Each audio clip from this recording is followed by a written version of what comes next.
Notes from the Underground. By Fyodor Dostoevsky. Part 1. Underground asterisk. Asterisk. The author of the diary and the diary itself are, of course, imaginary.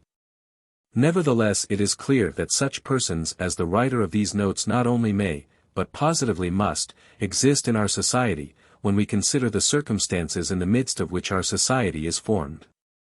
I have tried to expose to the view of the public more distinctly than is commonly done, one of the characters of the recent past.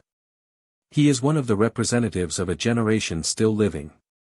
In this fragment, entitled Underground, this person introduces himself and his views, and, as it were, tries to explain the causes owing to which he has made his appearance and was bound to make his appearance in our midst.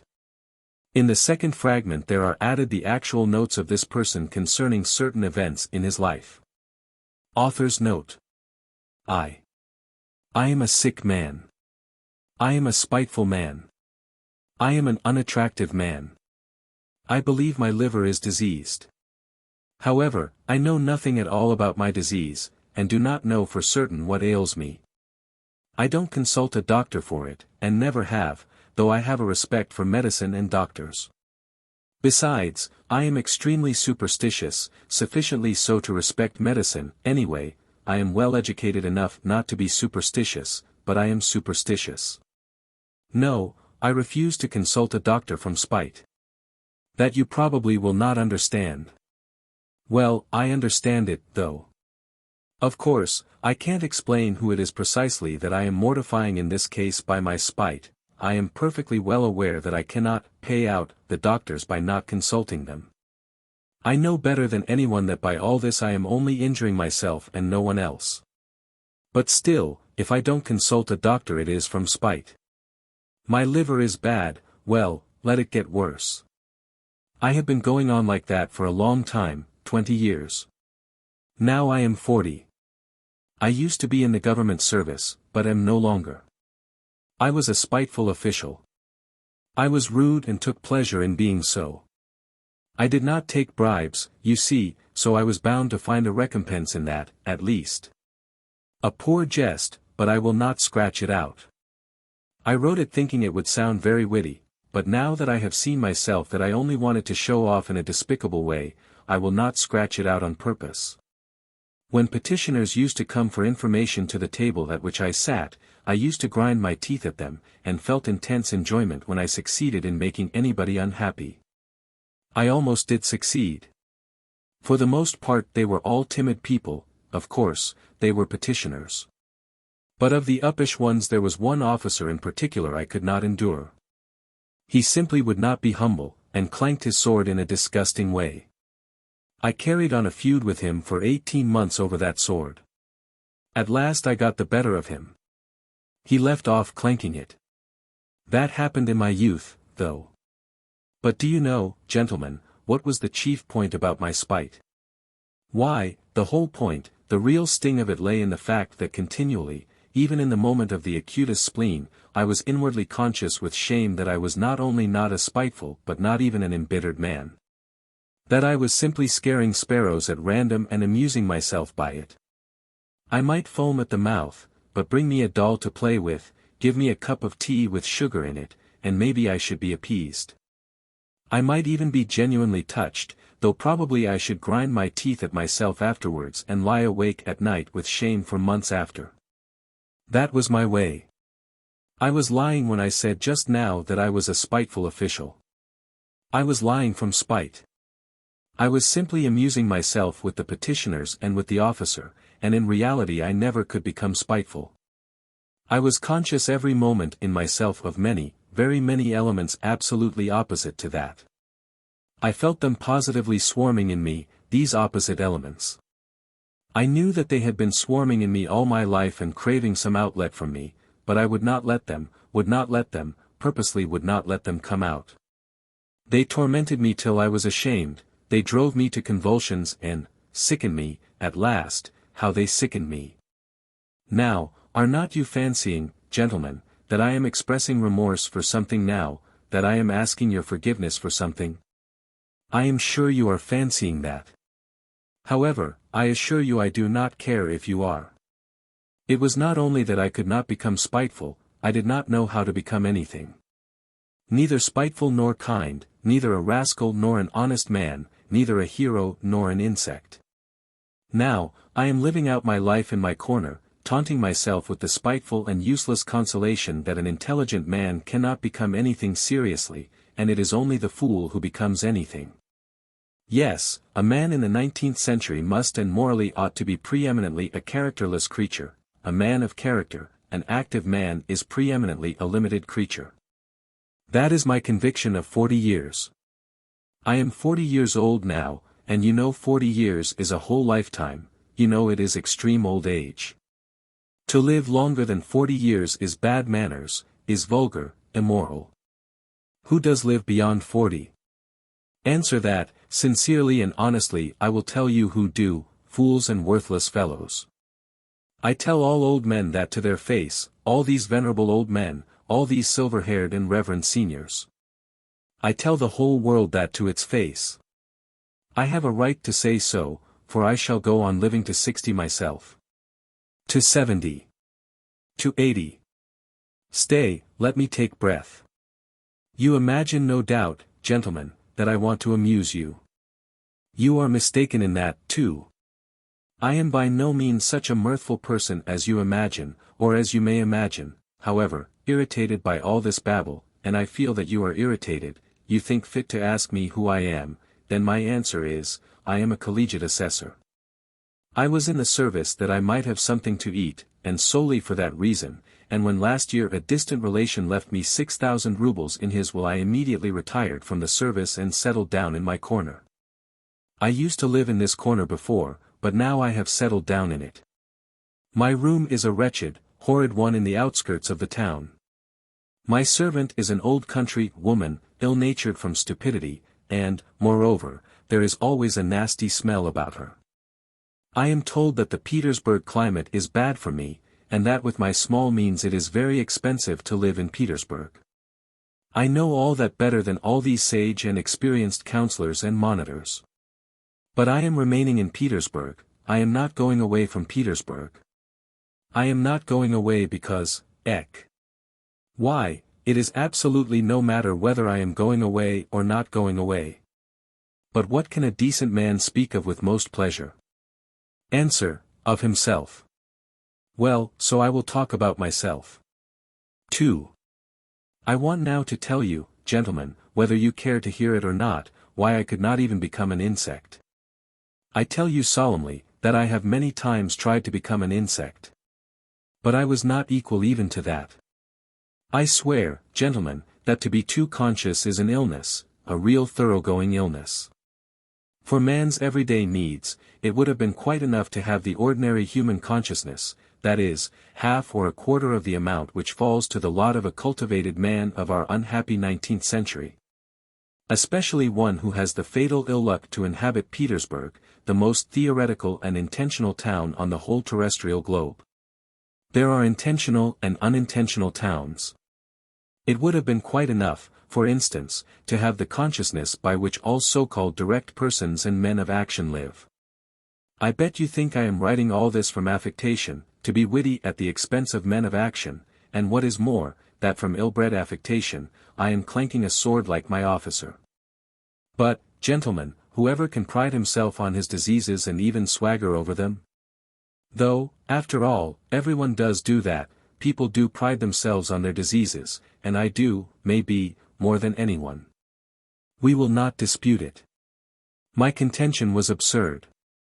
But yet I am firmly persuaded that a great deal of consciousness, every sort of consciousness, in fact, is a disease. I stick to that. Let us leave that, too, for a minute. Tell me this, why does it happen that at the very moments when I am most capable of feeling every refinement of all that is sublime and beautiful, as they used to say at one time, it would, as though of design, happen to me not only to feel but to do such ugly things, such that, well, in short, actions that all, perhaps, commit, but which, as though purposely, occurred to me at the very time when I was most conscious that they ought not to be committed. The more conscious I was of goodness and of all that was sublime and beautiful, the more deeply I sank into my mire and the more ready I was to sink in it altogether. But the chief point was that all this was, as it were, not accidental in me, but as though it were bound to be so. It was as though it were my most normal condition, and not in the least disease or depravity, so that at last all desire in me to struggle against this depravity passed. It ended by my almost believing, perhaps actually believing, that this was perhaps my normal condition. But at first, in the beginning, what agonies I endured in that struggle! I did not believe it was the same with other people, and all my life I hid this fact about myself as a secret. I was ashamed, even now, perhaps, I am ashamed I got to the point of feeling a sort of secret abnormal, despicable enjoyment in returning home to my corner on some disgusting Petersburg night. Acutely conscious that that day I had committed a loathsome action again, that what was done could never be undone, and secretly, inwardly gnawing at myself for it. Tearing and consuming myself till at last the bitterness turned into a sort of shameful accursed sweetness, and at last, into positive real enjoyment. Yes, into enjoyment. I insist upon that. I have spoken of this because I keep wanting to know for a fact whether other people feel such enjoyment. I will explain. The enjoyment was just from the too intense consciousness of one's own degradation, it was from feeling oneself that one had reached the last barrier, that it was horrible, but that it could not be otherwise, that there was no escape for you. That you never could become a different man, that even if time and faith were still left you to change into something different you would most likely not wish to change, or if you did wish to, even then you would do nothing. Because perhaps in reality there was nothing for you to change into. And the worst of it was, and the root of it all, that it was all in accord with the normal fundamental laws of overacute consciousness, and with the inertia that was the direct result of those laws. And that consequently one was not only unable to change but could do absolutely nothing. Thus it would follow, as the result of acute consciousness, that one is not to blame in being a scoundrel, as though that were any consolation to the scoundrel once he has come to realize that he actually is a scoundrel. But enough. I have talked a lot of nonsense, but what have I explained? How is enjoyment in this to be explained? But I will explain it. I will get to the bottom of it. That is why I have taken up my pen. I, for instance, have a great deal of amour propre. I am as suspicious and prone to take offense as a humpback or a dwarf. But upon my word I sometimes have had moments when if I had happened to be slapped in the face I should, perhaps, have been positively glad of it. I say, in earnest, that I should probably have been able to discover even in that a peculiar sort of enjoyment, the enjoyment, of course, of despair. But in despair there are the most intense enjoyments, especially when one is very acutely conscious of the hopelessness of one's position. And when one is slapped in the face, why then the consciousness of being rubbed into a pulp would positively overwhelm one. The worst of it is, look at it which way one will, it still turns out that I was always the most to blame in everything. And what is most humiliating of all, to blame for no fault of my own but, so to say, through the laws of nature. In the first place, to blame because I am cleverer than any of the people surrounding me. I have always considered myself cleverer than any of the people surrounding me, and sometimes, would you believe it, have been positively ashamed of it. At any rate, I have all my life, as it were, turned my eyes away and never could look people straight in the face. To blame, finally, because even if I had had magnanimity, I should only have had more suffering from the sense of its uselessness. I should certainly have never been able to do anything from being magnanimous, neither to forgive, for my assailant would perhaps have slapped me from the laws of nature, and one cannot forgive the laws of nature. Nor to forget, for even if it were owing to the laws of nature, it is insulting all the same. Finally, even if I had wanted to be anything but magnanimous, had desired on the contrary to revenge myself on my assailant, I could not have revenged myself on anyone for anything because I should certainly never have made up my mind to do anything, even if I had been able to. Why should I not have made up my mind? About that in particular I want to say a few words. 3. With people who know how to revenge themselves and to stand up for themselves in general, how is it done? Why, when they are possessed, let us suppose, by the feeling of revenge, then for the time there is nothing else but that feeling left in their whole being. Such a gentleman simply dashes straight for his object like an infuriated bull with its horns down, and nothing but a wall will stop him. By the way, facing the wall, such gentlemen, that is, the direct persons and men of action, are genuinely nonplussed. For them a wall is not an evasion, as for us people who think and consequently do nothing. It is not an excuse for turning aside, an excuse for which we are always very glad, though we scarcely believe in it ourselves, as a rule. No, they are nonplussed in all sincerity. The wall has for them something tranquilizing, morally soothing, final, maybe even something mysterious, but of the wall later. Well, such a direct person I regard as the real normal man, as his tender mother nature wished to see him when she graciously brought him into being on the earth. I envy such a man till I am green in the face. He is stupid. I am not disputing that, but perhaps the normal man should be stupid, how do you know? Perhaps it is very beautiful, in fact. And I am the more persuaded of that suspicion, if one can call it so, by the fact that if you take, for instance, the antithesis of the normal man, that is, the man of acute consciousness, who has come, of course, not out of the lap of nature but out of a retort, this is almost mysticism, gentlemen, but I suspect this, too. This retort-made man is sometimes so nonplussed in the presence of his antithesis that with all his exaggerated consciousness he genuinely thinks of himself as a mouse and not a man. It may be an acutely conscious mouse, yet it is a mouse, while the other is a man, and therefore, idi kitera, idi kitera. And the worst of it is, he himself, his very own self, looks on himself as a mouse, no one asks him to do so. And that is an important point. Now let us look at this mouse in action. Let us suppose, for instance, that it feels insulted, too, and it almost always does feel insulted, and wants to revenge itself, too. There may even be a greater accumulation of spite in it than in l'homme de la nature et de la vérité. The base and nasty desire to vent that spite on its assailant rankles perhaps even more nastily in it than in l'homme de la nature et de la vérité. For through his innate stupidity the latter looks upon his revenge as justice pure and simple, while in consequence of his acute consciousness the mouse does not believe in the justice of it. To come at last to the deed itself, to the very act of revenge.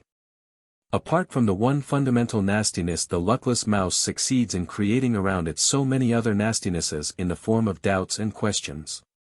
Adds to the one question so many unsettled questions that there inevitably works up around it a sort of fatal brew, a stinking mess, made up of its doubts, emotions, and of the contempt spat upon it by the direct men of action who stand solemnly about it as judges and arbitrators, laughing at it till their healthy sides ache.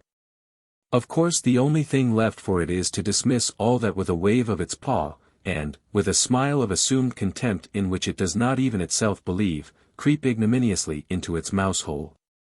Therein its nasty, stinking, underground home are insulted, crushed and ridiculed mouse promptly becomes absorbed in cold, malignant and, above all, everlasting spite. For 40 years together it will remember its injury down to the smallest, most ignominious details, and every time will add, of itself, details still more ignominious, spitefully teasing and tormenting itself with its own imagination. It will itself be ashamed of its imaginings, but yet it will recall it all, it will go over and over every detail, it will invent unheard of things against itself, pretending that those things might happen, and will forgive nothing.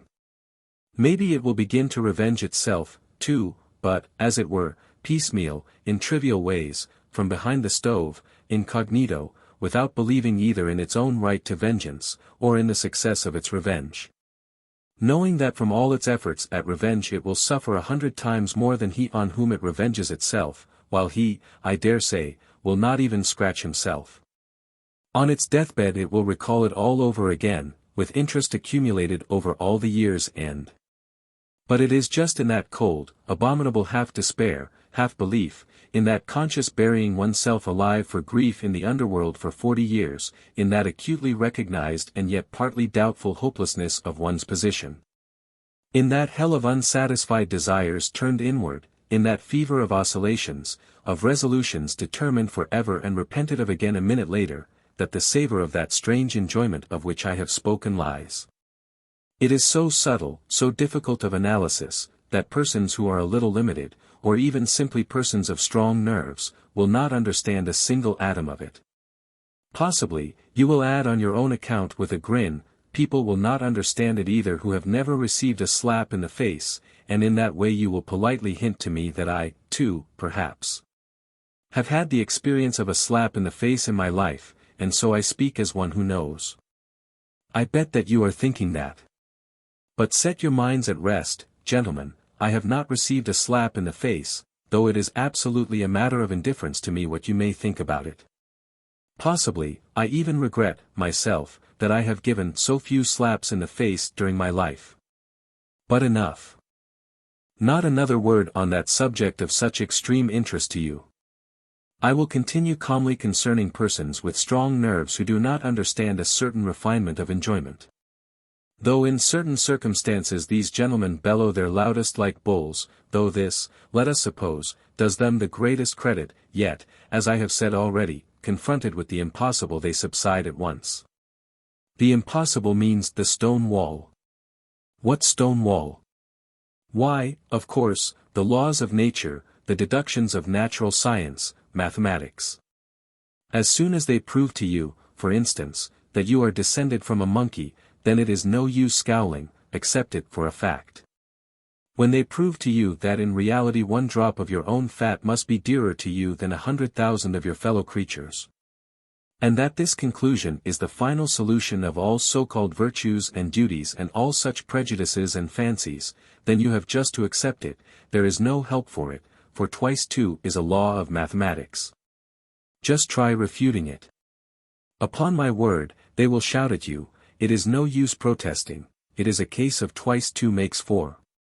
Nature does not ask your permission, she has nothing to do with your wishes, and whether you like her laws or dislike them, you are bound to accept her as she is, and consequently all her conclusions a wall, you see, is a wall. And so on, and so on. Merciful heavens! But what do I care for the laws of nature and arithmetic, when, for some reason I dislike those laws and the fact that twice two makes four?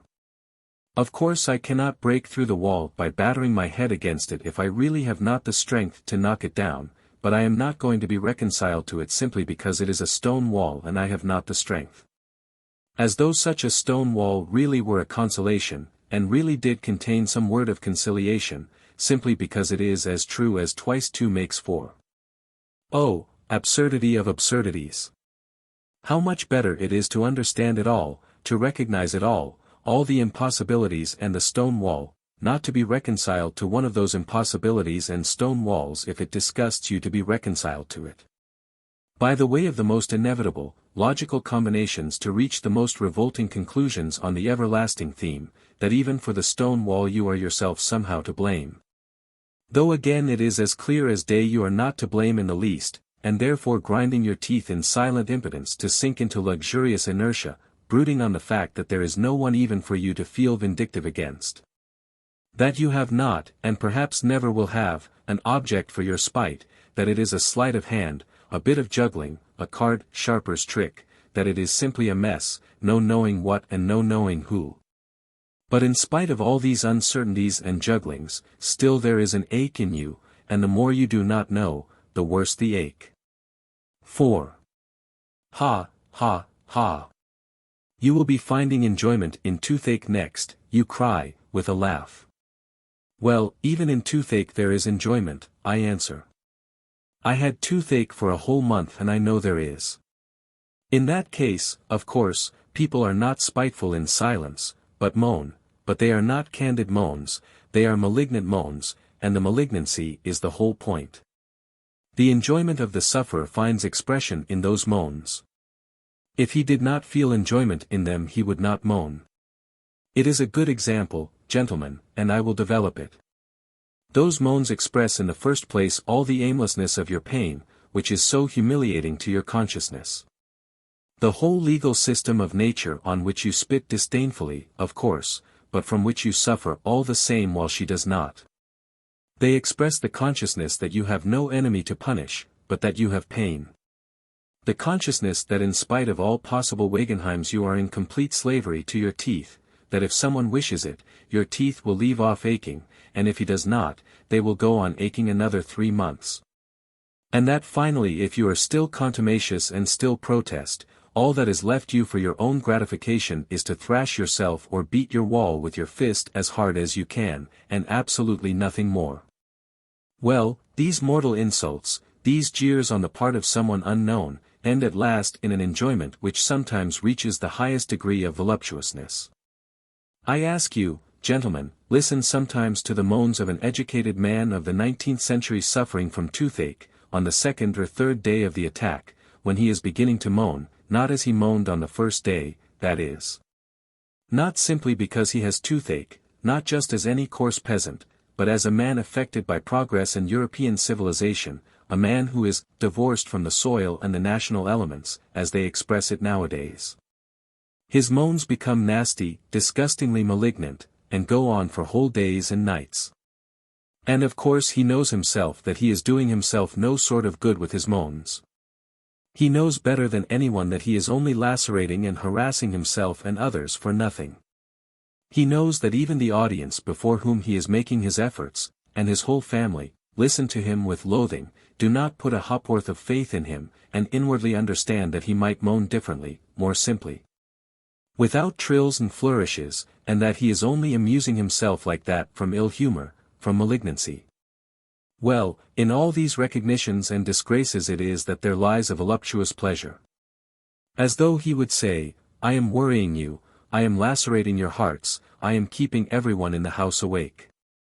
Well, stay awake then, you, too, feel every minute that I have toothache.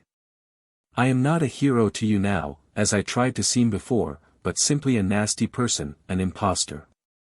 Well, so be it, then. I am very glad that you see through me.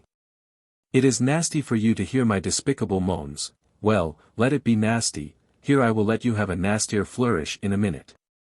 You do not understand even now, gentlemen. No, it seems our development and our consciousness must go further to understand all the intricacies of this pleasure. You laugh. Delighted. My jests, gentlemen, are of course in bad taste, jerky, involved, lacking self-confidence. But of course that is because I do not respect myself. Can a man of perception respect himself at all? Come, can a man who attempts to find enjoyment in the very feeling of his own degradation possibly have a spark of respect for himself? I am not saying this now from any mawkish kind of remorse. And, indeed, I could never endure saying, forgive me, Papa, I won't do it again, not because I am incapable of saying that, on the contrary, perhaps just because I have been too capable of it, and in what a way, too. As though of design I used to get into trouble in cases when I was not to blame in any way. That was the nastiest part of it. At the same time I was genuinely touched and penitent, I used to shed tears and, of course, deceive myself, though I was not acting in the least and there was a sick feeling in my heart at the time. For that one could not blame even the laws of nature, though the laws of nature have continually all my life offended me more than anything. It is loathsome to remember it all, but it was loathsome even then.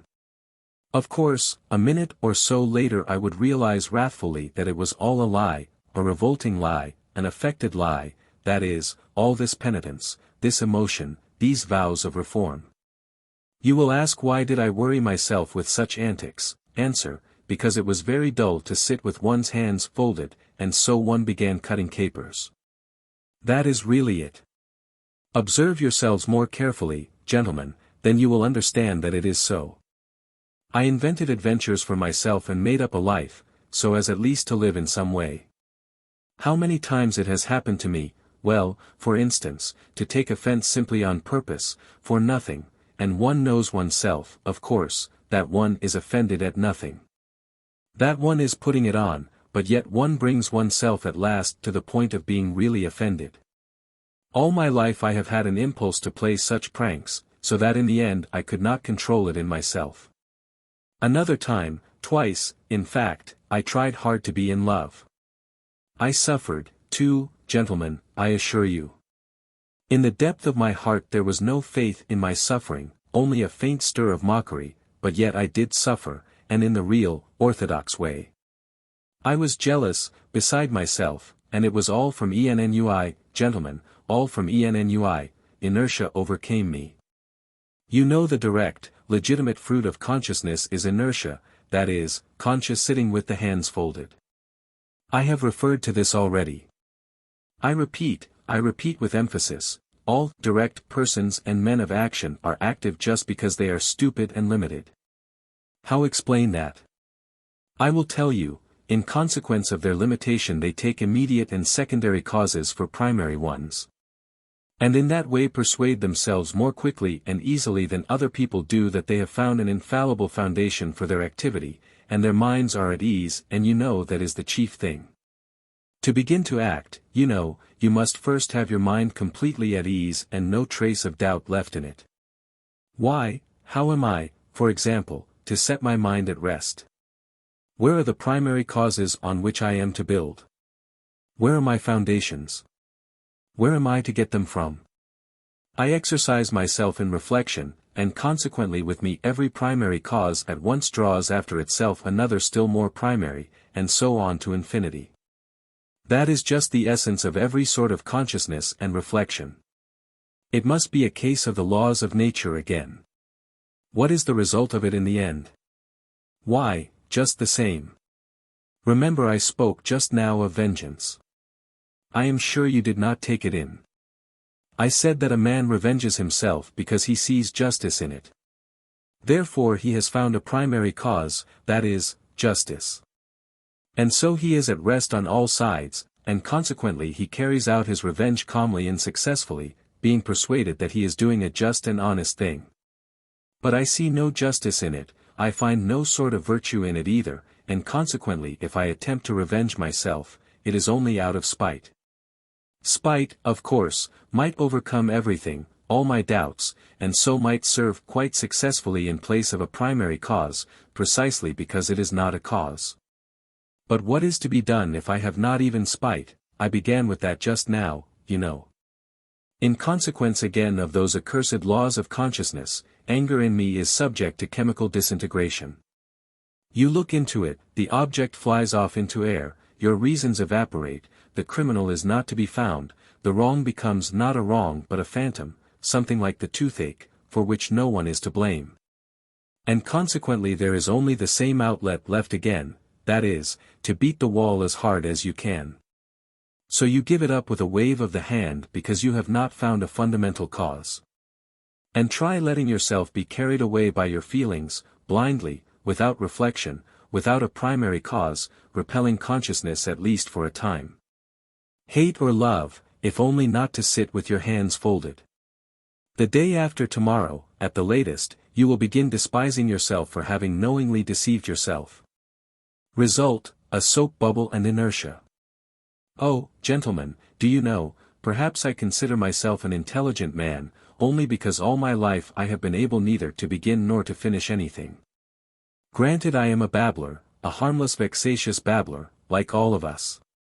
But what is to be done if the direct and sole vocation of every intelligent man is babble, that is, the intentional pouring of water through a sieve? 6.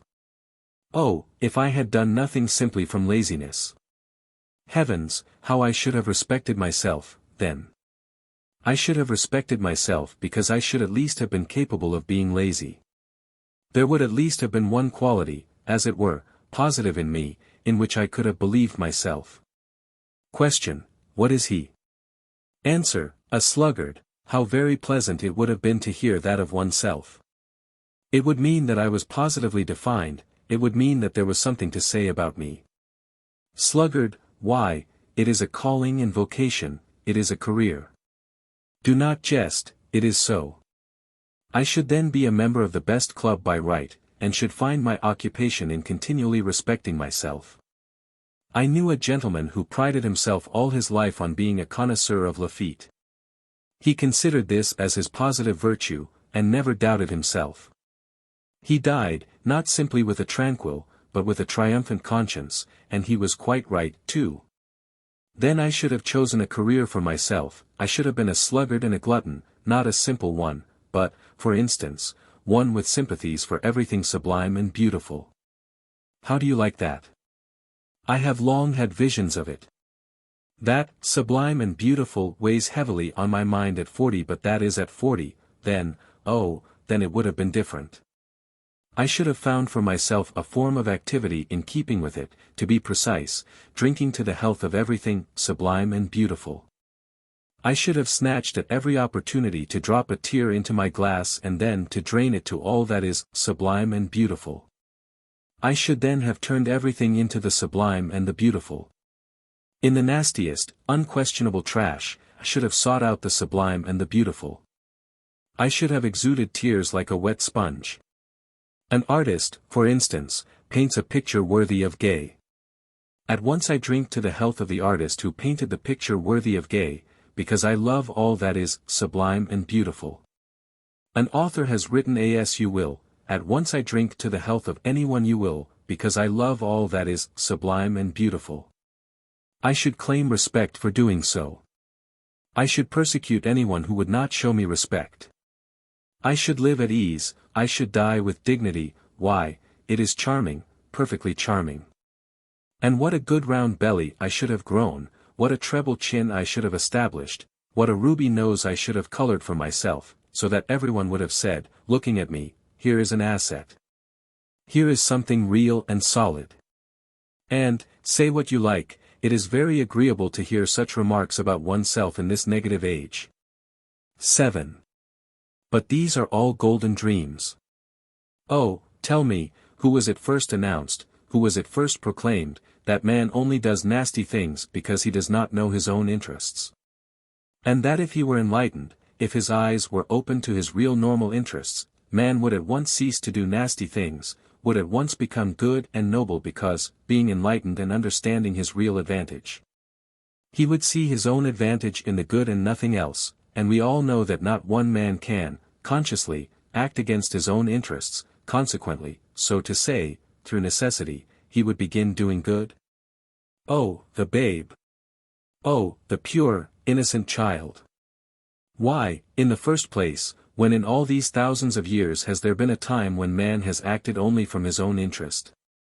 What is to be done with the millions of facts that bear witness that men, consciously, that is fully understanding their real interests, have left them in the background and have rushed headlong on another path, to meet peril and danger? Compelled to this course by nobody and by nothing, but, as it were, simply disliking the beaten track, and have obstinately, willfully, struck out another difficult, absurd way, seeking it almost in the darkness. So, I suppose, this obstinacy and perversity were pleasanter to them than any advantage. Advantage. What is advantage? And will you take it upon yourself to define with perfect accuracy in what the advantage of man consists? And what if it so happens that a man's advantage, sometimes, not only may, but even must, consist in his desiring in certain cases what is harmful to himself and not advantageous? And if so, if there can be such a case, the whole principle falls into dust. What do you think, are there such cases? You laugh away, gentlemen, but only answer me, have man's advantages been reckoned up with perfect certainty? Are there not some which not only have not been included but cannot possibly be included under any classification? You see, you gentlemen have, to the best of my knowledge, taken your whole register of human advantages from the averages of statistical figures and politico-economical formulas. Your advantages are prosperity, wealth, freedom, peace, and so on, and so on. So that the man who should, for instance, go openly and knowingly in opposition to all that list would to your thinking, and indeed mine, too, of course, be an obscurantist or an absolute madman, would not he? But, you know, this is what is surprising. Why does it so happen that all these statisticians, sages and lovers of humanity, when they reckon up human advantages invariably leave out one? They don't even take it into their reckoning in the form in which it should be taken, and the whole reckoning depends upon that. It would be no greater matter, they would simply have to take it, this advantage, and add it to the list. But the trouble is, that this strange advantage does not fall under any classification and is not in place in any list. I have a friend for instance. Gentlemen, but of course he is your friend, too. And indeed there is no one to whom he is not a friend. When he prepares for any undertaking, this gentleman immediately explains to you, elegantly and clearly, exactly how he must act in accordance with the laws of reason and truth. What is more, he will talk to you with excitement and passion of the true normal interests of man. With irony he will upbraid the short-sighted fools who do not understand their own interests, nor the true significance of virtue. And, within a quarter of an hour, without any sudden outside provocation, but simply through something inside him which is stronger than all his interests, he will go off on quite a different tack, that is, act in direct opposition to what he has just been saying about himself, in opposition to the laws of reason, in opposition to his own advantage, in fact in opposition to everything. I warn you that my friend is a compound personality and therefore it is difficult to blame him as an individual.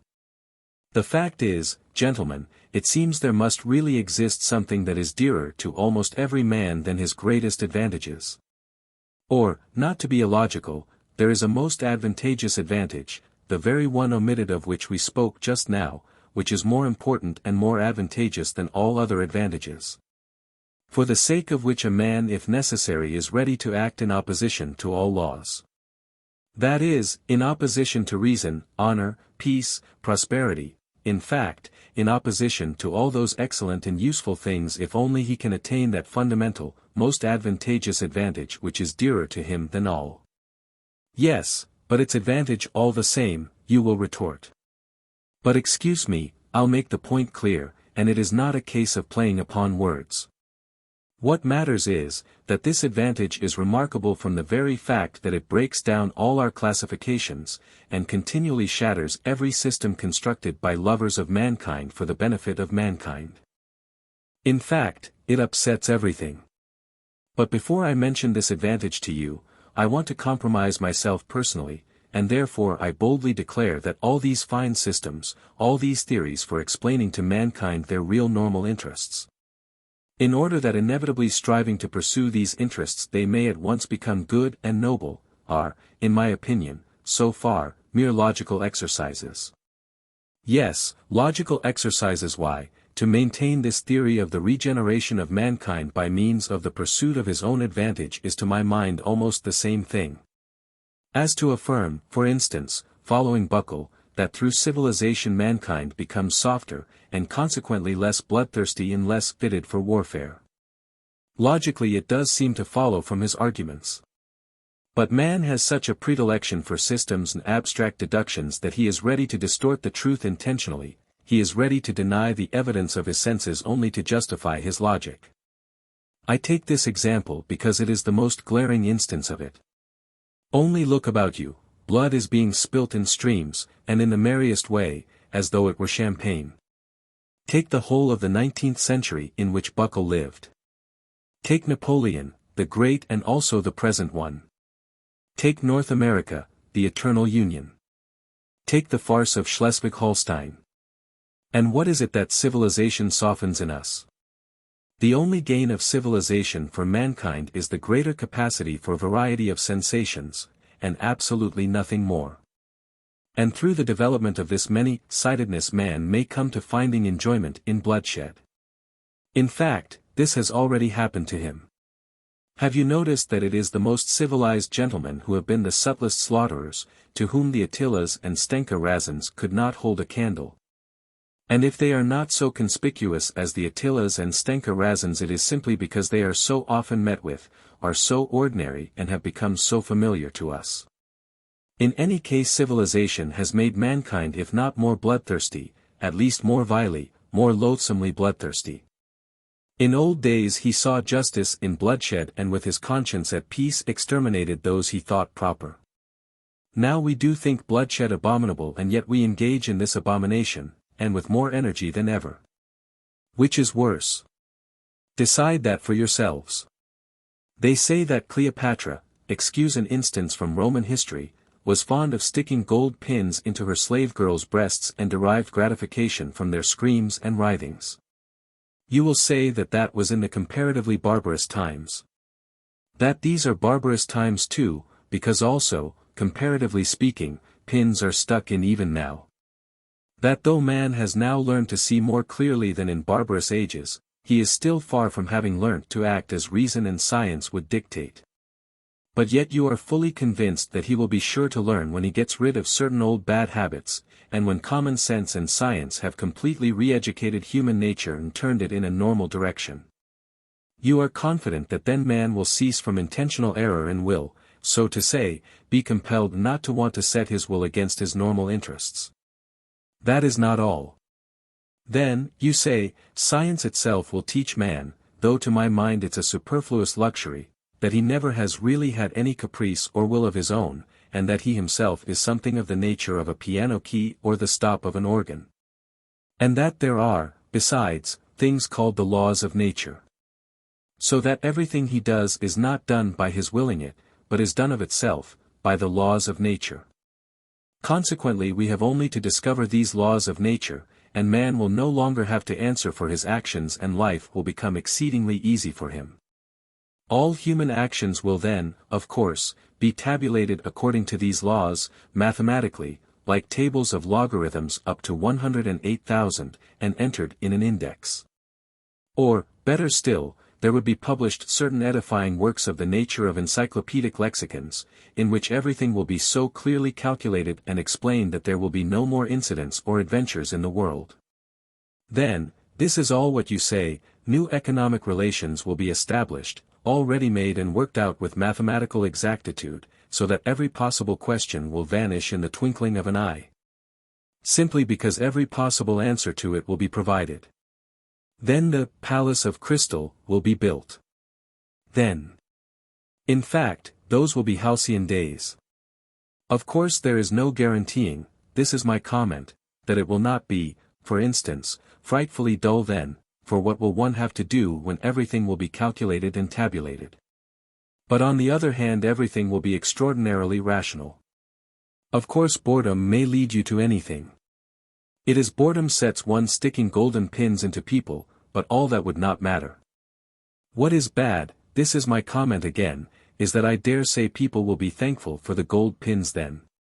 Man is stupid, you know, phenomenally stupid, or rather he is not at all stupid, but he is so ungrateful that you could not find another like him in all creation.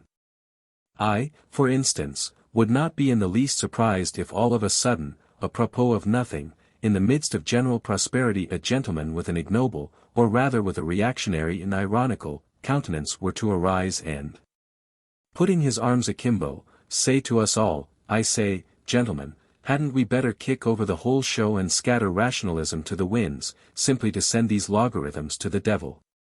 And to enable us to live once more at our own sweet foolish will. That again would not matter, but what is annoying is that he would be sure to find followers, such is the nature of man. And all that for the most foolish reason, which, one would think, was hardly worth mentioning, that is, that man everywhere and at all times, whoever he may be, has preferred to act as he chose and not in the least as his reason and advantage dictated. And one may choose what is contrary to one's own interests, and sometimes one positively ought, that is my idea.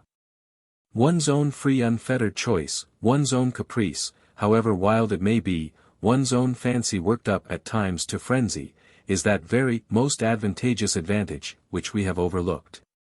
Which comes under no classification and against which all systems and theories are continually being shattered to atoms. And how do these wiseacres know that man wants a normal, a virtuous choice? What has made them conceive that man must want a rationally advantageous choice? What man wants is simply independent choice, whatever that independence may cost and wherever it may lead. And choice, of course, the devil only knows what choice. 8. Ha! Ha! Ha! But you know there is no such thing as choice in reality, say what you like, you will interpose with a chuckle. Science has succeeded in so far analyzing man that we know already that choice and what is called freedom of will is nothing else than. Stay, gentlemen, I meant to begin with that myself. I confess, I was rather frightened. I was just going to say that the devil only knows what choice depends on, and that perhaps that was a very good thing, but I remembered the teaching of science, and pulled myself up. And here you have begun upon it. Indeed, if there really is some day discovered a formula for all our desires and caprices, that is, an explanation of what they depend upon, by what laws they arise, how they develop, what they are aiming at in one case and in another and so on. That is a real mathematical formula, then, most likely, man will at once cease to feel desire, indeed, he will be certain to. For who would want to choose by rule? Besides, he will at once be transformed from a human being into an organ stop or something of the sort, for what is a man without desires, without free will and without choice, if not a stop in an organ? What do you think? Let us reckon the chances, can such a thing happen or not? You decide. Our choice is usually mistaken from a false view of our advantage. We sometimes choose absolute nonsense because in our foolishness we see in that nonsense the easiest means for attaining a supposed advantage. But when all that is explained and worked out on paper, which is perfectly possible, for it is contemptible and senseless to suppose that some laws of nature man will never understand, then certainly so-called desires will no longer exist. For if a desire should come into conflict with reason, we shall then reason and not desire, because it will be impossible retaining our reason to be senseless in our desires. And in that way knowingly act against reason and desire to injure ourselves. And as all choice and reasoning can be really calculated, because there will some day be discovered the laws of our so-called free will, so, joking apart, there may one day be something like a table constructed of them. So that we really shall choose in accordance with it. If, for instance, some day they calculate and prove to me that I made a long nose at someone because I could not help making a long nose at him and that I had to do it in that particular way, what freedom is left me? Especially if I am a learned man and have taken my degree somewhere. Then I should be able to calculate my whole life for 30 years beforehand. In short, if this could be arranged there would be nothing left for us to do, anyway, we should have to understand that. And, in fact, we ought unwearyingly to repeat to ourselves that at such and such a time and in such and such circumstances nature does not ask our leave. That we have got to take her as she is and not fashion her to suit our fancy, and if we really aspire to formulas and tables of rules, and well, even to the chemical retort, there's no help for it, we must accept the retort too, or else it will be accepted without our consent. Yes, but here I come to a stop. Gentlemen, you must excuse me for being over-philosophical. It's the result of 40 years underground. Allow me to indulge my fancy. You see, gentlemen, reason is an excellent thing, there's no disputing that, but reason is nothing but reason and satisfies only the rational side of man's nature, while will is a manifestation of the whole life, that is, of the whole human life including reason and all the impulses. And although our life, in this manifestation of it, is often worthless, yet it is life and not simply extracting square roots. Here I, for instance, quite naturally want to live, in order to satisfy all my capacities for life, and not simply my capacity for reasoning, that is, not simply 1/20th of my capacity for life. What does reason know? Reason only knows what it has succeeded in learning, some things, perhaps, it will never learn, this is a poor comfort, but why not say so frankly? And human nature acts as a whole, with everything that is in it, consciously or unconsciously, and, even if it goes wrong, it lives. I suspect, gentlemen, that you are looking at me with compassion. You tell me again that an enlightened and developed man, such, in short, as the future man will be, cannot consciously desire anything disadvantageous to himself, that can be proved mathematically. I thoroughly agree, it can, by mathematics. But I repeat for the 100th time, there is one case, one only, when man may consciously, purposely, desire what is injurious to himself, what is stupid. Very stupid, simply in order to have the right to desire for himself even what is very stupid and not to be bound by an obligation to desire only what is sensible. Of course, this very stupid thing, this caprice of ours, may be in reality, gentlemen, more advantageous for us than anything else on earth, especially in certain cases. And in particular it may be more advantageous than any advantage even when it does us obvious harm. And contradicts the soundest conclusions of our reason concerning our advantage, for in any circumstances it preserves for us what is most precious and most important, that is, our personality, our individuality. Some, you see, maintain that this really is the most precious thing for mankind. Choice can, of course, if it chooses, be in agreement with reason, and especially if this be not abused but kept within bounds. It is profitable and sometimes even praiseworthy. But very often, and even most often, choice is utterly and stubbornly opposed to reason, and, do you know that, too, is profitable, sometimes even praiseworthy? Gentlemen, let us suppose that man is not stupid. Indeed, one cannot refuse to suppose that, if only from the one consideration, that, if man is stupid, then who is wise? But if he is not stupid, he is monstrously ungrateful. Phenomenally ungrateful. In fact, I believe that the best definition of man is the ungrateful biped. But that is not all, that is not his worst defect. His worst defect is his perpetual moral obliquity, perpetual, from the days of the flood to the Schleswig-Holstein period. Moral obliquity and consequently lack of good sense. For it has long been accepted that lack of good sense is due to no other cause than moral obliquity. Put it to the test and cast your eyes upon the history of mankind. What will you see? Is it a grand spectacle? Grand, if you like.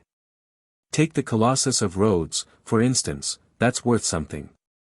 With good reason Mr. Dostoevsky testifies of it that some say that it is the work of man's hands, while others maintain that it has been created by nature herself. Is it many-colored? Maybe it is many-colored, too, if one takes the dress uniforms, military and civilian, of all peoples in all ages, that alone is worth something, and if you take the undress uniforms you will never get to the end of it. No historian would be equal to the job. Is it monotonous? Maybe it's monotonous too, it's fighting and fighting, they are fighting now, they fought first and they fought last, you will admit, that it is almost too monotonous. In short, one may say anything about the history of the world, anything that might enter the most disordered imagination. The only thing one can't say is that it's rational. The very word sticks in one's throat. And, indeed, this is the odd thing that is continually happening. There are continually turning up in life moral and rational persons. Sages and lovers of humanity who make it their object to live all their lives as morally and rationally as possible, to be, so to speak, a light to their neighbors simply in order to show them that it is possible to live morally and rationally in this world. And yet we all know that those very people sooner or later have been false to themselves, playing some queer trick, often a most unseemly one. Now I ask you, what can be expected of man since he is a being endowed with strange qualities? Shower upon him every earthly blessing, drown him in a sea of happiness, so that nothing but bubbles of bliss can be seen on the surface. Give him economic prosperity, such that he should have nothing else to do but sleep, eat cakes, and busy himself with the continuation of his species, and even then out of sheer ingratitude, sheer spite, man would play you some nasty trick.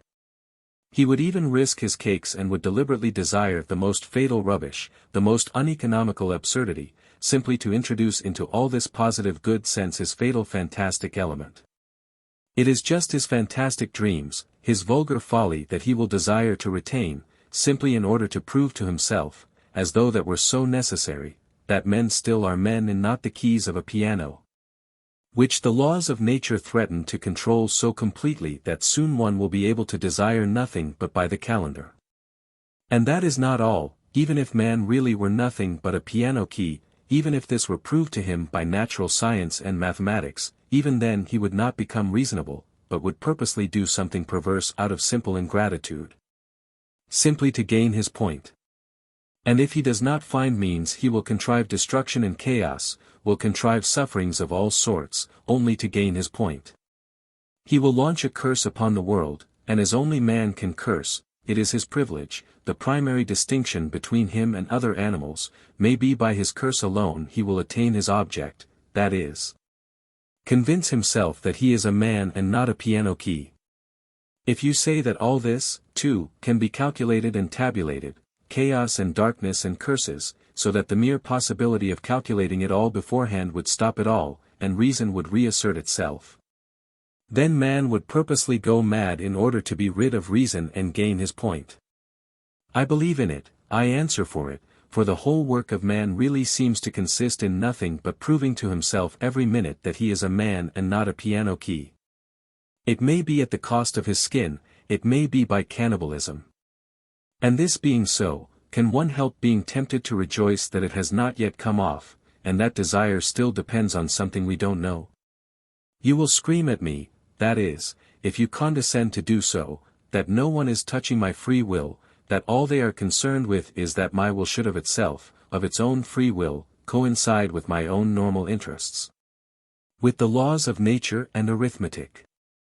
Good heavens, gentlemen, what sort of free will is left when we come to tabulation and arithmetic, when it will all be a case of twice 2 make 4? Twice 2 makes 4 without my will. As if free will meant that. 9. Gentlemen, I am joking, and I know myself that my jokes are not brilliant, but you know one can take everything as a joke. I am, perhaps, jesting against the grain. Gentlemen, I am tormented by questions, answer them for me. You, for instance, want to cure men of their old habits and reform their will in accordance with science and good sense. But how do you know, not only that it is possible, but also that it is desirable to reform man in that way? And what leads you to the conclusion that man's inclinations need reforming? In short, how do you know that such a reformation will be a benefit to man? And to go to the root of the matter, why are you so positively convinced that not to act against his real normal interests guaranteed by the conclusions of reason and arithmetic is certainly always advantageous for man and must always be a law for mankind? So far, you know, this is only your supposition. It may be the law of logic, but not the law of humanity. You think, gentlemen, perhaps that I am mad? Allow me to defend myself. I agree that man is preeminently a creative animal, predestined to strive consciously for an object and to engage in engineering, that is, incessantly and eternally to make new roads, wherever they may lead.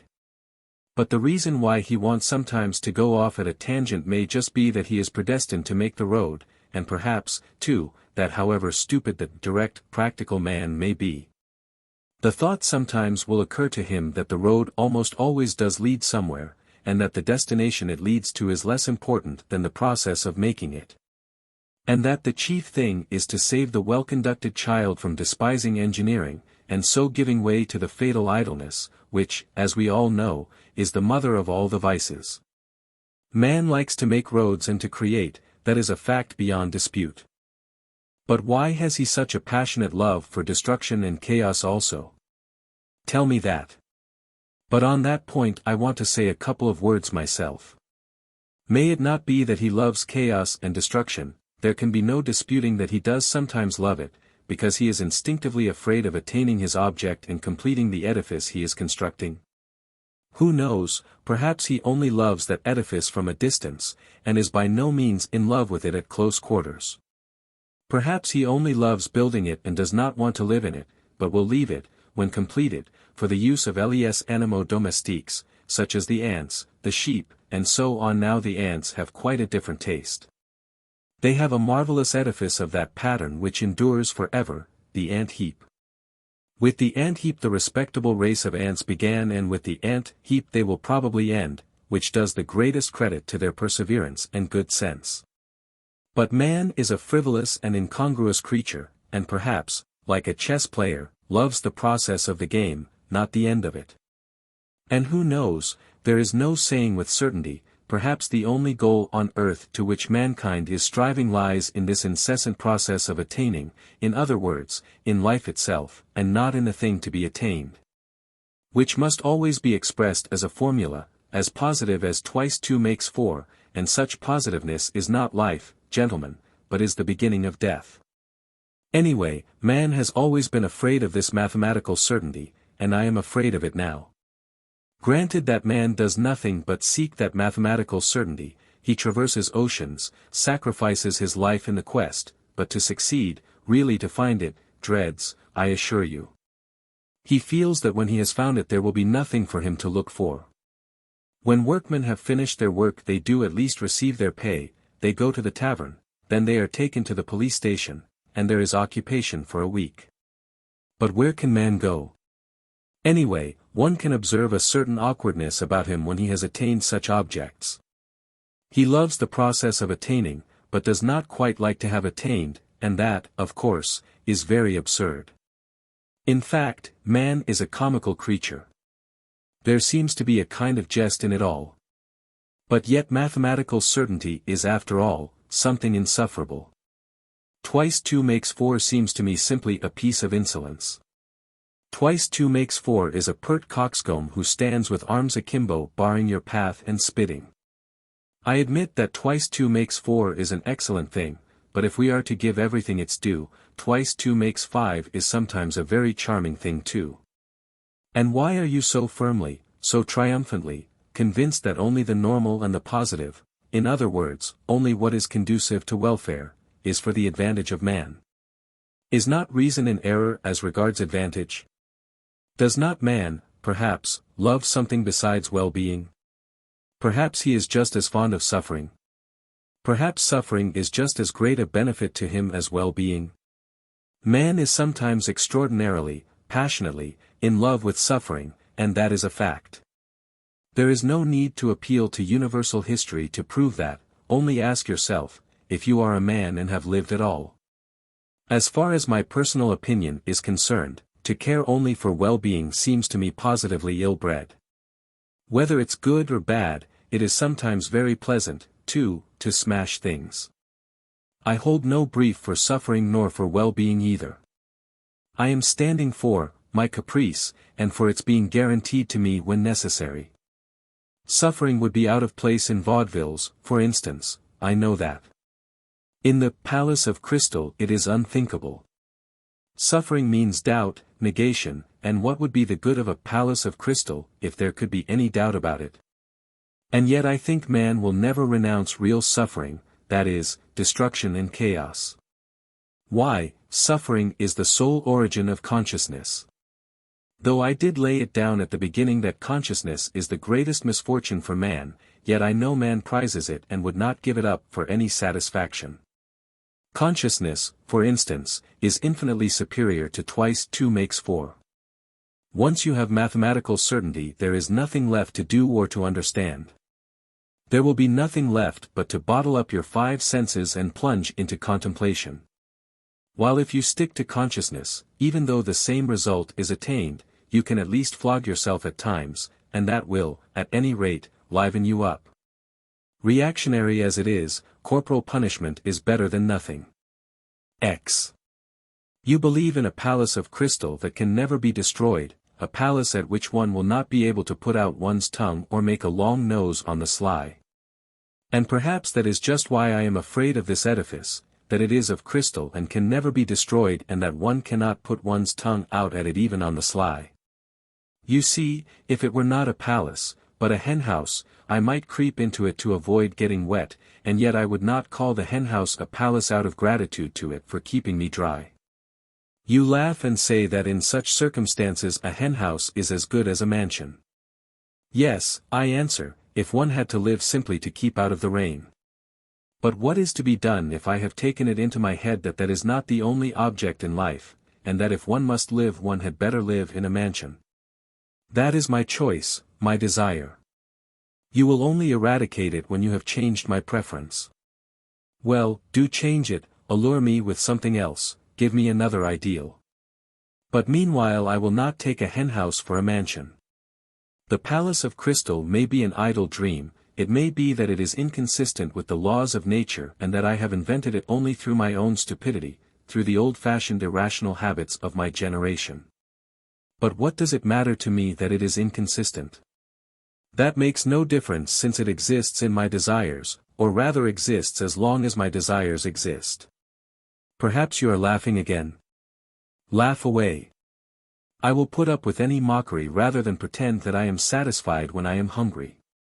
I know, anyway, that I will not be put off with a compromise, with a recurring zero, simply because it is consistent with the laws of nature and actually exists. I will not accept as the crown of my desires a block of buildings with tenements for the poor on a lease of 1,000 years, and perhaps with a signboard of a dentist hanging out. Destroy my desires, eradicate my ideals, show me something better, and I will follow you. You will say, perhaps, that it is not worth your trouble, but in that case I can give you the same answer. We are discussing things seriously. But if you won't deign to give me your attention, I will drop your acquaintance. I can retreat into my underground hole. But while I am alive and have desires, I would rather my hand were withered off than bring one brick to such a building. Don't remind me that I have just rejected the palace of crystal for the sole reason that one cannot put out one's tongue at it. I did not say because I am so fond of putting my tongue out. Perhaps the thing I resented was, that of all your edifices there has not been one at which one could not put out one's tongue.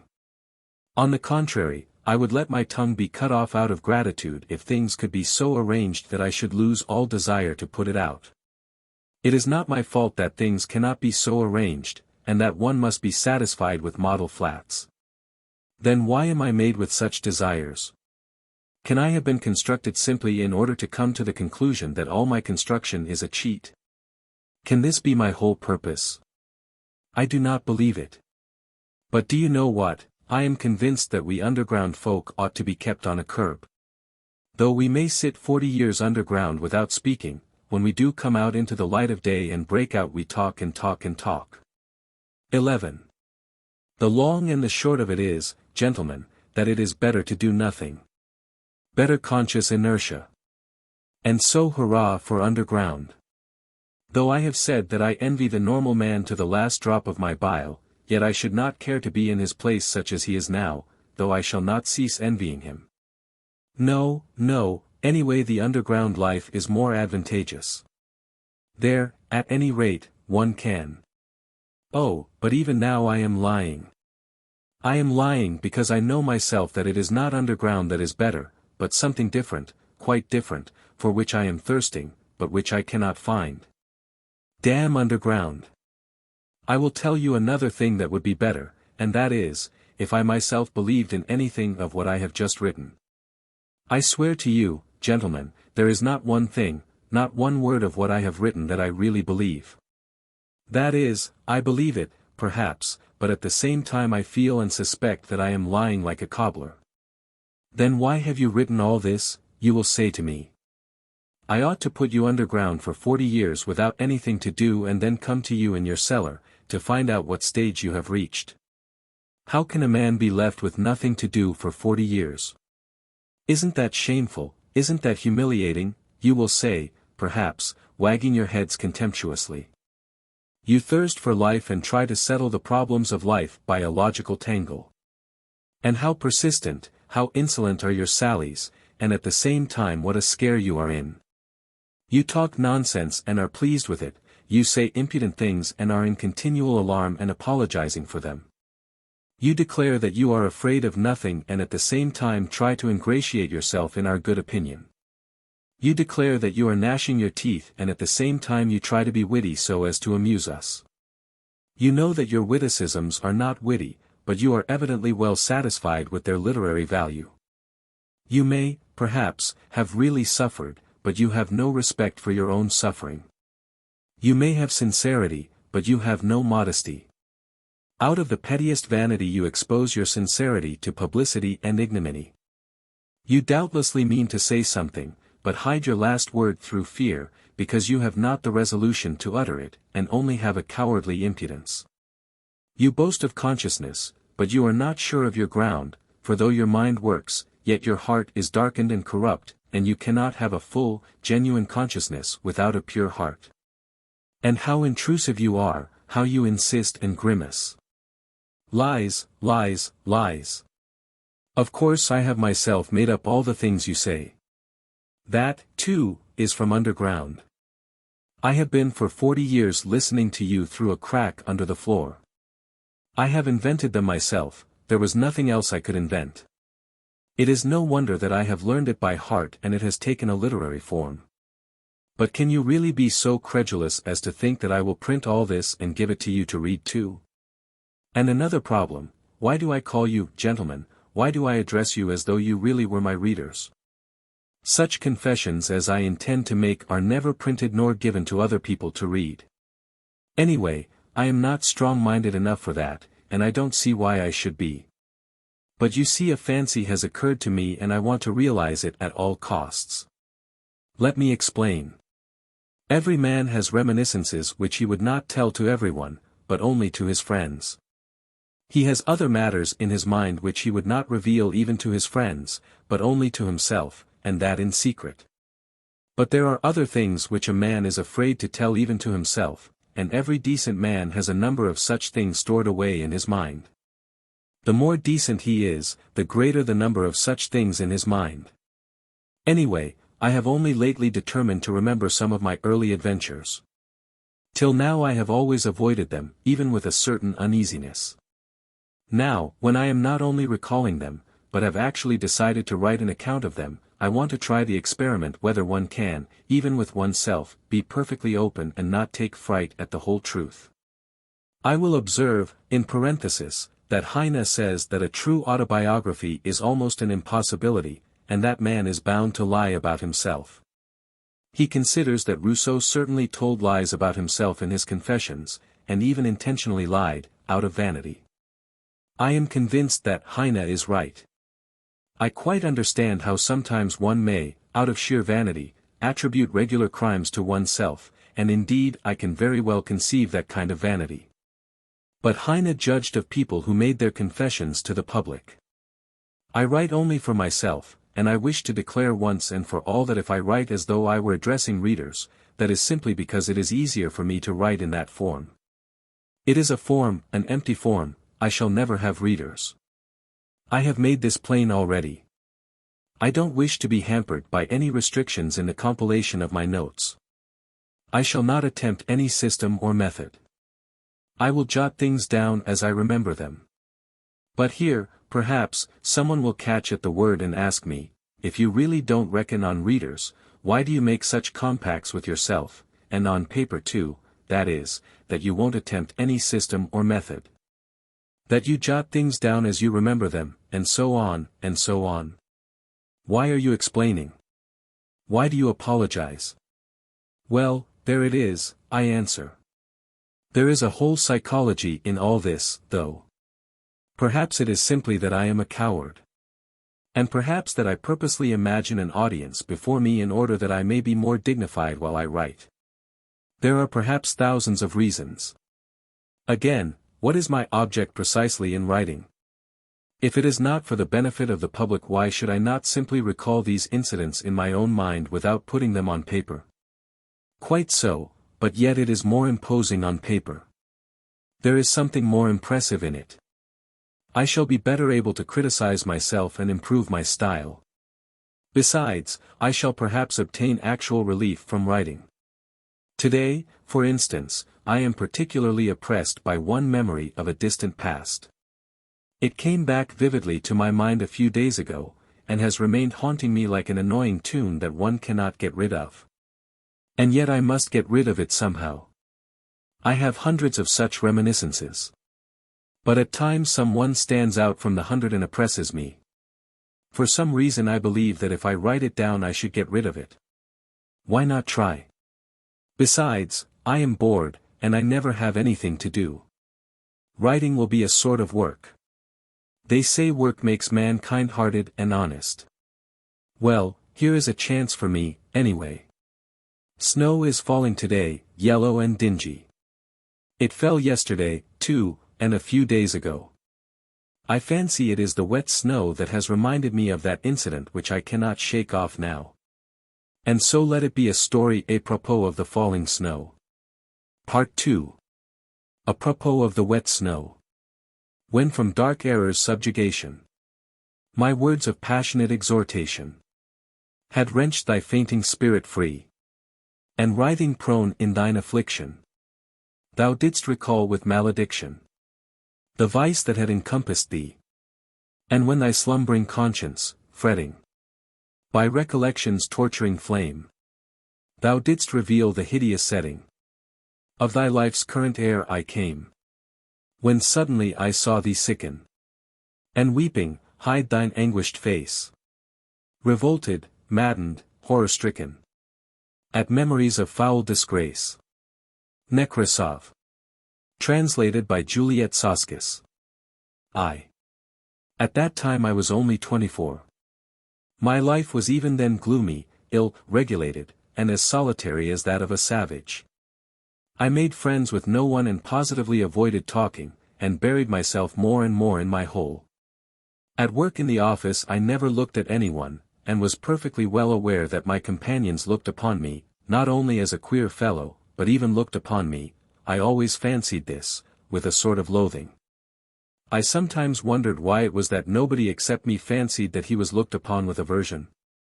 One of the clerks had a most repulsive, pockmarked face, which looked positively villainous. I believe I should not have dared to look at anyone with such an unsightly countenance. Another had such a very dirty old uniform that there was an unpleasant odor in his proximity. Yet not one of these gentlemen showed the slightest self-consciousness, either about their clothes or their countenance or their character in any way. Neither of them ever imagined that they were looked at with repulsion.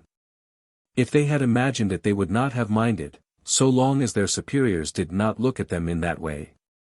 It is clear to me now that, owing to my unbounded vanity and to the high standard I set for myself, I often looked at myself with furious discontent, which verged on loathing, and so I inwardly attributed the same feeling to everyone. I hated my face, for instance, I thought it disgusting, and even suspected that there was something base in my expression, and so every day when I turned up at the office I tried to behave as independently as possible, and to assume a lofty expression, so that I might not be suspected of being abject. My face may be ugly, I thought, but let it be lofty, expressive, and, above all, extremely intelligent. But I was positively and painfully certain that it was impossible for my countenance ever to express those qualities. And what was worst of all, I thought it actually stupid looking, and I would have been quite satisfied if I could have looked intelligent. In fact, I would even have put up with looking base if, at the same time, my face could have been thought strikingly intelligent. Of course, I hated my fellow clerks one and all, and I despised them all, yet at the same time I was, as it were, afraid of them.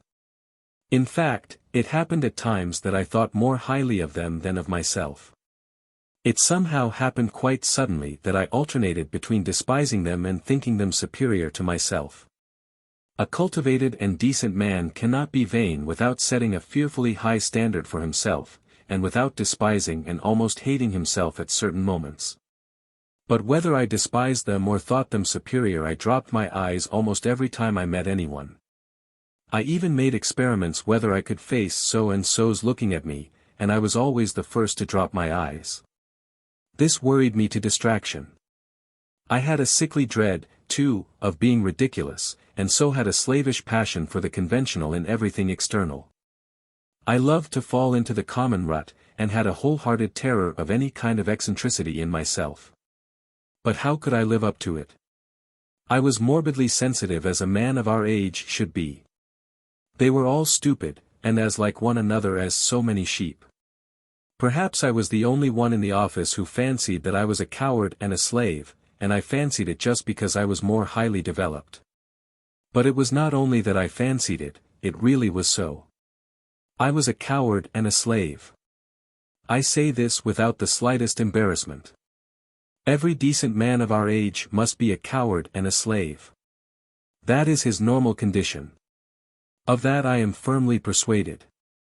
He is made and constructed to that very end. And not only at the present time owing to some casual circumstances, but always, at all times, a decent man is bound to be a coward and a slave. It is the law of nature for all decent people all over the earth. If any one of them happens to be valiant about something, he need not be comforted nor carried away by that, he would show the white feather just the same before something else.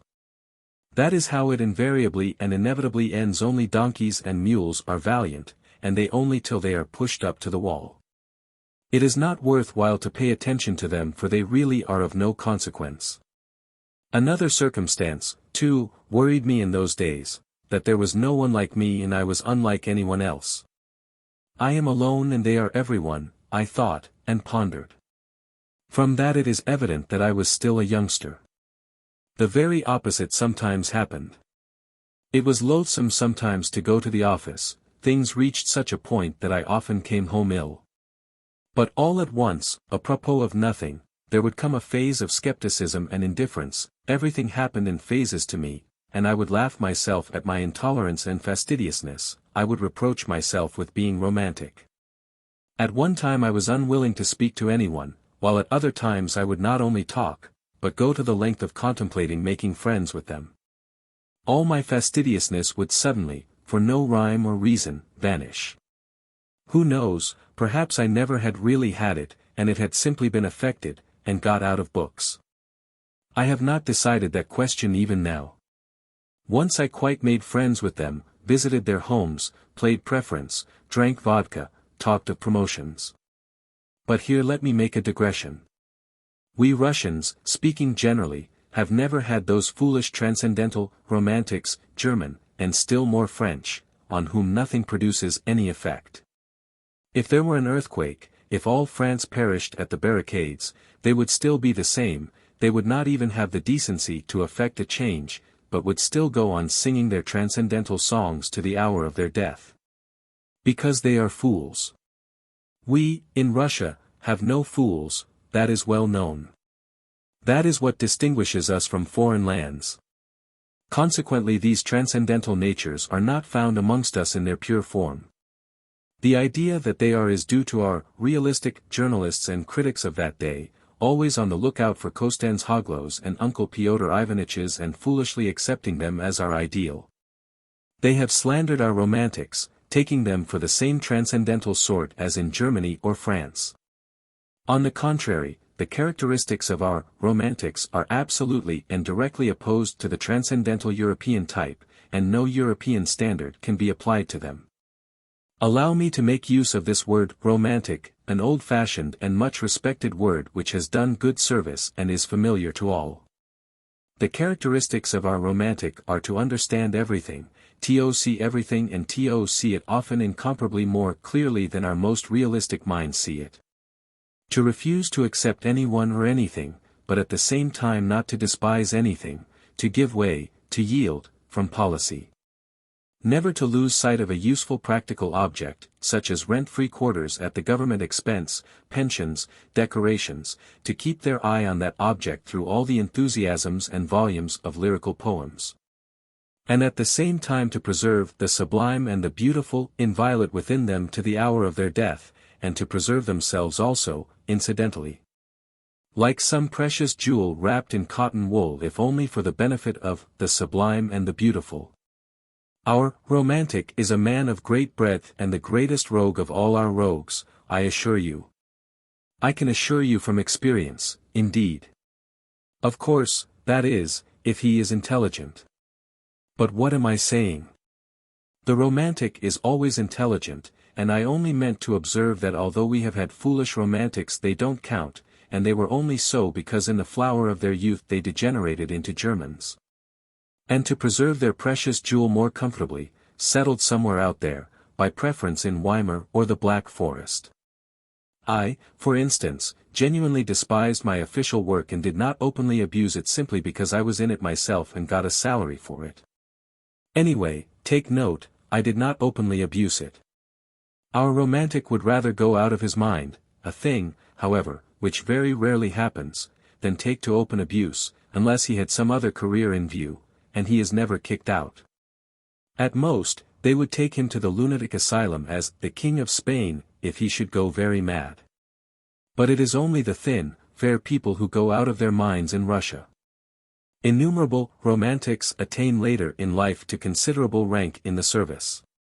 Their many-sidedness is remarkable. And what a faculty they have for the most contradictory sensations. I was comforted by this thought even in those days, and I am of the same opinion now. That is why there are so many broad natures among us who never lose their ideal even in the depths of degradation. And though they never stir a finger for their ideal, though they are arrant thieves and knaves, yet they tearfully cherish their first ideal and are extraordinarily honest at heart.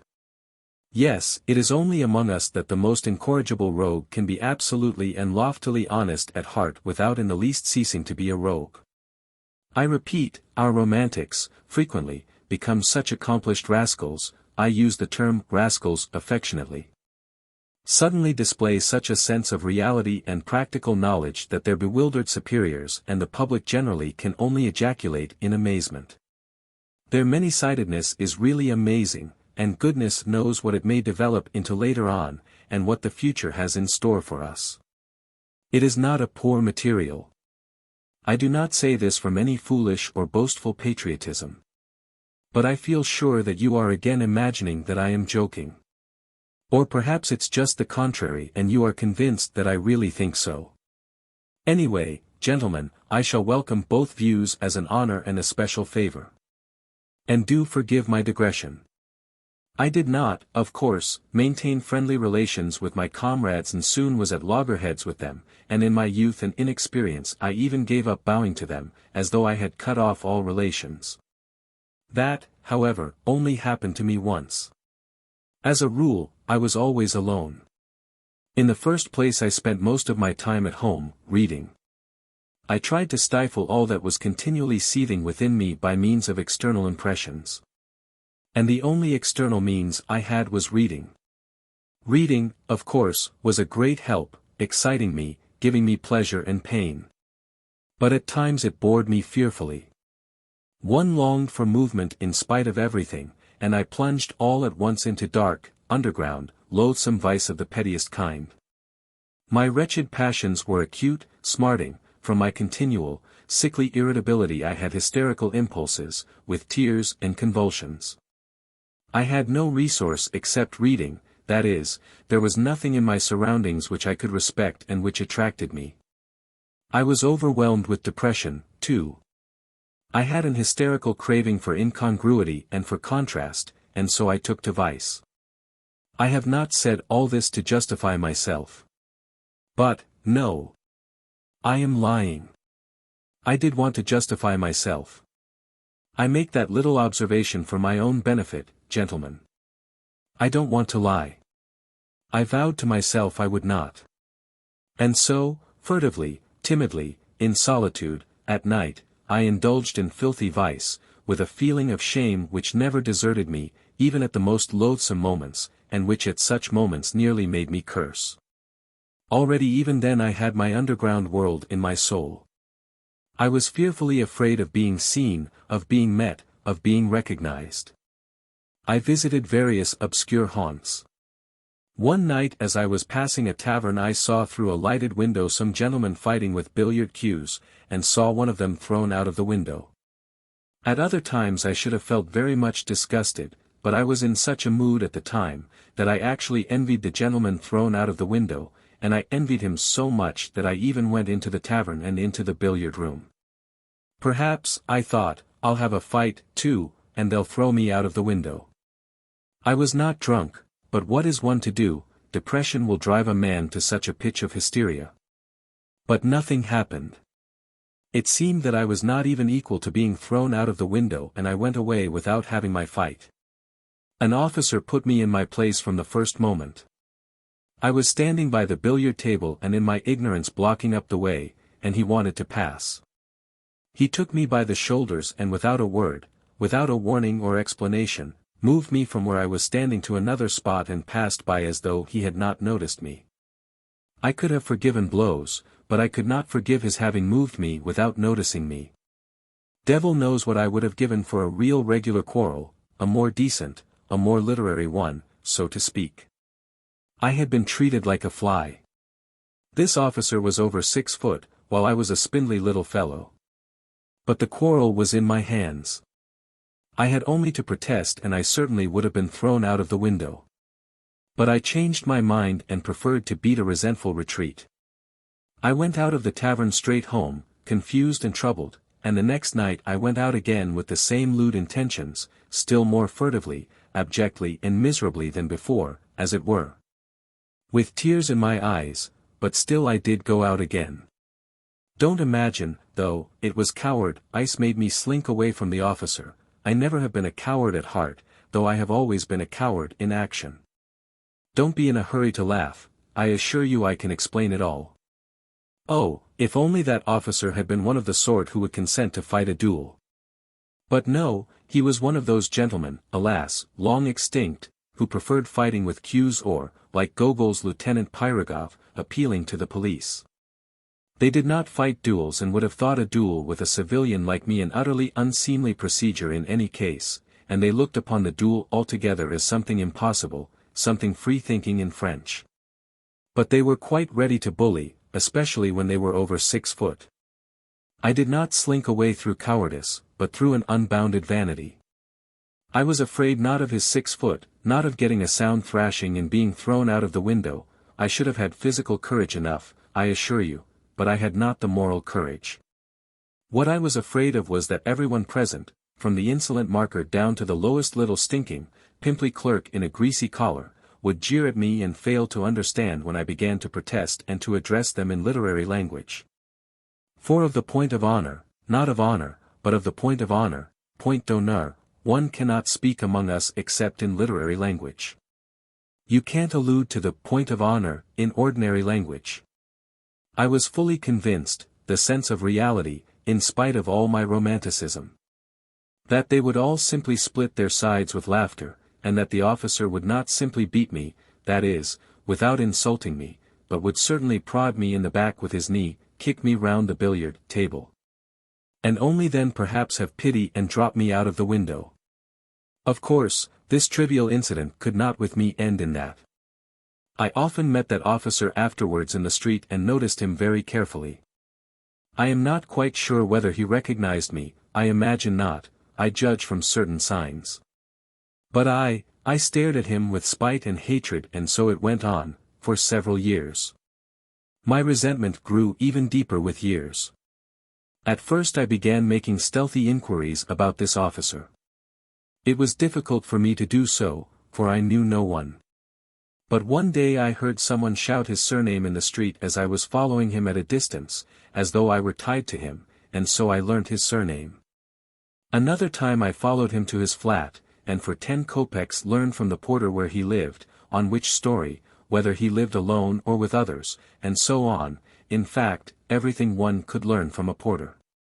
One morning, though I had never tried my hand with the pen, it suddenly occurred to me to write a satire on this officer in the form of a novel which would unmask his villainy. I wrote the novel with relish. I did unmask his villainy, I even exaggerated it. At first I so altered his surname that it could easily be recognized, but on second thoughts I changed it, and sent the story to the Otechestvenia Zapiski. But at that time such attacks were not the fashion and my story was not printed. That was a great vexation to me. Sometimes I was positively choked with resentment. At last I determined to challenge my enemy to a duel. I composed a splendid, charming letter to him, imploring him to apologize to me, and hinting rather plainly at a duel in case of refusal.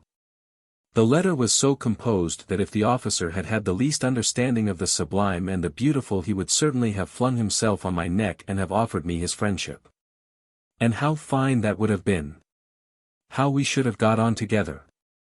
He could have shielded me with his higher rank, while I could have improved his mind with my culture, and, well, my ideas, and all sorts of things might have happened.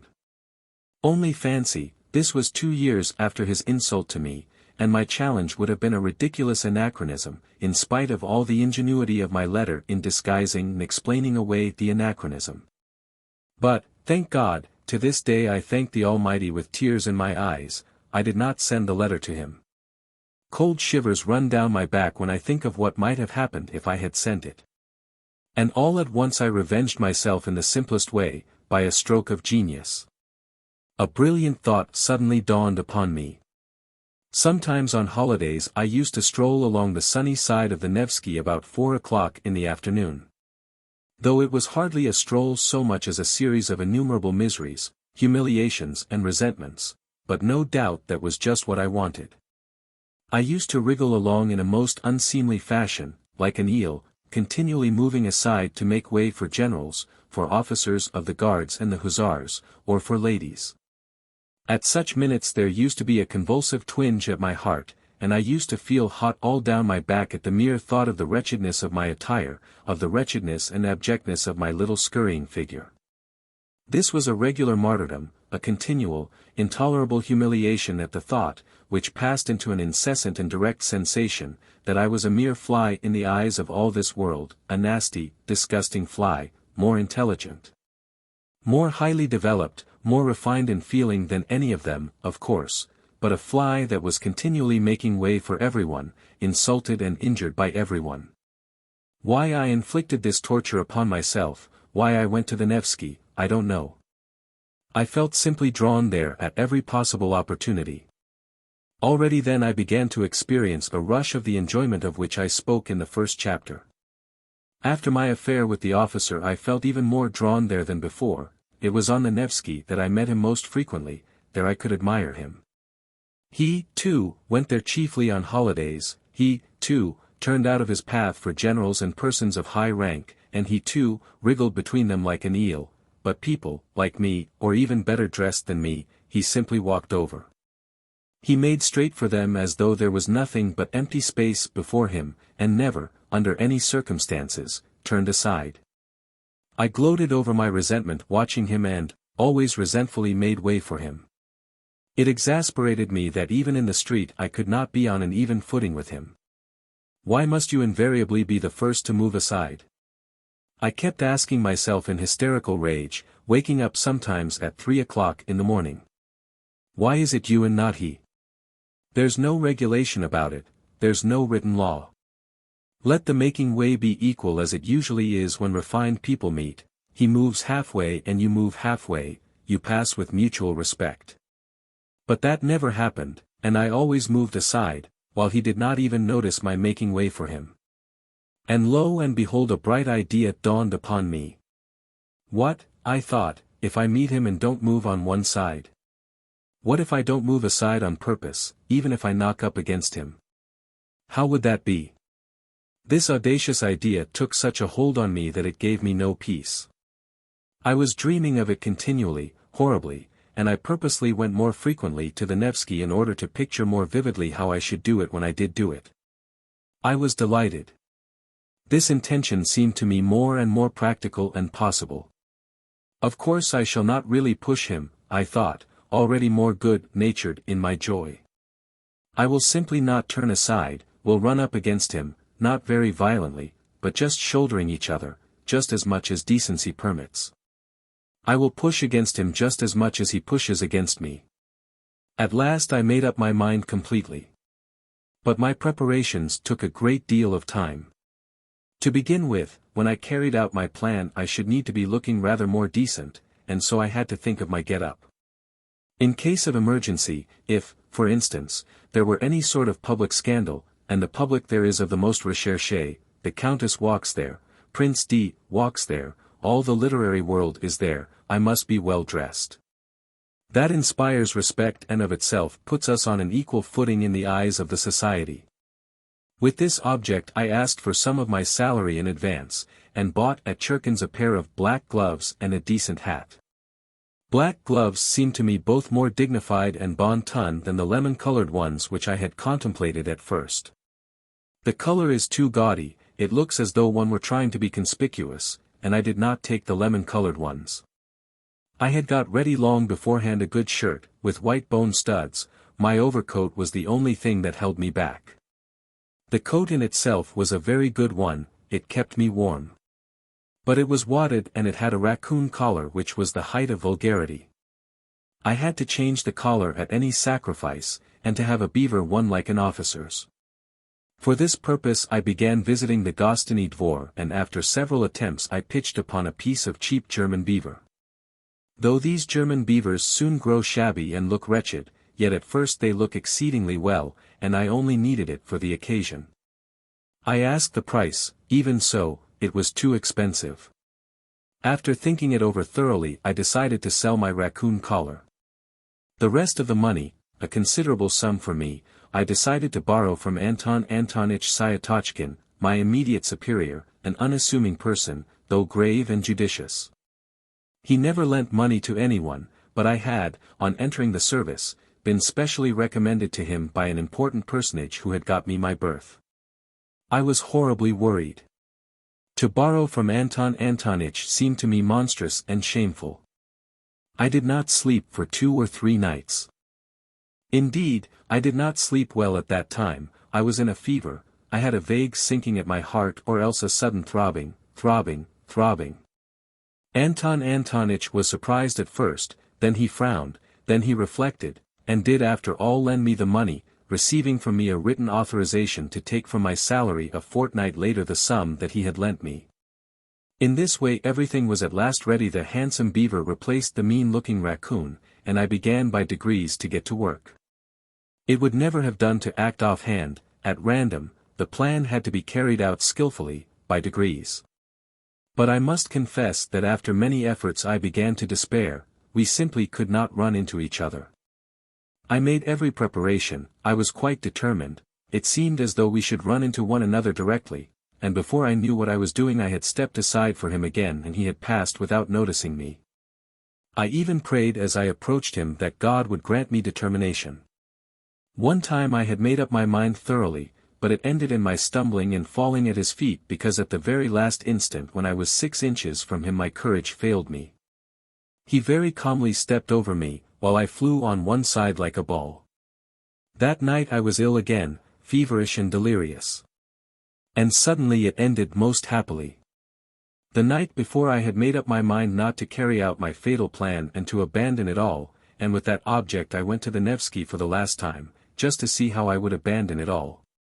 Suddenly, 3 paces from my enemy, I unexpectedly made up my mind, I closed my eyes, and we ran full tilt, shoulder to shoulder, against one another. I did not budge an inch and passed him on a perfectly equal footing. He did not even look round and pretended not to notice it, but he was only pretending. I am convinced of that. I am convinced of that to this day. Of course, I got the worst of it, he was stronger, but that was not the point. The point was that I had attained my object, I had kept up my dignity, I had not yielded a step, and had put myself publicly on an equal social footing with him. I returned home feeling that I was fully avenged for everything. I was delighted. I was triumphant and sang Italian arias. Of course, I will not describe to you what happened to me 3 days later. If you have read my first chapter you can guess for yourself. The officer was afterwards transferred. I have not seen him now for 14 years. What is the dear fellow doing now? Whom is he walking over? 2. But the period of my dissipation would end and I always felt very sick afterwards. It was followed by remorse. I tried to drive it away. I felt too sick. By degrees, however, I grew used to that too. I grew used to everything, or rather I voluntarily resigned myself to enduring it.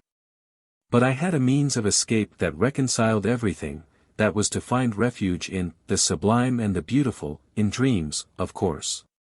I was a terrible dreamer. I would dream for 3 months on end, tucked away in my corner, and you may believe me that at those moments I had no resemblance to the gentleman who, in the perturbation of his chicken heart, put a collar of German beaver on his greatcoat. I suddenly became a hero. I would not have admitted my 6-foot lieutenant even if he had called on me. I could not even picture him before me then.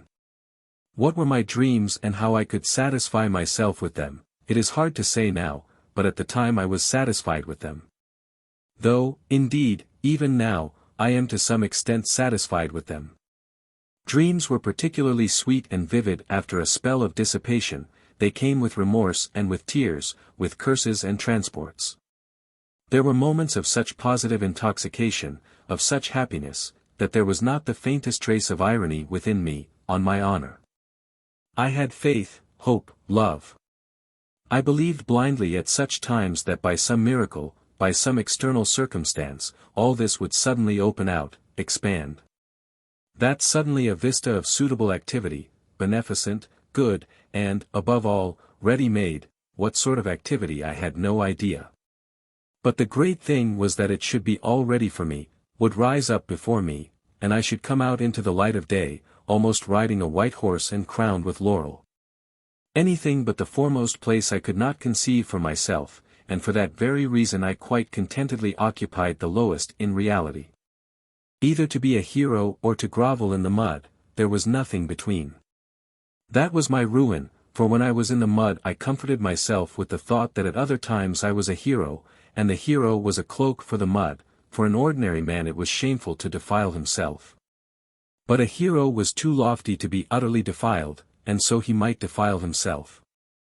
It is worth noting that these attacks of the sublime and the beautiful visited me even during the period of dissipation and just at the times when I was touching the bottom.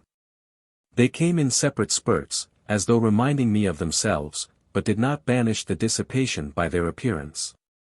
On the contrary, they seemed to add a zest to it by contrast, and were only sufficiently present to serve as an appetizing sauce.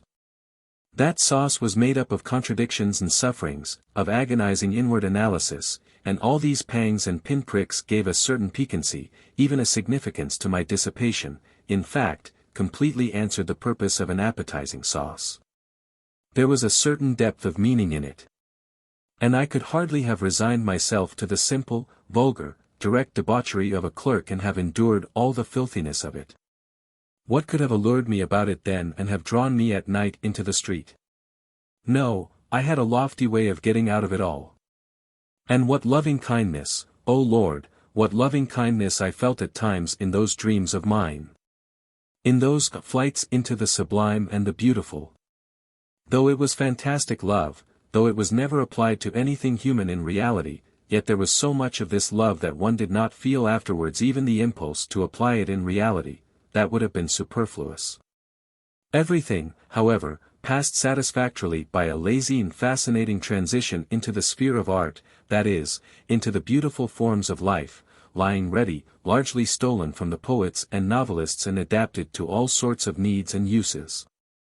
I, for instance, was triumphant over everyone, of course, was in dust and ashes, and was forced spontaneously to recognize my superiority, and I forgave them all. I was a poet and a grand gentleman, I fell in love. I came in for countless millions and immediately devoted them to humanity, and at the same time I confessed before all the people my shameful deeds, which, of course, were not merely shameful, but had in them much that was sublime and beautiful, something in the Manfred style. Everyone would kiss me and weep, what idiots they would be if they did not, while I should go barefoot and hungry preaching new ideas and fighting a victorious Austerlitz against the obscurantists. Then the band would play a march, an amnesty would be declared, the Pope would agree to retire from Rome to Brazil. Then there would be a ball for the whole of Italy at the Villa Borghese on the shores of Lake Como being for that purpose transferred to the neighborhood of Rome. Then would come a scene in the bushes, and so on, as though you did not know all about it. You will say that it is vulgar and contemptible to drag all this into public after all the tears and transports which I have myself confessed. But why is it contemptible? Can you imagine that I am ashamed of it all, and that it was stupider than anything in your life, gentlemen? And I can assure you that some of these fancies were by no means badly composed. It did not all happen on the shores of Lake Como. And yet you are right, it really is vulgar and contemptible. And most contemptible of all it is that now I am attempting to justify myself to you. And even more contemptible than that is my making this remark now. But that's enough, or there will be no end to it, each step will be more contemptible than the last. I could never stand more than 3 months of dreaming at a time without feeling an irresistible desire to plunge into society. To plunge into society meant to visit my superior at the office, Anton Antonitch Syatochkin. He was the only permanent acquaintance I have had in my life, and I wonder at the fact myself now. But I only went to see him when that phase came over me, and when my dreams had reached such a point of bliss that it became essential at once to embrace my fellows and all mankind. And for that purpose I needed, at least, one human being, actually existing. I had to call on Anton Antonitch, however, on Tuesday, his at-home day, so I had always to time my passionate desire to embrace humanity so that it might fall on a Tuesday. This Anton Antonitch lived on the 4th story in a house in 5 corners, in 4 low-pitched rooms, one smaller than the other, of a particularly frugal and sallow appearance. He had 2 daughters and their aunt, who used to pour out the tea. Of the daughters one was 13 and another 14, they both had snub noses, and I was awfully shy of them because they were always whispering and giggling together. The master of the house usually sat in his study on a leather couch in front of the table with some grey-headed gentleman, usually a colleague from our office or some other department. I never saw more than 2 or 3 visitors there, always the same. They talked about the excise duty, about business in the Senate, about salaries, about promotions, about His Excellency, and the best means of pleasing him, and so on. I had the patience to sit like a fool beside these people for 4 hours at a stretch, listening to them without knowing what to say to them or venturing to say a word. I became stupefied, several times I felt myself perspiring, I was overcome by a sort of paralysis, but this was pleasant and good for me. On returning home I deferred for a time my desire to embrace all mankind. I had however one other acquaintance of a sort, Semenov, who was an old schoolfellow. I had a number of schoolfellows, indeed, in Petersburg, but I did not associate with them and had even given up nodding to them in the street. I believe I had transferred into the department I was in simply to avoid their company and to cut off all connection with my hateful childhood. Curses on that school and all those terrible years of penal servitude. In short, I parted from my schoolfellows as soon as I got out into the world. There were 2 or 3 left to whom I nodded in the street. One of them was Semenov, who had in no way been distinguished at school, was of a quiet and equable disposition, but I discovered in him a certain independence of character and even honesty. I don't even suppose that he was particularly stupid. I had at one time spent some rather soulful moments with him, but these had not lasted long and had somehow been suddenly clouded over. He was evidently uncomfortable at these reminiscences, and was, I fancy, always afraid that I might take up the same tone again. I suspected that he had an aversion for me, but still I went on going to see him, not being quite certain of it. And so on one occasion, unable to endure my solitude and knowing that as it was Thursday Anton Antonitch's door would be closed, I thought of Semenov. Climbing up to his 4th story I was thinking that the man disliked me and that it was a mistake to go and see him. But as it always happened that such reflections impelled me, as though purposely, to put myself into a false position, I went in. It was almost a year since I had last seen Semenov. 3. I found 2 of my old schoolfellows with him. They seemed to be discussing an important matter. All of them took scarcely any notice of my entrance, which was strange, for I had not met them for years. Evidently they looked upon me as something on the level of a common fly. I had not been treated like that even at school, though they all hated me. I knew, of course, that they must despise me now for my lack of success in the service, and for my having let myself sink so low, going about badly dressed and so on, which seemed to them a sign of my incapacity and insignificance. But I had not expected such contempt. Semenov was positively surprised at my turning up. Even in old days he had always seemed surprised at my coming.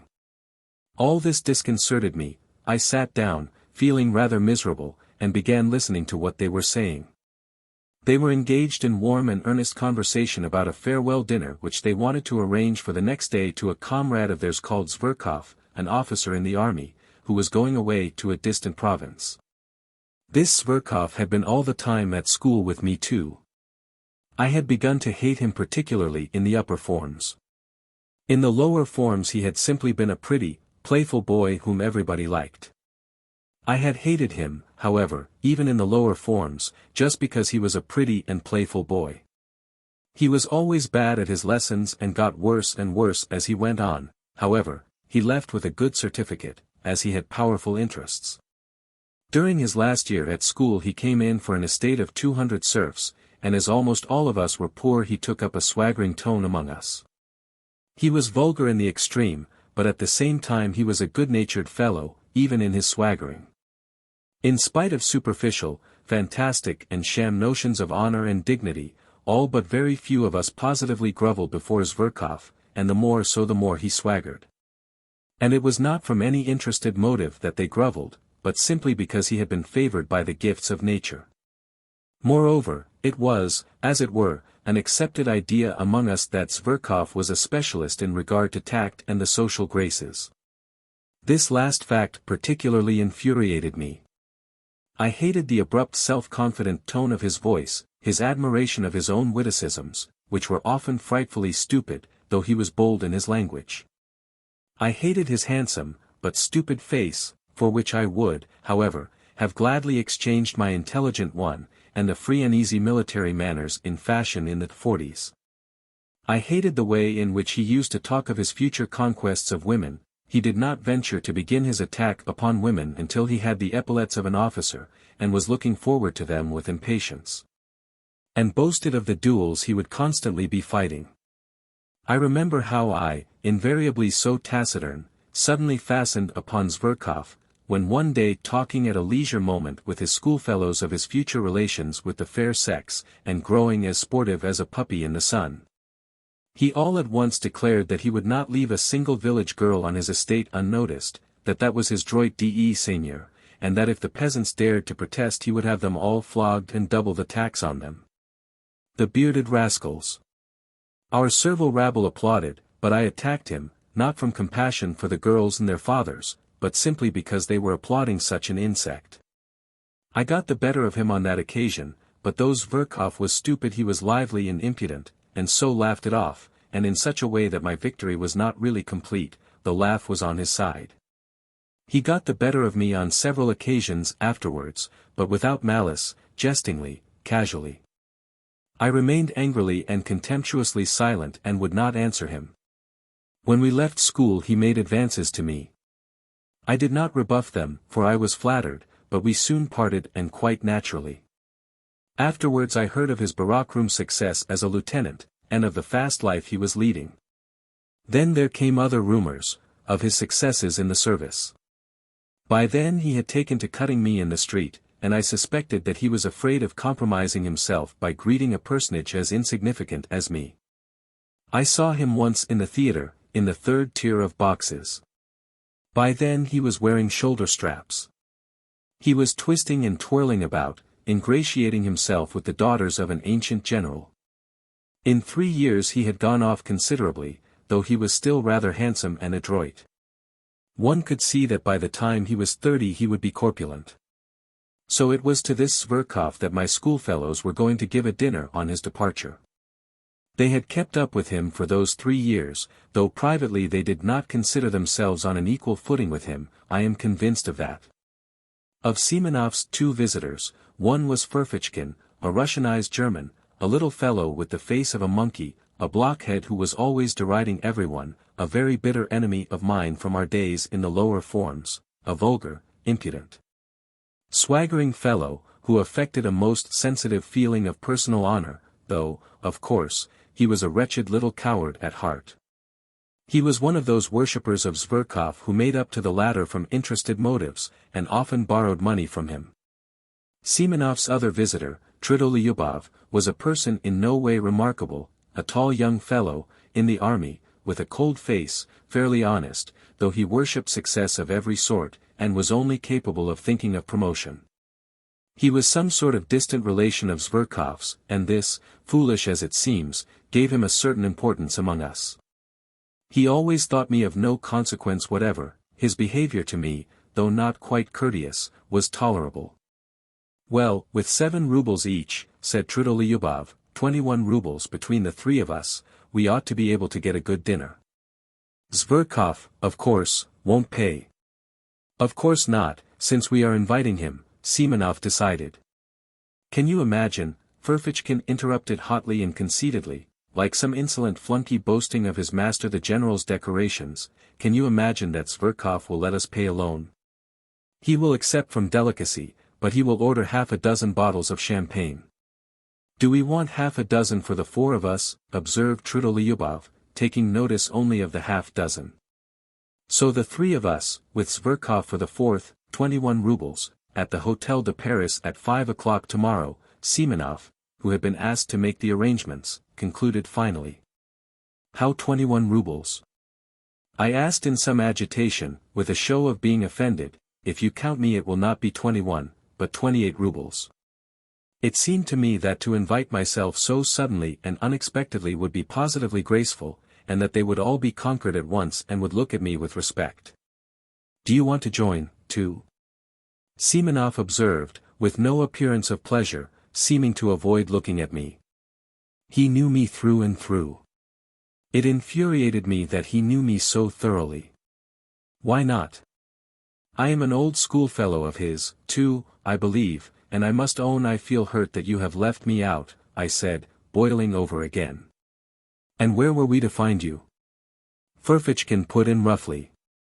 You never were on good terms with Zverkov, Trudolyubov added, frowning. But I had already clutched at the idea and would not give it up. It seems to me that no one has a right to form an opinion upon that, I retorted in a shaking voice, as though something tremendous had happened. Perhaps that is just my reason for wishing it now, that I have not always been on good terms with him. Oh, there's no making you out. With these refinements, Trudolyubov jeered. We'll put your name down, Semenov decided, addressing me. Tomorrow at 5 o'clock at the Hotel de Paris. What about the money? Ferfitchkin began in an undertone, indicating me to Semenov, but he broke off, for even Semenov was embarrassed. That will do, said Trudolyubov, getting up. If he wants to come so much, let him. But it's a private thing, between us friends, Ferfitchkin said crossly, as he, too, picked up his hat. It's not an official gathering. We do not want at all, perhaps. They went away. Ferfitchkin did not greet me in any way as he went out, Trudolyubov barely nodded. Semenov, with whom I was left tête-à-tête, was in a state of vexation and perplexity, and looked at me queerly. He did not sit down and did not ask me to. Yes, tomorrow, then. Will you pay your subscription now? I just ask so as to know, he muttered in embarrassment. I flushed crimson. As I did so I remembered that I had owed Semenov 15 rubles for ages, which I had, indeed, never forgotten, though I had not paid it. You will understand, Semenov, that I could have no idea when I came here. I am very much vexed that I have forgotten. All right, that doesn't matter.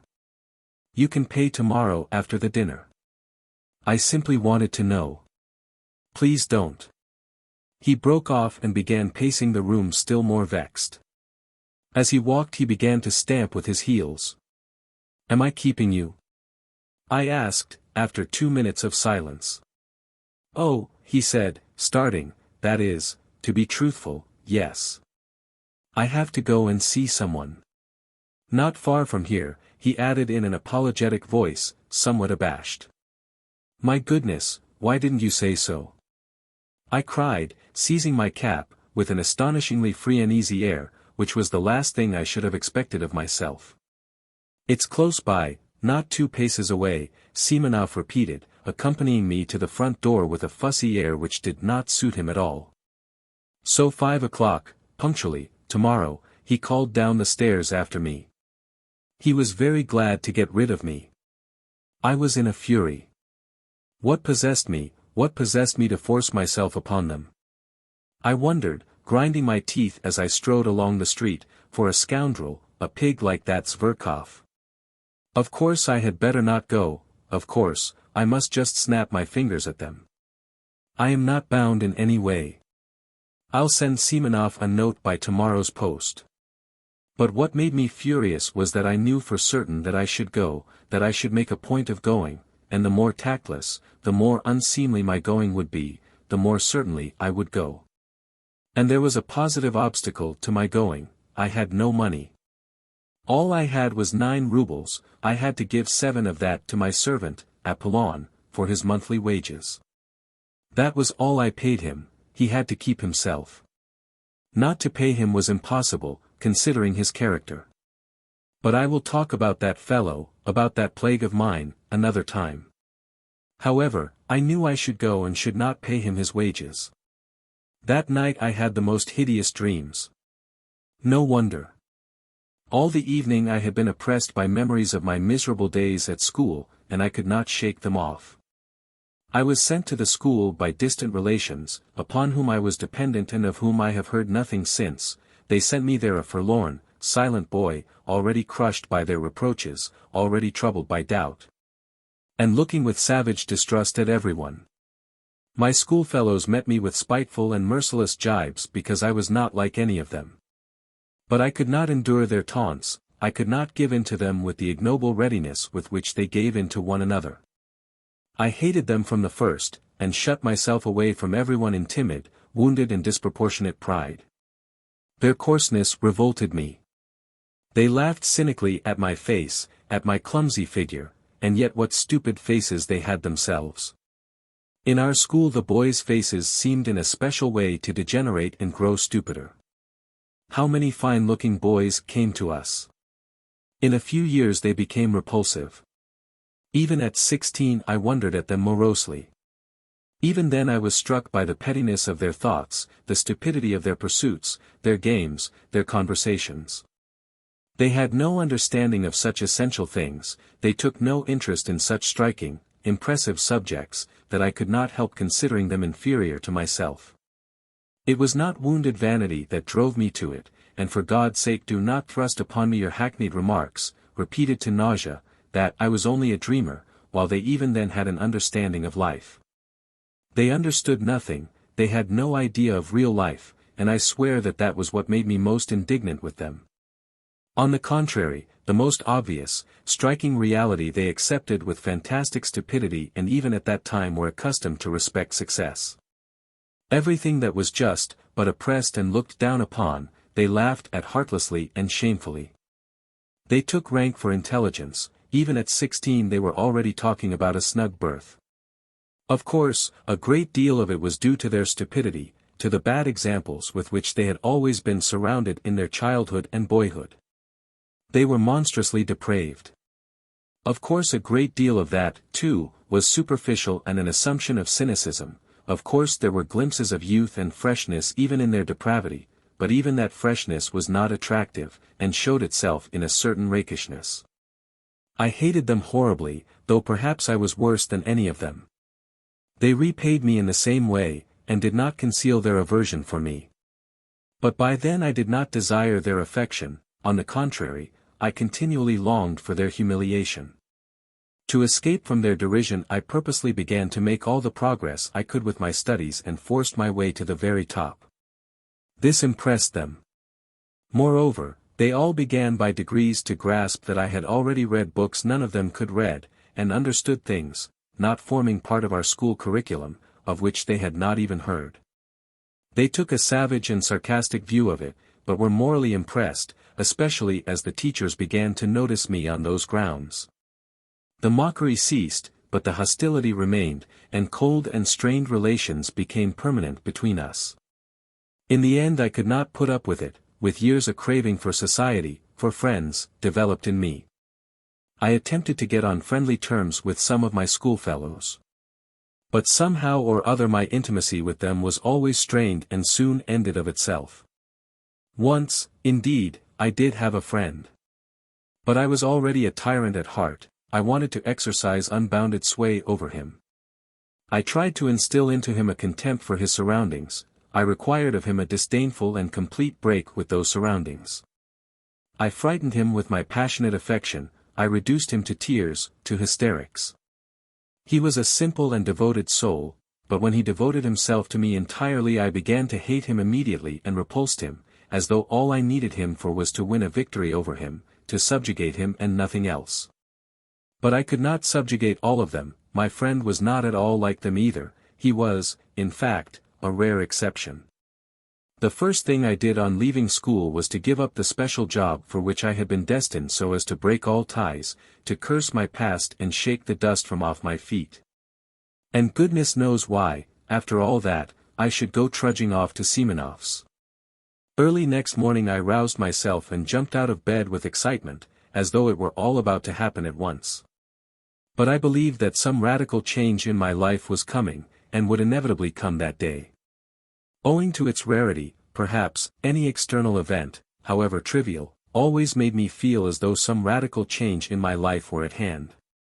I went to the office, however, as usual, but sneaked away home 2 hours earlier to get ready. The great thing, I thought, is not to be the first to arrive, or they will think I am overjoyed at coming. But there were thousands of such great points to consider, and they all agitated and overwhelmed me. I polished my boots a second time with my own hands. Nothing in the world would have induced Apollon to clean them twice a day, as he considered that it was more than his duties required of him. I stole the brushes to clean them from the passage, being careful he should not detect it, for fear of his contempt. Then I minutely examined my clothes and thought that everything looked old, worn and threadbare. I had let myself get too slovenly. My uniform, perhaps, was tidy, but I could not go out to dinner in my uniform. The worst of it was that on the knee of my trousers was a big yellow stain. I had a foreboding that that stain would deprive me of 9/10 of my personal dignity. I knew, too, that it was very poor to think so. But this is no time for thinking, now I am in for the real thing, I thought, and my heart sank. I knew, too, perfectly well even then, that I was monstrously exaggerating the facts. But how could I help it? I could not control myself and was already shaking with fever. With despair I pictured to myself how coldly and disdainfully that scoundrel Zverkov would meet me. With what dull-witted, invincible contempt the blockhead Tridolyubov would look at me, with what impudent rudeness the insect Ferfitchkin would snigger at me in order to curry favor with Zverkov. How completely Semenov would take it all in, and how he would despise me for the abjectness of my vanity and lack of spirit, and, worst of all, how paltry, unliterary, commonplace it would all be. Of course, the best thing would be not to go at all. But that was most impossible of all. If I feel impelled to do anything, I seem to be pitchforked into it. I should have jeered at myself ever afterwards, so you funked it, you funked the real thing. On the contrary, I passionately longed to show all that rabble that I was by no means such a spiritless creature as I seemed to myself. What is more, even in the acutest paroxysm of this cowardly fever, I dreamed of getting the upper hand, of dominating them, carrying them away, making them like me, if only for my elevation of thought and unmistakable wit. They would abandon Zverkov, he would sit on one side, silent and ashamed, while I should crush him. Then, perhaps, we would be reconciled and drink to our everlasting friendship. But what was most bitter and humiliating for me was that I knew even then, knew fully and for certain, that I needed nothing of all this really, that I did not really want to crush, to subdue, to attract them. And that I did not care a straw really for the result, even if I did achieve it. Oh, how I prayed for the day to pass quickly. In unutterable anguish I went to the window, opened the movable pane and looked out into the troubled darkness of the thickly falling wet snow. At last my wretched little clock hissed out 5. I seized my hat and, trying not to look at Apollon, who had been all day expecting his month's wages, but in his foolishness was unwilling to be the first to speak about it, I slipped between him and the door and, jumping into a high-class sledge, on which I spent my last half-ruble, I drove up in grand style to the Hôtel de Paris. 4. I had been certain the day before that I should be the first to arrive. But it was not a question of being the first to arrive. Not only were they not there, but I had difficulty in finding our room. The table was not laid even. What did it mean? After a good many questions I elicited from the waiters that the dinner had been ordered not for 5, but for 6 o'clock. This was confirmed at the buffet too. I felt really ashamed to go on questioning them. It was only 25 minutes past 5. If they changed the dinner hour they ought at least to have let me know, that is what the post is for, and not to have put me in an absurd position in my own eyes and even before the waiters. I sat down, the servant began laying the table, I felt even more humiliated when he was present. Towards 6 o'clock they brought in candles, though there were lamps burning in the room. It had not occurred to the waiter, however, to bring them in at once when I arrived. In the next room two gloomy, angry-looking persons were eating their dinners in silence at two different tables. There was a great deal of noise, even shouting. In a room further away, one could hear the laughter of a crowd of people, and nasty little shrieks in French. There were ladies at the dinner. It was sickening, in fact. I rarely passed more unpleasant moments, so much so that when they did arrive all together punctually at 6 I was overjoyed to see them, as though they were my deliverers, and even forgot that it was incumbent upon me to show resentment. Zverkov walked in at the head of them. Evidently he was the leading spirit. He and all of them were laughing, but, seeing me, Zverkov drew himself up a little, walked up to me deliberately with a slight, rather jaunty bend from the waist. He shook hands with me in a friendly, but not over-friendly, fashion, with a sort of circumspect courtesy like that of a general, as though in giving me his hand he were warding off something. I had imagined, on the contrary, that on coming in he would at once break into his habitual thin, shrill laugh and fall to making his insipid jokes and witticisms. I had been preparing for them ever since the previous day, but I had not expected such condescension, such high official courtesy. So, then, he felt himself ineffably superior to me in every respect. If he only meant to insult me by that high official tone, it would not matter, I thought. I could pay him back for it one way or another. But what if, in reality, without the least desire to be offensive, that sheepshead had a notion in earnest that he was superior to me and could only look at me in a patronizing way? The very supposition made me gasp. I was surprised to hear of your desire to join us, he began, lisping and drawling, which was something new. You and I seem to have seen nothing of one another. You fight shy of us. You shouldn't. We are not such terrible people as you think. Well, anyway, I am glad to renew our acquaintance. And he turned carelessly to put down his hat on the window. Have you been waiting long? Tridolyubov inquired. I arrived at 5 o'clock as you told me yesterday, I answered aloud, with an irritability that threatened an explosion. Didn't you let him know that we had changed the hour, said Tridolyubov to Semenov. No, I didn't. I forgot, the latter replied, with no sign of regret, and without even apologizing to me he went off to order the hors d'oeuvre. So you've been here a whole hour? Oh, poor fellow! Zverkov cried ironically, for to his notions this was bound to be extremely funny. That rascal Ferfitchkin followed with his nasty little snigger like a puppy yapping. My position struck him, too, as exquisitely ludicrous and embarrassing. It isn't funny at all. I cried to Ferfitchkin, more and more irritated. It wasn't my fault, but other people's. They neglected to let me know. It was simply absurd. It's not only absurd, but something else as well, muttered Tridolyubov, naively taking my part. You are not hard enough upon it. It was simply rudeness, unintentional, of course. And how could Semenov, If a trick like that had been played on me, observed Ferfitchkin, I should. But you should have ordered something for yourself, Zverkov interrupted, or simply asked for dinner without waiting for us. You will allow that I might have done that without your permission, I rapped out. If I waited, it was. Let us sit down, gentlemen, cried Semenov, coming in. Everything is ready, I can answer for the champagne, it is capitally frozen. You see, I did not know your address, where was I to look for you? He suddenly turned to me, but again he seemed to avoid looking at me. Evidently he had something against me. It must have been what happened yesterday. All sat down, I did the same. It was a round table.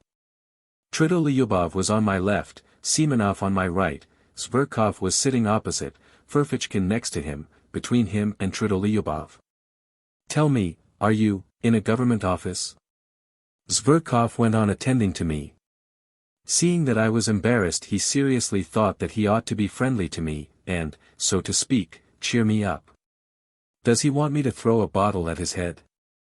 I thought, in a fury.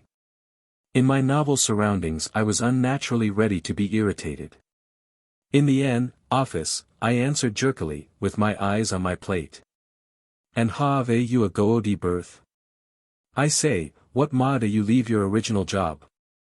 What made me was that I wanted to leave my original job. I drawled more than he, hardly able to control myself. Ferfitchkin went off into a guffaw. Semenov looked at me ironically. Tridolyubov left off eating and began looking at me with curiosity. Zverkov winced, but he tried not to notice it. And the remuneration? What remuneration? I mean, your salary.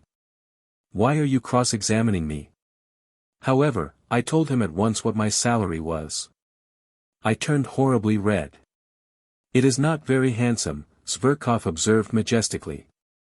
Yes, you can't afford to dine at cafes on that, Ferfitchkin added insolently. To my thinking it's very poor, Tridolyubov observed gravely. And how thin you have grown.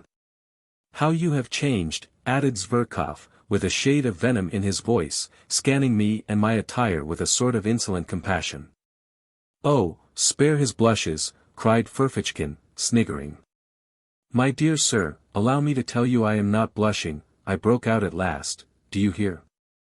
I am dining here, at this cafe, at my own expense, not at other people's, note that, Mr. Ferfitchkin. What? Isn't everyone here dining at his own expense? You would seem to be. Ferfitchkin flew out at me, turning as red as a lobster, and looking me in the face with fury. That, I answered, feeling I had gone too far, and I imagine it would be better to talk of something more intelligent. You intend to show off your intelligence, I suppose. Don't disturb yourself, that would be quite out of place here. Why are you clacking away like that, my good sir, eh? Have you gone out of your wits in your office? Enough, gentlemen, enough. Zverkov cried, authoritatively. How stupid it is, muttered Semenov. It really is stupid. We have met here, a company of friends, for a farewell dinner to a comrade, and you carry on an altercation, said Tridolyubov, rudely addressing himself to me alone. You invited yourself to join us, so don't disturb the general harmony. Enough, enough, cried Zverkov. Give over, gentlemen, it's out of place. Better let me tell you how I nearly got married the day before yesterday. And then followed a burlesque narrative of how this gentleman had almost been married 2 days before. There was not a word about the marriage, however, but the story was adorned with generals, colonels and Kammerjunker, while Zverkov almost took the lead among them. It was greeted with approving laughter. Ferfitchkin positively squealed. No one paid any attention to me, and I sat crushed and humiliated. Good heavens, these are not the people for me. I thought. And what a fool I have made of myself before them. I let Ferfitchkin go too far, though. The brutes imagine they are doing me an honor in letting me sit down with them. They don't understand that it's an honor to them and not to me. I've grown thinner. My clothes. Oh, damn my trousers. Zverkov noticed the yellow stain on the knee as soon as he came in, but what's the use? I must get up at once, this very minute, take my hat and simply go without a word, with contempt. And tomorrow I can send a challenge. The scoundrels. As though I cared about the 7 rubles. They may think. Damn it. I don't care about the 7 rubles. I'll go this minute. Of course I remained.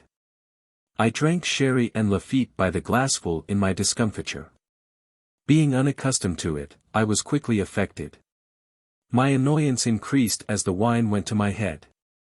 I longed all at once to insult them all in a most flagrant manner and then go away. To seize the moment and show what I could do, so that they would say, he's clever, though he is absurd, and, in fact, damn them all. I scanned them all insolently with my drowsy eyes. But they seemed to have forgotten me altogether. They were noisy, vociferous, cheerful. Zverkov was talking all the time. I began listening. Zverkov was talking of some exuberant lady whom he had at last led on to declaring her love. Of course, he was lying like a horse, and how he had been helped in this affair by an intimate friend of his, a Prince Kolya, an officer in the hussars, who had 3,000 serfs. And yet this Kolya, who has 3,000 serfs, has not put in an appearance here tonight to see you off, I cut in suddenly. For 1 minute everyone was silent. You are drunk already. Tridolyubov deigned to notice me at last, glancing contemptuously in my direction. Zverkov, without a word, examined me as though I were an insect. I dropped my eyes. Semenov made haste to fill up the glasses with champagne. Tridolyubov raised his glass, as did everyone else but me. Your health and good luck on the journey, he cried to Zverkov. To old times, to our future, hurrah!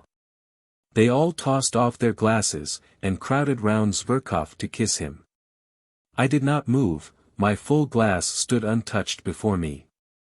Why, aren't you going to drink it? Roared Tridolyubov, losing patience and turning menacingly to me.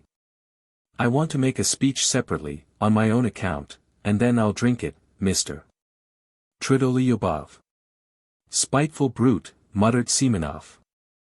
I drew myself up in my chair and feverishly seized my glass, prepared for something extraordinary, though I did not know myself precisely what I was going to say. Silence, cried Ferfitchkin. Now for a display of wit. Zverkov waited very gravely, knowing what was coming. Mr. Lieutenant Zverkov, I began, let me tell you that I hate phrases, phrasemongers and men in corsets. That's the first point, and there is a second one to follow it. There was a general stir. The second point is, I hate ribaldry and ribald talkers. Especially ribald talkers. The third point, I love justice, truth and honesty. I went on almost mechanically, for I was beginning to shiver with horror myself and had no idea how I came to be talking like this. I love thought, Monsieur Zverkov, I love true comradeship, on an equal footing in not. I love. But, however, why not? I will drink your health, too, Mr. Zverkov.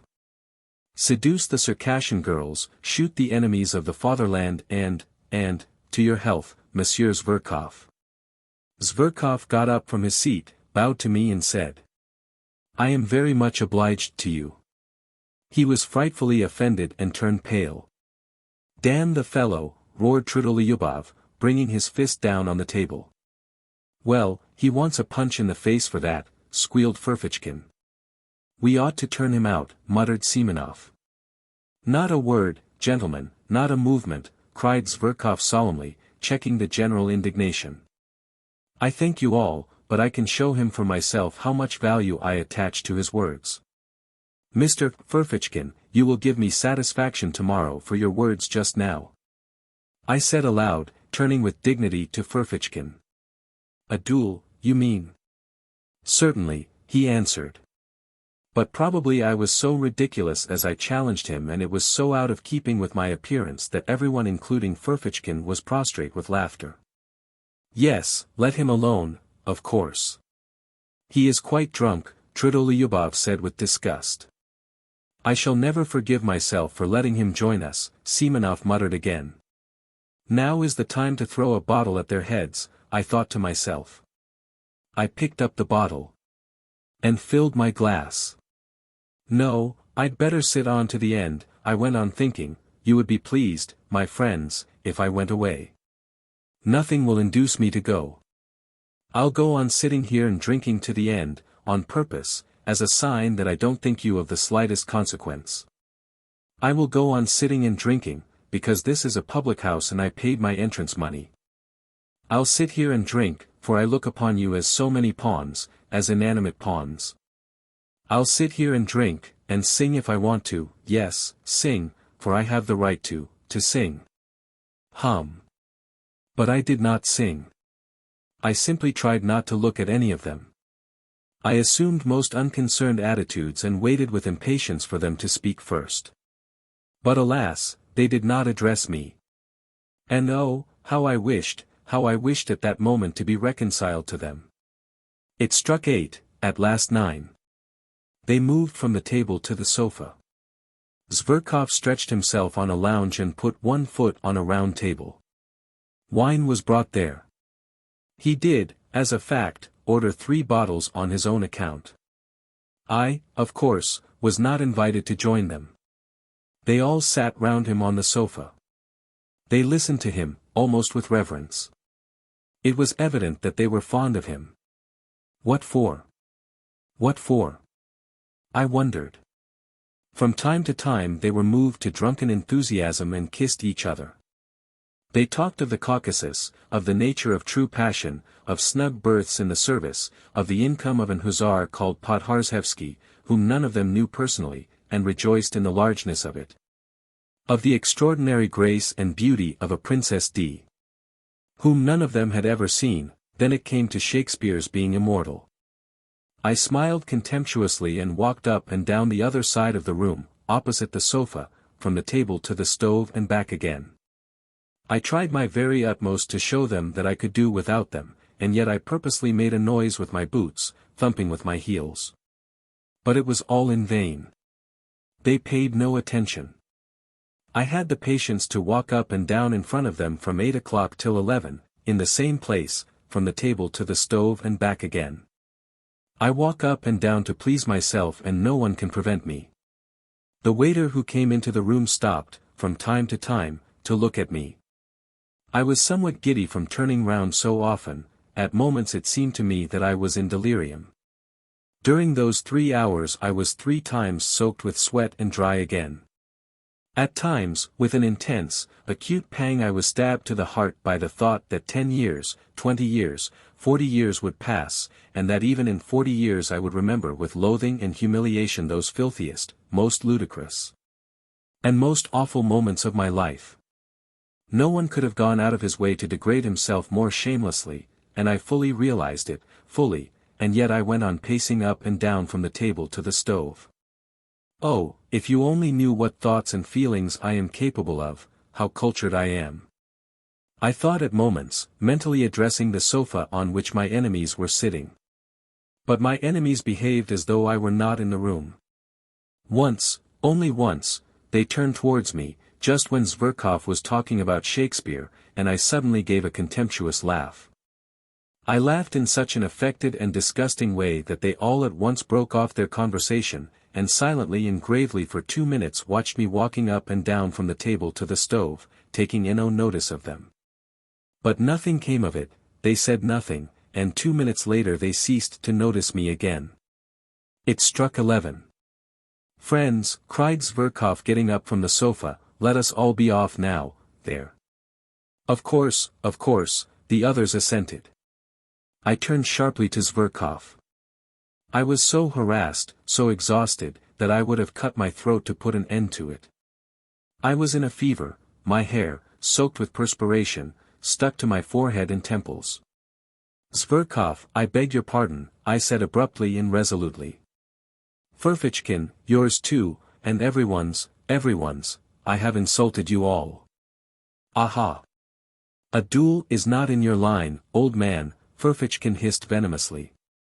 It sent a sharp pang to my heart. "No, it's not the duel I am afraid of, Ferfitchkin. I am ready to fight you tomorrow, after we are reconciled. I insist upon it, in fact, and you cannot refuse. I want to show you that I am not afraid of a duel. You shall fire first and I shall fire into the air." "He is comforting himself," said Semenov. "He's simply raving," said Trudolyubov. "But let us pass. Why are you barring our way? What do you want?" Zverkov answered disdainfully. They were all flushed, their eyes were bright, they had been drinking heavily. "I ask for your friendship, Zverkov, I insulted you, but—" "Insulted? You insulted me? Understand, sir, that you never, under any circumstances, could possibly insult me. And that's enough for you. Out of the way," concluded Trudolyubov. "Olympia is mine, friends, that's agreed," cried Zverkov. "We won't dispute your right, the others answered, laughing. I stood as though spat upon. The party went noisily out of the room. Tridolyubov struck up some stupid song. Semenov remained behind for a moment to tip the waiters. I suddenly went up to him. Semenov. Give me 6 rubles. I said, with desperate resolution. He looked at me in extreme amazement, with vacant eyes. He, too, was drunk. You don't mean you are coming with us?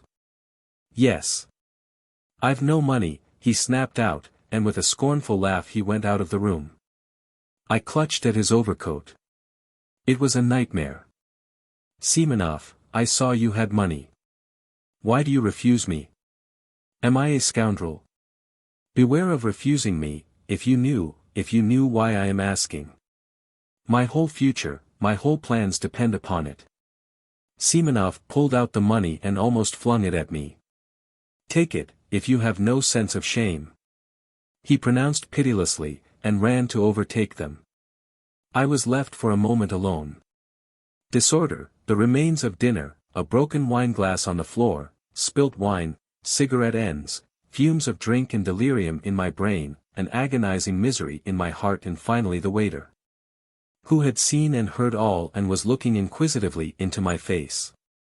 I am going there. I cried. Either they shall all go down on their knees to beg for my friendship, or I will give Zverkov a slap in the face. So this is it at last, contact with real life, I muttered as I ran headlong downstairs.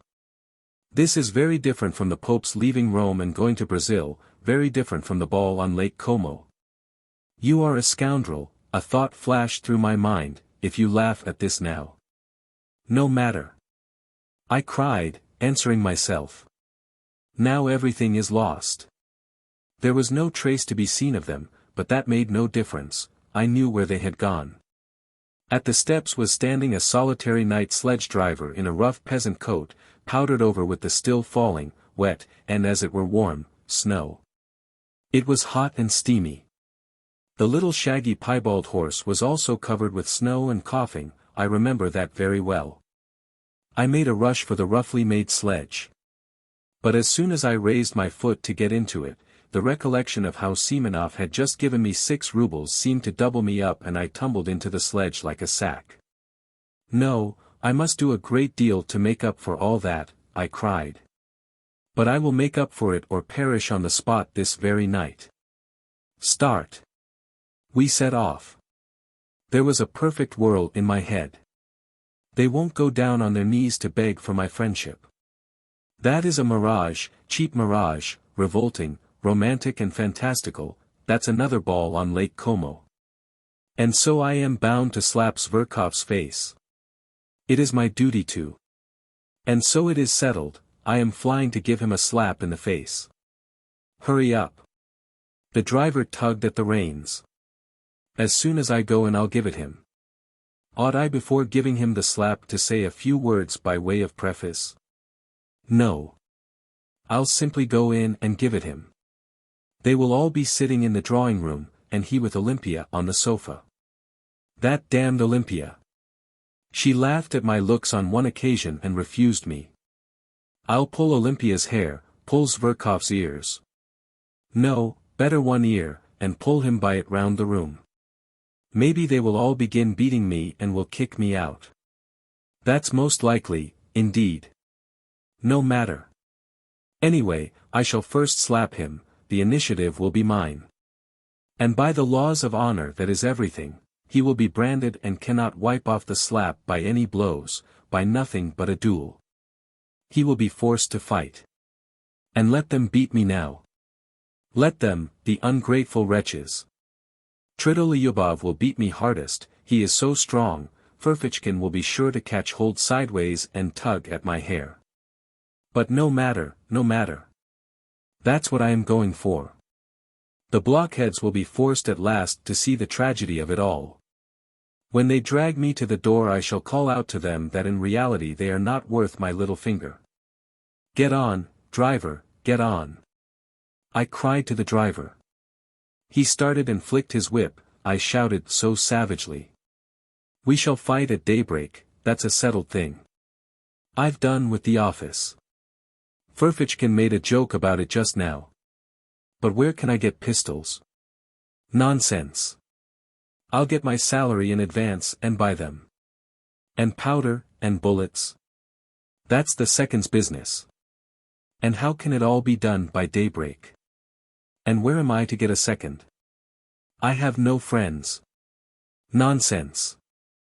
I cried, lashing myself up more and more. It's of no consequence. The first person I meet in the street is bound to be my second, just as he would be bound to pull a drowning man out of water. The most eccentric things may happen. Even if I were to ask the director himself to be my second tomorrow, he would be bound to consent, if only from a feeling of chivalry, and to keep the secret. Anton Antonitch. The fact is, that at that very minute the disgusting absurdity of my plan and the other side of the question was clearer and more vivid to my imagination than it could be to anyone on earth. But, "Get on, driver, get on, you rascal, get on." "Ugh, sir," said the son of toil. Cold shivers suddenly ran down me. Wouldn't it be better, to go straight home? My God, my God! Why did I invite myself to this dinner yesterday? But no, it's impossible. And my walking up and down for 3 hours from the table to the stove? No, they and no one else must pay for my walking up and down. They must wipe out this dishonor. Drive on. And what if they give me into custody? They won't dare. They'll be afraid of the scandal. And what if Sverkov is so contemptuous that he refuses to fight a duel? He is sure to, but in that case I'll show them. I will turn up at the posting station when he's setting off tomorrow, I'll catch him by the leg, I'll pull off his coat when he gets into the carriage. I'll get my teeth into his hand, I'll bite him. See what lengths you can drive a desperate man to. He may hit me on the head and they may belabor me from behind. I will shout to the assembled multitude, "Look at this young puppy who is driving off to captivate the Circassian girls after letting me spit in his face." Of course, after that everything will be over. The office will have vanished off the face of the earth. I shall be arrested, I shall be tried, I shall be dismissed from the service, thrown in prison, sent to Siberia. Never mind. In 15 years when they let me out of prison I will trudge off to him, a beggar, in rags. I shall find him in some provincial town. He will be married and happy. He will have a grown-up daughter. I shall say to him, "Look, monster, at my hollow cheeks and my rags. I've lost everything, my career, my happiness, art, science, the woman I loved, and all through you. Here are pistols. I have come to discharge my pistol and I forgive you." Then I shall fire into the air and he will hear nothing more of me. I was actually on the point of tears, though I knew perfectly well at that moment that all this was out of Pushkin's Silvio and Lermontov's Masquerade. And all at once I felt horribly ashamed, so ashamed that I stopped the horse, got out of the sledge, and stood still in the snow in the middle of the street. The driver gazed at me, sighing and astonished. What was I to do? I could not go on there, it was evidently stupid, and I could not leave things as they were, because that would seem as though... Heavens, how could I leave things? And after such insults? No. I cried, throwing myself into the sledge again. It is ordained. It is fate. Drive on, drive on. And in my impatience I punched the sledge driver on the back of the neck. What are you up to? What are you hitting me for? The peasant shouted, but he whipped up his nag so that it began kicking. The wet snow was falling in big flakes, I unbuttoned myself, regardless of it. I forgot everything else, for I had finally decided on the slap, and felt with horror that it was going to happen now, at once, and that no force could stop it.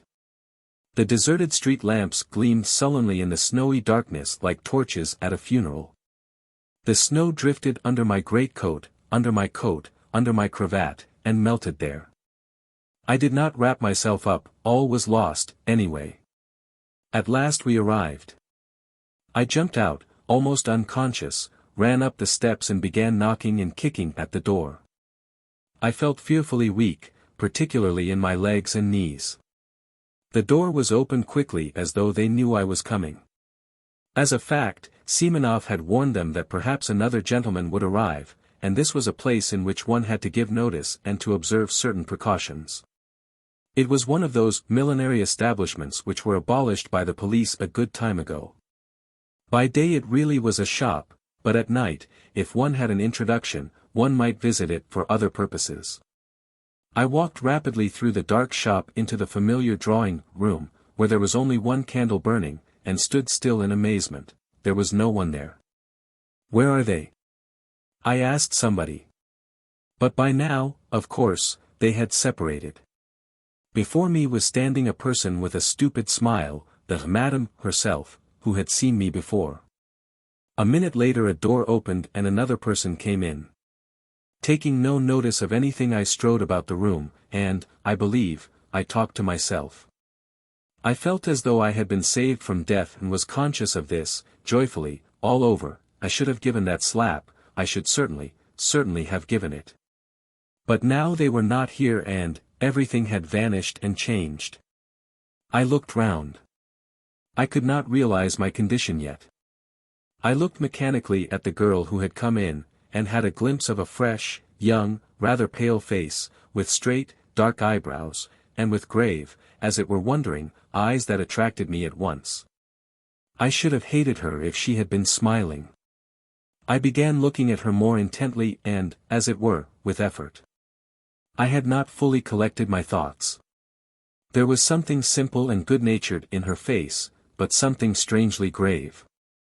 I am sure that this stood in her way here, and no one of those fools had noticed her. She could not, however, have been called a beauty, though she was tall, strong-looking, and well-built. She was very simply dressed. Something loathsome stirred within me. I went straight up to her. I chanced to look into the glass. My harassed face struck me as revolting in the extreme, pale, angry, abject, with disheveled hair. No matter, I am glad of it, I thought. I am glad that I shall seem repulsive to her, I like that. 6. Somewhere behind a screen a clock began wheezing, as though oppressed by something, as though someone were strangling it. After an unnaturally prolonged wheezing there followed a shrill, nasty, and as it were unexpectedly rapid, chime, as though someone were suddenly jumping forward. It struck 2. I woke up, though I had indeed not been asleep but lying half-conscious. It was almost completely dark in the narrow, cramped, low-pitched room, cumbered up with an enormous wardrobe and piles of cardboard boxes and all sorts of frippery in litter. The candle end that had been burning on the table was going out and gave a faint flicker from time to time. In a few minutes there would be complete darkness. I was not long in coming to myself. Everything came back to my mind at once, without an effort, as though it had been in ambush to pounce upon me again.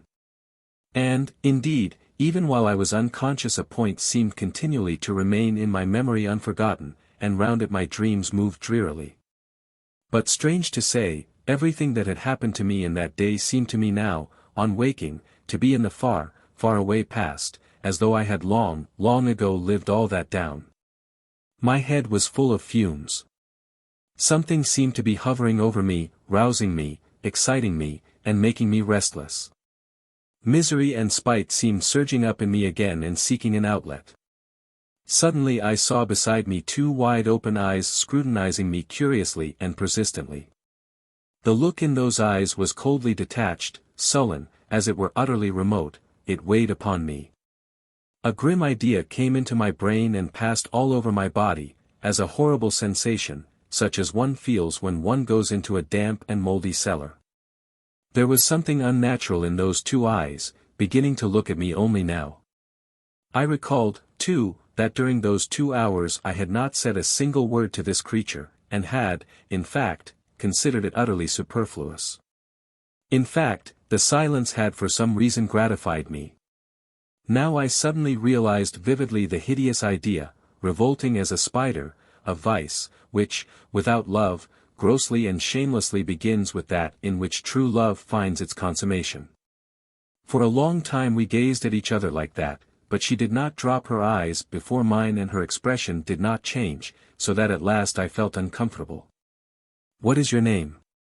I asked abruptly, to put an end to it. "Liza," she answered almost in a whisper, but somehow far from graciously, and she turned her eyes away. I was silent. "What weather?" "The snow, it's disgusting," I said, almost to myself, putting my arm under my head despondently, and gazing at the ceiling. She made no answer. This was horrible. "Have you always lived in Petersburg?" I asked a minute later, almost angrily, turning my head slightly towards her. "No." "Where do you come from?" "From Riga," she answered reluctantly. "Are you a German?" "No, Russian." "Have you been here long?" "Where?" "In this house." "A fortnight." She spoke more and more jerkily. The candle went out, I could no longer distinguish her face. "Have you a father and mother?" "Yes, no." "I have." "Where are they?" "There, in Riga." "What are they?" "Oh, nothing." "Nothing? Why, what class are they?" "Tradespeople." "Have you always lived with them?" "Yes." "How old are you?" 20. "Why did you leave them?" "Oh, for no reason." That answer meant let me alone. I feel sick, sad. We were silent. God knows why I did not go away. I felt myself more and more sick and dreary. The images of the previous day began of themselves, apart from my will, flitting through my memory in confusion. I suddenly recalled something I had seen that morning when, full of anxious thoughts, I was hurrying to the office. I saw them carrying a coffin out yesterday and they nearly dropped it. I suddenly said aloud, not that I desired to open the conversation, but as it were by accident. "A coffin?" "Yes, in the Haymarket, they were bringing it up out of a cellar." "From a cellar?" "Not from a cellar, but a basement." "Oh, you know, down below, from a house of ill fame." It was filthy all round. Eggshells, litter, a stench. It was loathsome. Silence. "A nasty day to be buried," I began, simply to avoid being silent. "Nasty, in what way?" "The snow, the wet." I yawned. "It makes no difference," she said suddenly, after a brief silence. "No, it's horrid." I yawned again. The gravediggers must have sworn at getting drenched by the snow. And there must have been water in the grave. "Why water in the grave?" she asked, with a sort of curiosity, but speaking even more harshly and abruptly than before. I suddenly began to feel provoked. "Why, there must have been water at the bottom a foot deep. You can't dig a dry grave in Volkovo Cemetery." "Why? Why?" "Why, the place is waterlogged. It's a regular marsh. So they bury them in water. I've seen it myself, many times." I had never seen it once, indeed I had never been in Volkovo, and had only heard stories of it. "Do you mean to say, you don't mind how you die?" "But why should I die?" She answered, as though defending herself. "Why, some day you will die, and you will die just the same as that dead woman. She was, a girl like you. She died of consumption. A wench would have died in hospital.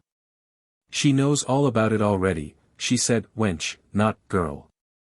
"She was in debt to her madam," I retorted, more and more provoked by the discussion, "and went on earning money for her up to the end, though she was in consumption. Some sledge drivers standing by were talking about her to some soldiers and telling them so. No doubt they knew her. They were laughing. They were going to meet in a pothouse to drink to her memory. A great deal of this was my invention." Silence followed, profound silence. She did not stir. "And is it better to die in a hospital? Isn't it just the same? Besides, why should I die?" she added irritably. "If not now, a little later." "Why a little later?" "Why, indeed? Now you are young, pretty, fresh, you fetch a high price. But after another year of this life you will be very different, you will go off. In a year. Anyway, in a year you will be worth less, I continued malignantly. You will go from here to something lower, another house, a year later, to a third, lower and lower, and in 7 years you will come to a basement in the Haymarket. That will be if you were lucky. But it would be much worse if you got some disease, consumption, say, and caught a chill or something or other. It's not easy to get over an illness in your way of life. If you catch anything you may not get rid of it. And so you would die. Oh, well, then I shall die, she answered, quite vindicatively, and she made a quick movement. But one is sorry. Sorry for whom? Sorry for life. Silence. Have you been engaged to be married? Eh?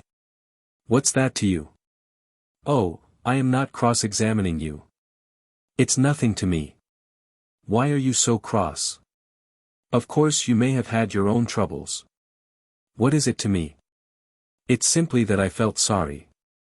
Sorry for whom? Sorry for you. No need, she whispered hardly audibly, and again made a faint movement. That incensed me at once. What? I was so gentle with her, and she. Why, do you think that you are on the right path? I don't think anything. That's what's wrong, that you don't think. Realize it while there is still time. There still is time. You are still young, good-looking, you might love, be married, be happy. Not all married women are happy, she snapped out in the rude abrupt tone she had used at first. Not all, of course, but anyway it is much better than the life here. Infinitely better. Besides, with love one can live even without happiness. Even in sorrow life is sweet, however one lives. But here what is there but foulness? Phew! I turned away with disgust, I was no longer reasoning coldly. I began to feel myself what I was saying and warmed to the subject. I was already longing to expound the cherished ideas I had brooded over in my corner. Something suddenly flared up in me. An object had appeared before me. Never mind my being here, I am not an example for you. I am, perhaps, worse than you are. I was drunk when I came here, though, I hastened, however, to say in self-defense. Besides, a man is no example for a woman. It's a different thing. I may degrade and defile myself, but I am not anyone's slave. I come and go, and that's an end of it. I shake it off, and I am a different man. But you are a slave from the start. Yes, a slave. You give up everything, your whole freedom. If you want to break your chains afterwards, you won't be able to. You will be more and more fast in the snares. It is an accursed bondage. I know it. I won't speak of anything else, maybe you won't understand, but tell me, no doubt you are in debt to your madam. There, you see, I added, though she made no answer, but only listened in silence, entirely absorbed, that's a bondage for you. You will never buy your freedom. They will see to that. It's like selling your soul to the devil. And besides, perhaps, I too, am just as unlucky, how do you know, and wallow in the mud on purpose, out of misery. You know, men take to drink from grief, well, maybe I am here from grief. Come, tell me, what is there good here? Here you and I came together, just now and did not say one word to one another all the time, and it was only afterwards you began staring at me like a wild creature, and I at you. Is that loving? Is that how one human being should meet another? It's hideous, that's what it is. Yes, she assented sharply and hurriedly. I was positively astounded by the promptitude of this yes. So the same thought may have been straying through her mind when she was staring at me just before. So she, too, was capable of certain thoughts. Damn it all, this was interesting, this was a point of likeness. I thought, almost rubbing my hands. And indeed it's easy to turn a young soul like that. It was the exercise of my power that attracted me most. She turned her head nearer to me, and it seemed to me in the darkness that she propped herself on her arm. Perhaps she was scrutinizing me. How I regretted that I could not see her eyes. I heard her deep breathing. "Why have you come here?" I asked her, with a note of authority already in my voice. "Oh, I don't know. But how nice it would be to be living in your father's house. It's warm and free, you have a home of your own. But what if it's worse than this?" I must take the right tone, flashed through my mind. I may not get far with sentimentality. But it was only a momentary thought. I swear she really did interest me. Besides, I was exhausted and moody. And cunning so easily goes hand in hand with feeling. Who denies it? I hastened to answer. Anything may happen. I am convinced that someone has wronged you, and that you are more sinned against than sinning. Of course, I know nothing of your story, but it's not likely a girl like you has come here of her own inclination.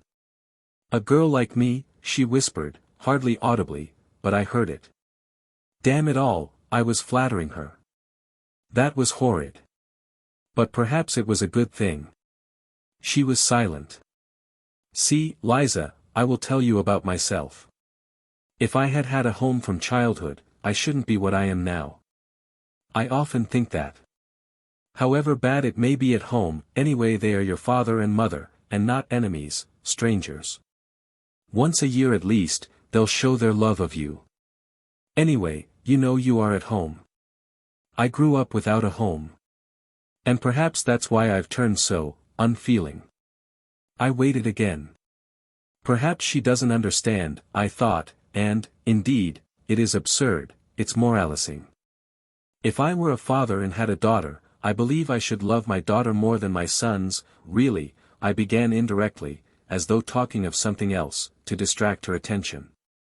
I must confess I blushed. "Why so?" she asked. Ah. So she was listening. "I don't know, Liza. I knew a father who was a stern, austere man, but used to go down on his knees to his daughter, used to kiss her hands, her feet, he couldn't make enough of her, really. When she danced at parties he used to stand for 5 hours at a stretch, gazing at her. He was mad over her, I understand that. She would fall asleep tired at night, and he would wake to kiss her in her sleep and make the sign of the cross over her.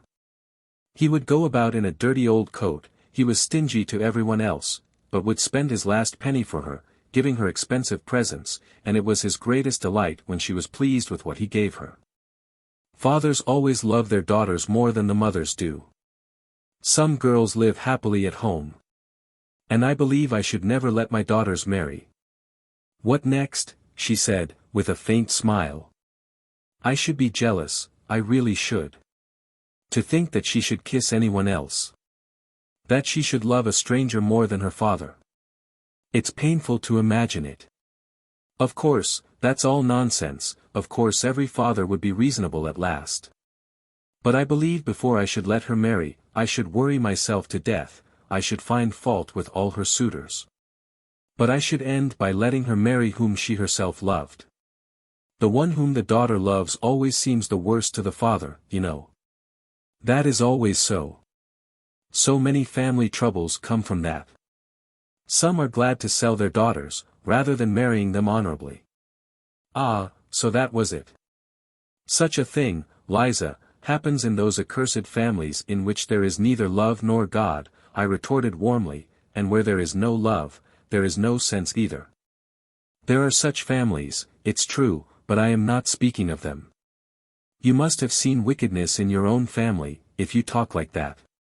Truly, you must have been unlucky." That sort of thing mostly comes about through poverty. And is it any better with the gentry? Even among the poor, honest people who live happily? Yes. Perhaps. Another thing, Liza, man is fond of reckoning up his troubles, but does not count his joys. If he counted them up as he ought, he would see that every lot has enough happiness provided for it. And what if all goes well with the family, if the blessing of God is upon it, if the husband is a good one, loves you, cherishes you, never leaves you. There is happiness in such a family. Even sometimes there is happiness in the midst of sorrow. And indeed sorrow is everywhere. If you marry you will find out for yourself. But think of the first years of married life with one you love, what happiness there sometimes is in it. And indeed it's the ordinary thing. In those early days even quarrels with one's husband end happily. Some women get up quarrels with their husbands just because they love them. Indeed, I knew a woman like that. She seemed to say that because she loved him, she would torment him and make him feel it. You know that you may torment a man on purpose through love. Women are particularly given to that, thinking to themselves, I will love him so, I will make so much of him afterwards, that it's no sin to torment him a little now. And all in the house rejoice in the sight of you, and you are happy and gay and peaceful and honorable. Then there are some women who are jealous. If he went off anywhere, I knew one such woman, she couldn't restrain herself, but would jump up at night and run off on the sly to find out where he was, whether he was with some other woman. That's a pity. And the woman knows herself it's wrong, and her heart fails her and she suffers, but she loves, it's all through love. And how sweet it is to make up after quarrels, to own herself in the wrong or to forgive him. And they both are so happy all at once, as though they had met anew, been married over again, as though their love had begun afresh. And no one should know what passes between husband and wife if they love one another. And whatever quarrels there may be between them they ought not to call in their own mother to judge between them and tell tales of one another. They are their own judges. Love is a holy mystery and ought to be hidden from all other eyes, whatever happens. That makes it holier and better. They respect one another more, and much is built on respect. And if once there has been love, if they have been married for love, why should love pass away? Surely one can keep it. It is rare that one cannot keep it. And if the husband is kind and straightforward, why should not love last? The first phase of married love will pass, it is true, but then there will come a love that is better still. Then there will be the union of souls, they will have everything in common, there will be no secrets between them. And once they have children, the most difficult times will seem to them happy, so long as there is love and courage. Even toil will be a joy, you may deny yourself bread for your children and even that will be a joy, they will love you for it afterwards, so you are laying by for your future. As the children grow up you feel that you are an example, a support for them, that even after you die your children will always keep your thoughts and feelings, because they have received them from you, they will take on your semblance and likeness. So you see this is a great duty. How can it fail to draw the father and mother nearer? People say it's a trial to have children. Who says that? It is heavenly happiness. Are you fond of little children, Liza? I am awfully fond of them. You know, a little rosy baby boy at your bosom, and what husband's heart is not touched, seeing his wife nursing his child? A plump little rosy baby, sprawling and snuggling, chubby little hands and feet, clean tiny little nails, so tiny that it makes one laugh to look at them, eyes that look as if they understand everything. And while it sucks it clutches at your bosom with its little hand, plays. When its father comes up, the child tears itself away from the bosom, flings itself back, looks at its father, laughs, as though it were fearfully funny, and falls to sucking again. Or it will bite its mother's breast when its little teeth are coming, while it looks sideways at her with its little eyes as though to say, look, I am biting. Is not all that happiness when they are the three together, husband, wife and child? One can forgive a great deal for the sake of such moments. Yes, Liza, one must first learn to live oneself before one blames others. It's by pictures like that one must get at you, I thought to myself, though I did speak with real feeling, and all at once I flushed crimson. What if she were suddenly to burst out laughing, what should I do then? That idea drove me to fury. Towards the end of my speech I really was excited, and now my vanity was somehow wounded. The silence continued. I almost nudged her. Why are you, she began and stopped. But I understood, there was a quiver of something different in her voice, not abrupt, harsh and unyielding as before, but something soft and shamefaced, so shamefaced that I suddenly felt ashamed and guilty. What? I asked, with tender curiosity. Why, you? What? Why, you? Speak somehow like a book, she said, and again there was a note of irony in her voice. That remark sent a pang to my heart. It was not what I was expecting. I did not understand that she was hiding her feelings under irony, that this is usually the last refuge of modest and chaste-souled people when the privacy of their soul is coarsely and intrusively invaded. And that their pride makes them refuse to surrender till the last moment and shrink from giving expression to their feelings before you. I ought to have guessed the truth from the timidity with which she had repeatedly approached her sarcasm, only bringing herself to utter it at last with an effort. But I did not guess, and an evil feeling took possession of me. Wait a bit. I thought. 7.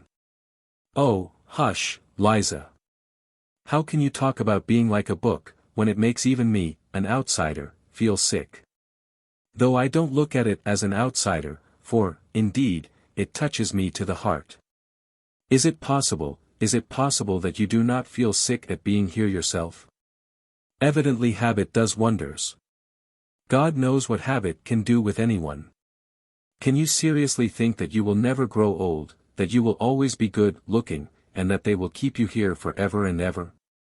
I say nothing of the loathsomeness of the life here. Though let me tell you this about it, about your present life, I mean, here though you are young now, attractive, nice, with soul and feeling, yet you know as soon as I came to myself just now I felt at once sick at being here with you. One can only come here when one is drunk. But if you were anywhere else, living as good people live, I should perhaps be more than attracted by you, should fall in love with you, should be glad of a look from you, let alone a word. I should hang about your door, should go down on my knees to you, should look upon you as my betrothed and think it an honor to be allowed to. I should not dare to have an impure thought about you. But here, you see, I know that I have only to whistle and you have to come with me whether you like it or not. I don't consult your wishes, but you mine. The lowest laborer hires himself as a workman, but he doesn't make a slave of himself altogether. Besides, he knows that he will be free again presently. But when are you free? Only think what you are giving up here. What is it you are making a slave of? It is your soul, together with your body. You are selling your soul which you have no right to dispose of. You give your love to be outraged by every drunkard. Love. But that's everything, you know, it's a priceless diamond, it's a maiden's treasure, love. Why, a man would be ready to give his soul, to face death to gain that love. But how much is your love worth now? You are sold, all of you, body and soul, and there is no need to strive for love when you can have everything without love. And you know there is no greater insult to a girl than that, do you understand? To be sure, I have heard that they comfort you, poor fools, they let you have lovers of your own here. But you know that's simply a farce, that's simply a sham, it's just laughing at you, and you are taken in by it. Why, do you suppose he really loves you, that lover of yours? I don't believe it. How can he love you when he knows you may be called away from him any minute? He would be a low fellow if he did. Will he have a grain of respect for you? What have you in common with him?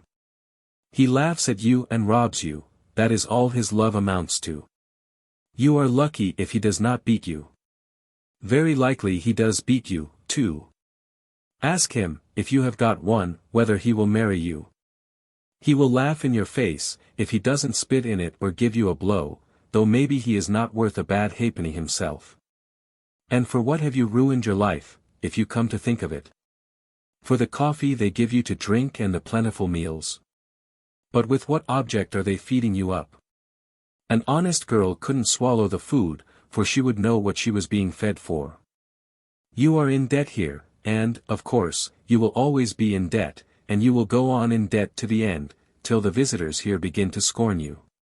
And that will soon happen. Don't rely upon your youth, all that flies by express train here, you know. You will be kicked out. And not simply kicked out. Long before that she'll begin nagging at you, scolding you, abusing you, as though you had not sacrificed your health for her, had not thrown away your youth and your soul for her benefit, but as though you had ruined her, beggared her, robbed her. And don't expect anyone to take your part. The others, your companions, will attack you, too, win her favor, for all are in slavery here, and have lost all conscience and pity here long ago. They have become utterly vile, and nothing on earth is viler, more loathsome, and more insulting than their abuse. And you are laying down everything here, unconditionally, youth and health and beauty and hope, and at 22 you will look like a woman of 35, and you will be lucky if you are not diseased. Pray to God for that. No doubt you are thinking now that you have a gay time and no work to do. Yet there is no work harder or more dreadful in the world or ever has been. One would think that the heart alone would be worn out with tears. And you won't dare to say a word, not half a word when they drive you away from here. You will go away as though you were to blame. You will change to another house, then to a third, then somewhere else, till you come down at last to the Haymarket. There you will be beaten at every turn. That is good manners there. The visitors don't know how to be friendly without beating you.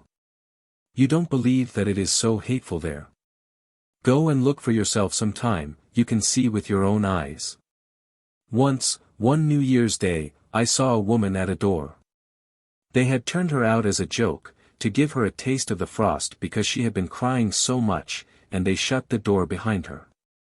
At 9 o'clock in the morning she was already quite drunk, disheveled, half-naked, covered with bruises, her face was powdered, but she had a black eye, blood was trickling from her nose and her teeth, some cabman had just given her a drubbing.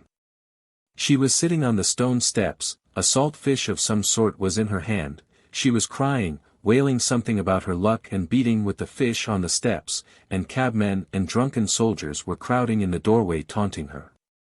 You don't believe that you will ever be like that? I should be sorry to believe it, too, but how do you know? Maybe 10 years, 8 years ago that very woman with the salt fish came here fresh as a cherub, innocent, pure, knowing no evil, blushing at every word. Perhaps she was like you, proud, ready to take offense, not like the others. Perhaps she looked like a queen, and knew what happiness was in store for the man who should love her and whom she should love. Do you see how it ended? And what if at that very minute when she was beating on the filthy steps with that fish, drunken and disheveled, what if at that very minute she recalled the pure early days in her father's house? When she used to go to school and the neighbor's son watched for her on the way, declaring that he would love her as long as he lived, that he would devote his life to her. And when they vowed to love one another forever and be married as soon as they were grown up. No, Liza, it would be happy for you if you were to die soon of consumption in some corner, in some cellar like that woman just now. In the hospital, do you say? You will be lucky if they take you, but what if you are still of use to the madam here? Consumption is a queer disease, it is not like fever. The patient goes on hoping till the last minute and says he is all right. He deludes himself and that just suits your madam. Don't doubt it, that's how it is. You have sold your soul, and what is more you owe money, so you daren't say a word. But when you are dying, all will abandon you, all will turn away from you, for then there will be nothing to get from you. What's more, they will reproach you for cumbering the place, for being so long over dying. However you beg you won't get a drink of water without abuse. Whenever are you going off, you nasty hussy, you won't let us sleep with your moaning, you make the gentleman sick. That's true, I have heard such things said myself. They will thrust you dying into the filthiest corner in the cellar, in the damp and darkness. What will your thoughts be, lying there alone? When you die, strange hands will lay you out, with grumbling and impatience. No one will bless you, no one will sigh for you, they only want to get rid of you as soon as may be. They will buy a coffin, take you to the grave as they did that poor woman today, and celebrate your memory at the tavern. In the grave, sleet, filth, wet snow, no need to put themselves out for you, let her down, Vanya, it's just like her luck, even here, she is head foremost, the hussy. Shorten the cord, you rascal. It's all right as it is. All right, is it? Why, she's on her side. She was a fellow creature, after all. But, never mind, throw the earth on her. And they won't care to waste much time quarreling over you. They will scatter the wet blue clay as quick as they can and go off to the tavern, and there your memory on earth will end. Other women have children to go to their graves, fathers, husbands. While for you neither tear, nor sigh, nor remembrance. No one in the whole world will ever come to you, your name will vanish from the face of the earth, as though you had never existed, never been born at all. Nothing but filth and mud, however you knock at your coffin lid at night, when the dead arise, however you cry, let me out, kind people, to live in the light of day. My life was no life at all, my life has been thrown away like a dish clout. It was drunk away in the tavern at the Haymarket, let me out, kind people, to live in the world again. And I worked myself up to such a pitch that I began to have a lump in my throat myself, and all at once I stopped, sat up in dismay and, bending over apprehensively, began to listen with a beating heart. I had reason to be troubled. I had felt for some time that I was turning her soul upside down and rending her heart, and the more I was convinced of it, the more eagerly I desired to gain my object as quickly and as effectually as possible. It was the exercise of my skill that carried me away, yet it was not merely sport. I knew I was speaking stiffly, artificially, even bookishly, in fact, I could not speak except like a book. But that did not trouble me, I felt that I should be understood and that this very bookishness might be an assistance. But now, having attained my effect, I was suddenly panic-stricken. Never before had I witnessed such despair. She was lying on her face, thrusting her face into the pillow and clutching it in both hands. Her heart was being torn. Her youthful body was shuddering all over as though in convulsions. Suppressed sobs rent her bosom and suddenly burst out in weeping and wailing, then she pressed closer into the pillow. She did not want anyone here, not a living soul, to know of her anguish and her tears. She bit the pillow, bit her hand till it bled, I saw that afterwards, or, thrusting her fingers into her disheveled hair, seemed rigid with the effort of restraint, holding her breath and clenching her teeth. I began saying something, begging her to calm herself, but felt that I did not dare, and all at once, in a sort of cold shiver, almost in terror, began fumbling in the dark, trying hurriedly to get dressed to go. It was dark. Though I tried my best I could not finish dressing quickly. Suddenly I felt a box of matches and a candlestick with a whole candle in it. As soon as the room was lighted up, Liza sprang up, sat up in bed, and with a contorted face, with a half-insane smile, looked at me almost senselessly. I sat down beside her and took her hands. She came to herself, made an impulsive movement towards me, would have caught hold of me, but did not dare, and slowly bowed her head before me. Liza, my dear, I was wrong. Forgive me, my dear, I began, but she squeezed my hand in her fingers so tightly that I felt I was saying the wrong thing and stopped. This is my address, Liza, come to me. I will come, she answered resolutely, her head still bowed. But now I am going, goodbye, till we meet again. I got up, she, too, stood up and suddenly flushed all over, gave a shudder, snatched up a shawl that was lying on a chair and muffled herself in it to her chin. As she did this she gave another sickly smile, blushed and looked at me strangely. I felt wretched, I was in haste to get away, to disappear. Wait a minute, she said suddenly, in the passage just at the doorway, stopping me with her hand on my overcoat. She put down the candle in hot haste and ran off, evidently she had thought of something or wanted to show me something.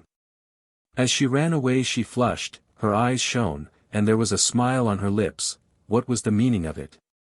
Against my will I waited. She came back a minute later with an expression that seemed to ask forgiveness for something. In fact, it was not the same face, not the same look as the evening before, sullen, mistrustful and obstinate. Her eyes now were imploring, soft, and at the same time trustful, caressing, timid. The expression with which children look at people they are very fond of whom they are asking a favor. Her eyes were a light hazel, they were lovely eyes, full of life, and capable of expressing love as well as sullen hatred. Making no explanation, as though I, as a sort of higher being, must understand everything without explanations, she held out a piece of paper to me.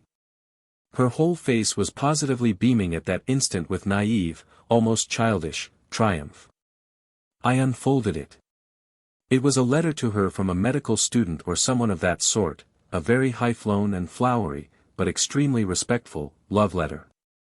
I don't recall the words now, but I remember well that through the high-flown phrases there was apparent a genuine feeling, which cannot be feigned.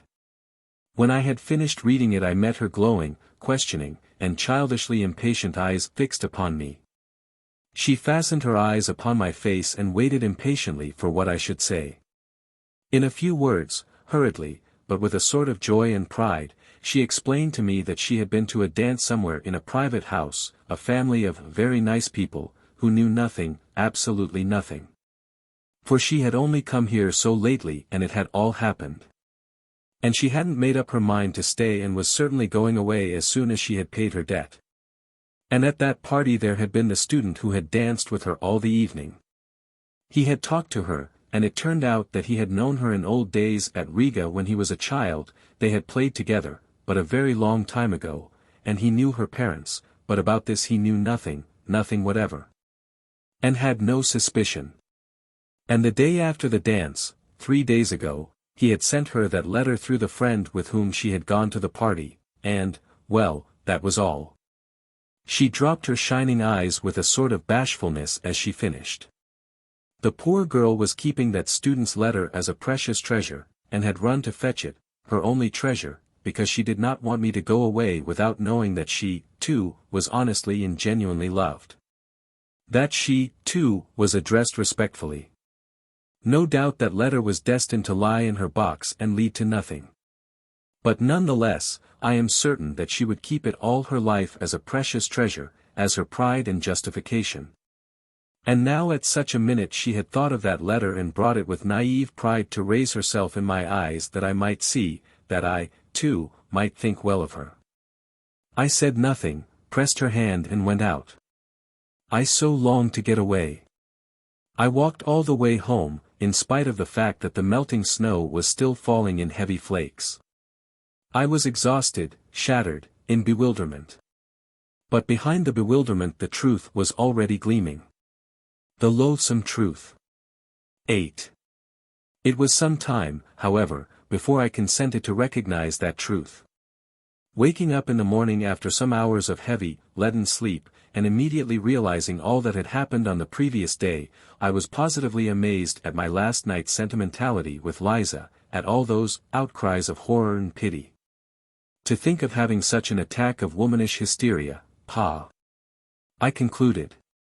And what did I thrust my address upon her for? What if she comes? Let her come, though, it doesn't matter. But obviously, that was not now the chief and the most important matter. I had to make haste and at all costs save my reputation in the eyes of Zverkov and Semenov as quickly as possible. That was the chief business. And I was so taken up that morning that I actually forgot all about Liza. First of all I had at once to repay what I had borrowed the day before from Semenov. I resolved on a desperate measure, to borrow 15 rubles straight off from Anton Antonitch. As luck would have it he was in the best of humors that morning, and gave it to me at once, on the first asking. I was so delighted at this that, as I signed the IOU with a swaggering air, I told him casually that the night before I had been keeping it up with some friends at the Hotel de Paris. We were giving a farewell party to a comrade, in fact, I might say a friend of my childhood, and you know, a desperate rake, fearfully spoilt, of course, he belongs to a good family, and has considerable means, a brilliant career. He is witty, charming, a regular Lovelace, you understand. We drank an extra half-dozen and it went off all right. All this was uttered very easily, unconstrainedly and complacently. On reaching home I promptly wrote to Semenov. To this hour I am lost in admiration when I recall the truly gentlemanly, good-humored, candid tone of my letter. With tact and good breeding, and, above all, entirely without superfluous words, I blamed myself for all that had happened. I defended myself, if I really may be allowed to defend myself, by alleging that being utterly unaccustomed to wine, I had been intoxicated with the first glass, which I said, I had drunk before they arrived. While I was waiting for them at the Hôtel de Paris between 5 and 6 o'clock. I begged Semenov's pardon especially.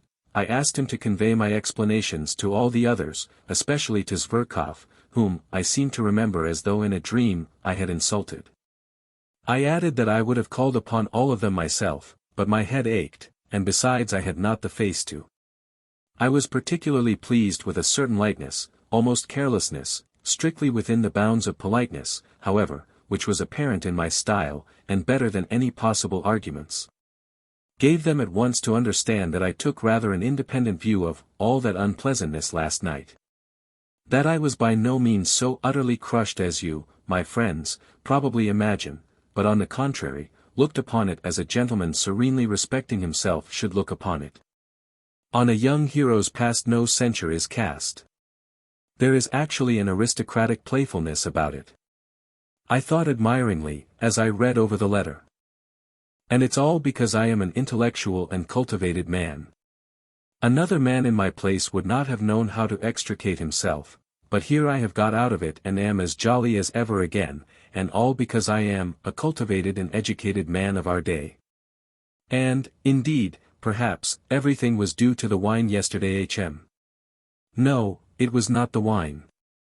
I did not drink anything at all between 5 and 6 when I was waiting for them.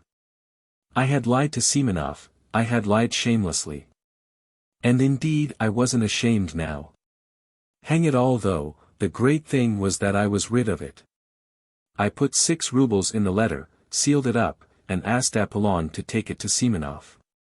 When he learned that there was money in the letter, Apollon became more respectful and agreed to take it. Towards evening I went out for a walk. My head was still aching and giddy after yesterday. But as evening came on and the twilight grew denser, my impressions and, following them, my thoughts, grew more and more different and confused.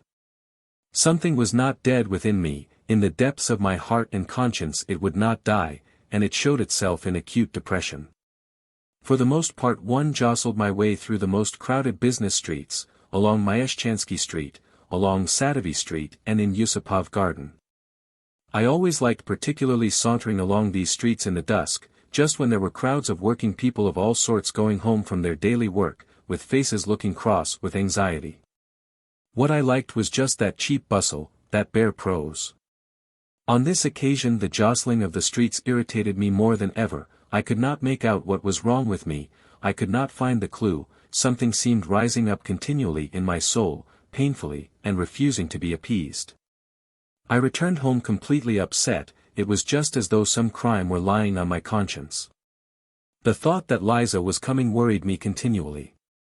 It seemed queer to me that of all my recollections of yesterday this tormented me, as it were, especially, as it were, quite separately. Everything else I had quite succeeded in forgetting by the evening. I dismissed it all and was still perfectly satisfied with my letter to Semenov. But on this point I was not satisfied at all. It was as though I were worried only by Liza. What if she comes, I thought incessantly, well, it doesn't matter, let her come. It's horrid that she should see, for instance, how I live. Yesterday I seemed such a hero to her, while now, It's horrid, though, that I have let myself go so, the room looks like a beggar's. And I brought myself to go out to dinner in such a suit. And my American leather sofa with the stuffing sticking out. And my dressing gown, which will not cover me, such tatters, and she will see all this and she will see Apollon. That beast is certain to insult her. He will fasten upon her in order to be rude to me. And I, of course, shall be panic-stricken as usual, I shall begin bowing and scraping before her and pulling my dressing gown round me, I shall begin smiling, telling lies. Oh, the beastliness! And it isn't the beastliness of it that matters most.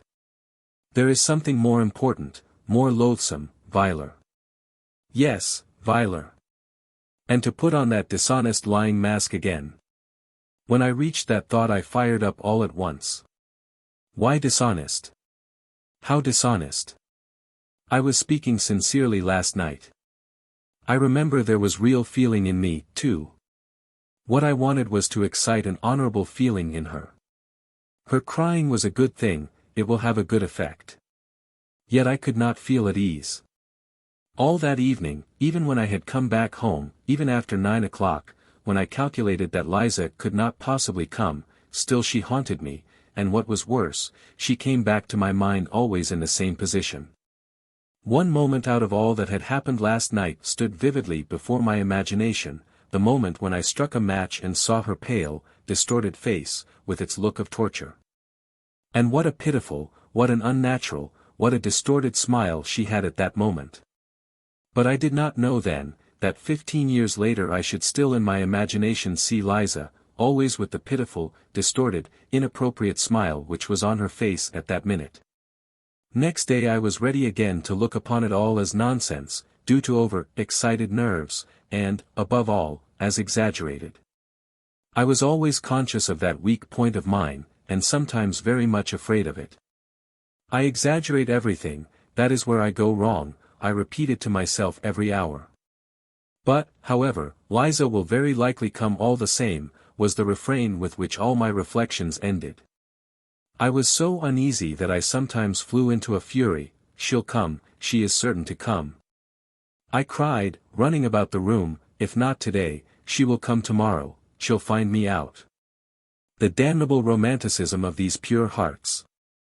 Oh, the vileness, oh, the silliness, oh, the stupidity of these, wretched sentimental souls. Why, how fail to understand? How could one fail to understand? But at this point I stopped short, and in great confusion, indeed. And how few words, I thought, in passing, were needed, how little of the idyllic, and affectedly, bookishly, artificially idyllic too, had sufficed to turn a whole human life at once according to my will. That's virginity, to be sure. Freshness of soil.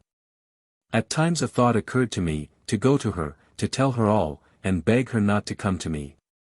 But this thought stirred such wrath in me that I believed I should have crushed that damned Liza if she had chanced to be near me at the time. I should have insulted her, have spat at her, have turned her out, have struck her. One day passed, however, another and another, she did not come and I began to grow calmer. I felt particularly bold and cheerful after 9 o'clock, I even sometimes began dreaming, and rather sweetly, I, for instance, became the salvation of Liza, simply through her coming to me and my talking to her. I develop her, educate her. Finally, I notice that she loves me passionately. I pretend not to understand, I don't know, however, why I pretend, just for effect, perhaps. At last all confusion, transfigured, trembling and sobbing, she flings herself at my feet and says that I am her savior, and that she loves me better than anything in the world. I am amazed, but... Liza, I say, can you imagine that I have not noticed your love? I saw it all, I divined it, but I did not dare to approach you first, because I had an influence over you and was afraid that you would force yourself, from gratitude, to respond to my love. Would try to rouse in your heart a feeling which was perhaps absent, and I did not wish that. Because it would be tyranny.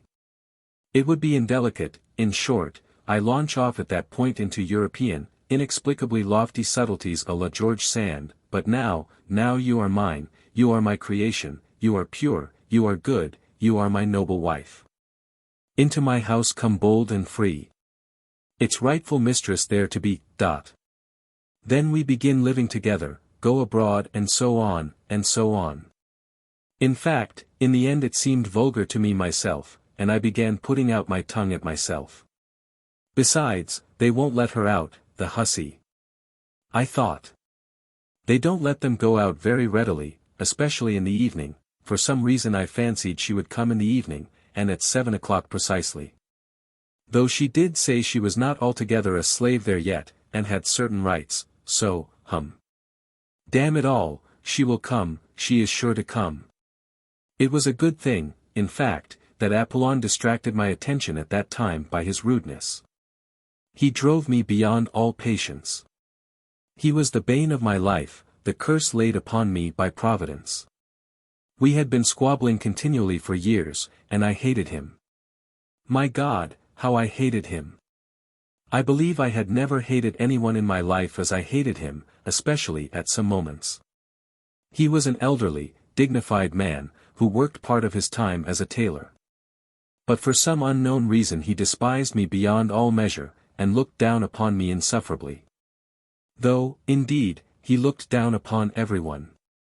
Simply to glance at that flaxen, smoothly brushed head, at the tuft of hair he combed up on his forehead and oiled with sunflower oil, at that dignified mouth, compressed into the shape of the letter V, made one feel one was confronting a man who never doubted of himself.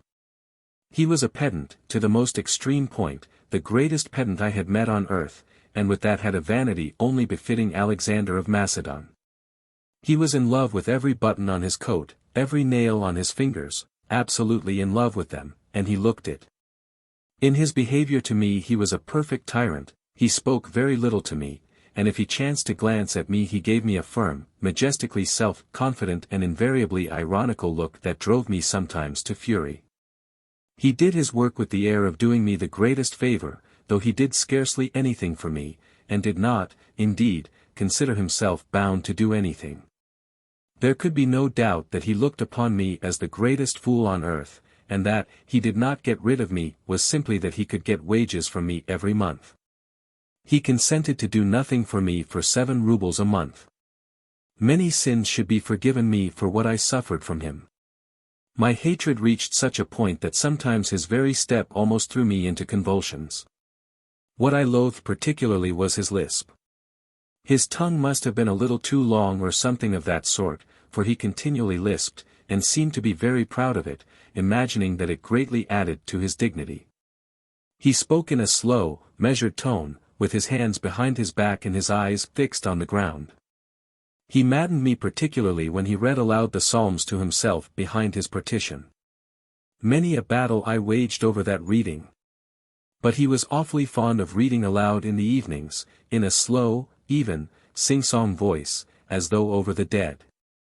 It is interesting that that is how he has ended. He hires himself out to read the Psalms over the dead, and at the same time he kills rats and makes blacking. But at that time I could not get rid of him, it was as though he were chemically combined with my existence. Besides, nothing would have induced him to consent to leave me. I could not live in furnished lodgings, my lodging was my private solitude, my shell, my cave, in which I concealed myself from all mankind, and Apollon seemed to me, for some reason, an integral part of that flat. And for 7 years I could not turn him away. To be 2 or 3 days behind with his wages, for instance, was impossible. He would have made such a fuss, I should not have known where to hide my head. But I was so exasperated with everyone during those days, that I made up my mind for some reason and with some object to punish Apollon and not to pay him for a fortnight the wages that were owing him. I had for a long time, for the last 2 years, been intending to do this, simply in order to teach him not to give himself airs with me, and to show him that if I liked I could withhold his wages. I purposed to say nothing to him about it, and was purposely silent indeed, in order to score off his pride and force him to be the first to speak of his wages. Then I would take the 7 rubles out of a drawer, show him I have the money put aside on purpose, but that I simply won't pay him his wages, I won't just because that is what I wish, because I am master. And it is for me to decide, because he has been disrespectful, because he has been rude. But if he were to ask respectfully I might be softened and give it to him, otherwise he might wait another fortnight, another 3 weeks, a whole month. But angry as I was, yet he got the better of me. I could not hold out for 4 days. He began as he always did begin in such cases, for there had been such cases already, there had been attempts, and it may be observed I knew all this beforehand, I knew his nasty tactics by heart. He would begin by fixing upon me an exceedingly severe stare, keeping it up for several minutes at a time, particularly on meeting me or seeing me out of the house. If I held out and pretended not to notice these stares, he would, still in silence, proceed to further tortures. All at once, apropos of nothing, he would walk softly and smoothly into my room, when I was pacing up and down or reading, stand at the door, one hand behind his back and one foot behind the other, and fix upon me a stare more than severe. Utterly contemptuous. If I suddenly asked him what he wanted, he would make me no answer, but continue staring at me persistently for some seconds, then, with a peculiar compression of his lips and a most significant air, deliberately turn round and deliberately go back to his room. 2 hours later he would come out again and again present himself before me in the same way. It had happened that in my fury I did not even ask him what he wanted, but simply raised my head sharply and imperiously and began staring back at him. So we stared at one another for 2 minutes, at last he turned with deliberation and dignity and went back again for 2 hours. If I were still not brought to reason by all this, but persisted in my revolt, he would suddenly begin sighing while he looked at me, long, deep sighs as though measuring by them the depths of my moral degradation, and, of course, it ended at last by his triumphing completely. I raged and shouted, but still was forced to do what he wanted. This time the usual staring maneuvers had scarcely begun when I lost my temper and flew at him in a fury. I was irritated beyond endurance apart from him. "Stay," I cried, in a frenzy, as he was slowly and silently turning, with one hand behind his back, to go to his room. "Stay. Come back, I tell you." And I must have bawled so unnaturally, that he turned round and even looked at me with some wonder. However, he persisted in saying nothing, and that infuriated me. "How dare you come and look at me like that without being sent for? Answer." After looking at me calmly for half a minute, he began turning round again. "Stay," I roared, running up to him, "don't stir. There. Answer, now, what did you come in to look at? If you have any order to give me it's my duty to carry it out," he answered, after another silent pause, with a slow, measured lisp, raising his eyebrows and calmly twisting his head from one side to another, all this with exasperating composure. "That's not what I am asking you about, you torturer," I shouted, turning crimson with anger. "I'll tell you why you came here myself. You see, I don't give you your wages, you are so proud you don't want to bow down and ask for it, and so you come to punish me with your stupid stares. To worry me, and you have no sus pick eye on how stupid it is. Stupid, stupid, stupid, stupid." He would have turned round again without a word, but I seized him. "Listen," I shouted to him. "Here's the money, do you see, here it is," I took it out of the table drawer. "Here's the 7 rubles complete, but you are not going to have it, you are not going to have it until you come respectfully with bowed head to beg my pardon. Do you hear?" "That cannot be," he answered, with the most unnatural self-confidence. "It shall be so," I said, "I give you my word of honor, it shall be. And there's nothing for me to beg your pardon for," he went on, as though he had not noticed my exclamations at all. "Why, besides, you called me a torturer, for which I can summon you at the police station at any time for insulting behavior. Go, summon me," I roared, "go at once, this very minute, this very second. You are a torturer all the same. A torturer." But he merely looked at me, then turned, and regardless of my loud calls to him, he walked to his room with an even step and without looking round. If it had not been for Liza nothing of this would have happened, I decided inwardly. Then, after waiting a minute, I went myself behind his screen with a dignified and solemn air, though my heart was beating slowly and violently. "Apollon," I said quietly and emphatically, though I was breathless, "go at once without a minute's delay and fetch the police officer."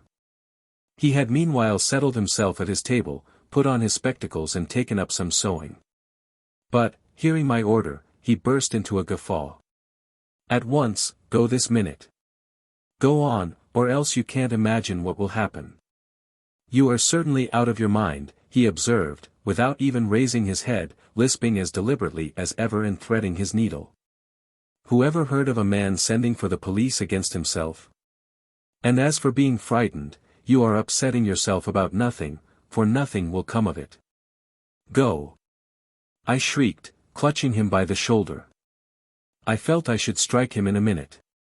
But I did not notice the door from the passage softly and slowly open at that instant and a figure come in, stop short, and begin staring at us in perplexity. I glanced, nearly swooned with shame, and rushed back to my room. There, clutching at my hair with both hands, I leaned my head against the wall and stood motionless in that position. 2 minutes later I heard Apollon's deliberate footsteps. "There is some woman asking for you," he said, looking at me with peculiar severity. Then he stood aside and let in Liza. He would not go away, but stared at us sarcastically. Go away," I commanded in desperation. At that moment my clock began whirring and wheezing and struck 7. 9. Into my house come bold and free. Its rightful mistress there to be. I stood before her crushed, crestfallen, revoltingly confused, and I believe I smiled as I did my utmost to wrap myself in the skirts of my ragged wadded dressing gown, exactly as I had imagined the scene not long before in a fit of depression. After standing over us for a couple of minutes Apollon went away, but that did not make me more at ease. What made it worse was that she, too, was overwhelmed with confusion, more so, in fact, than I should have expected. At the sight of me, of course.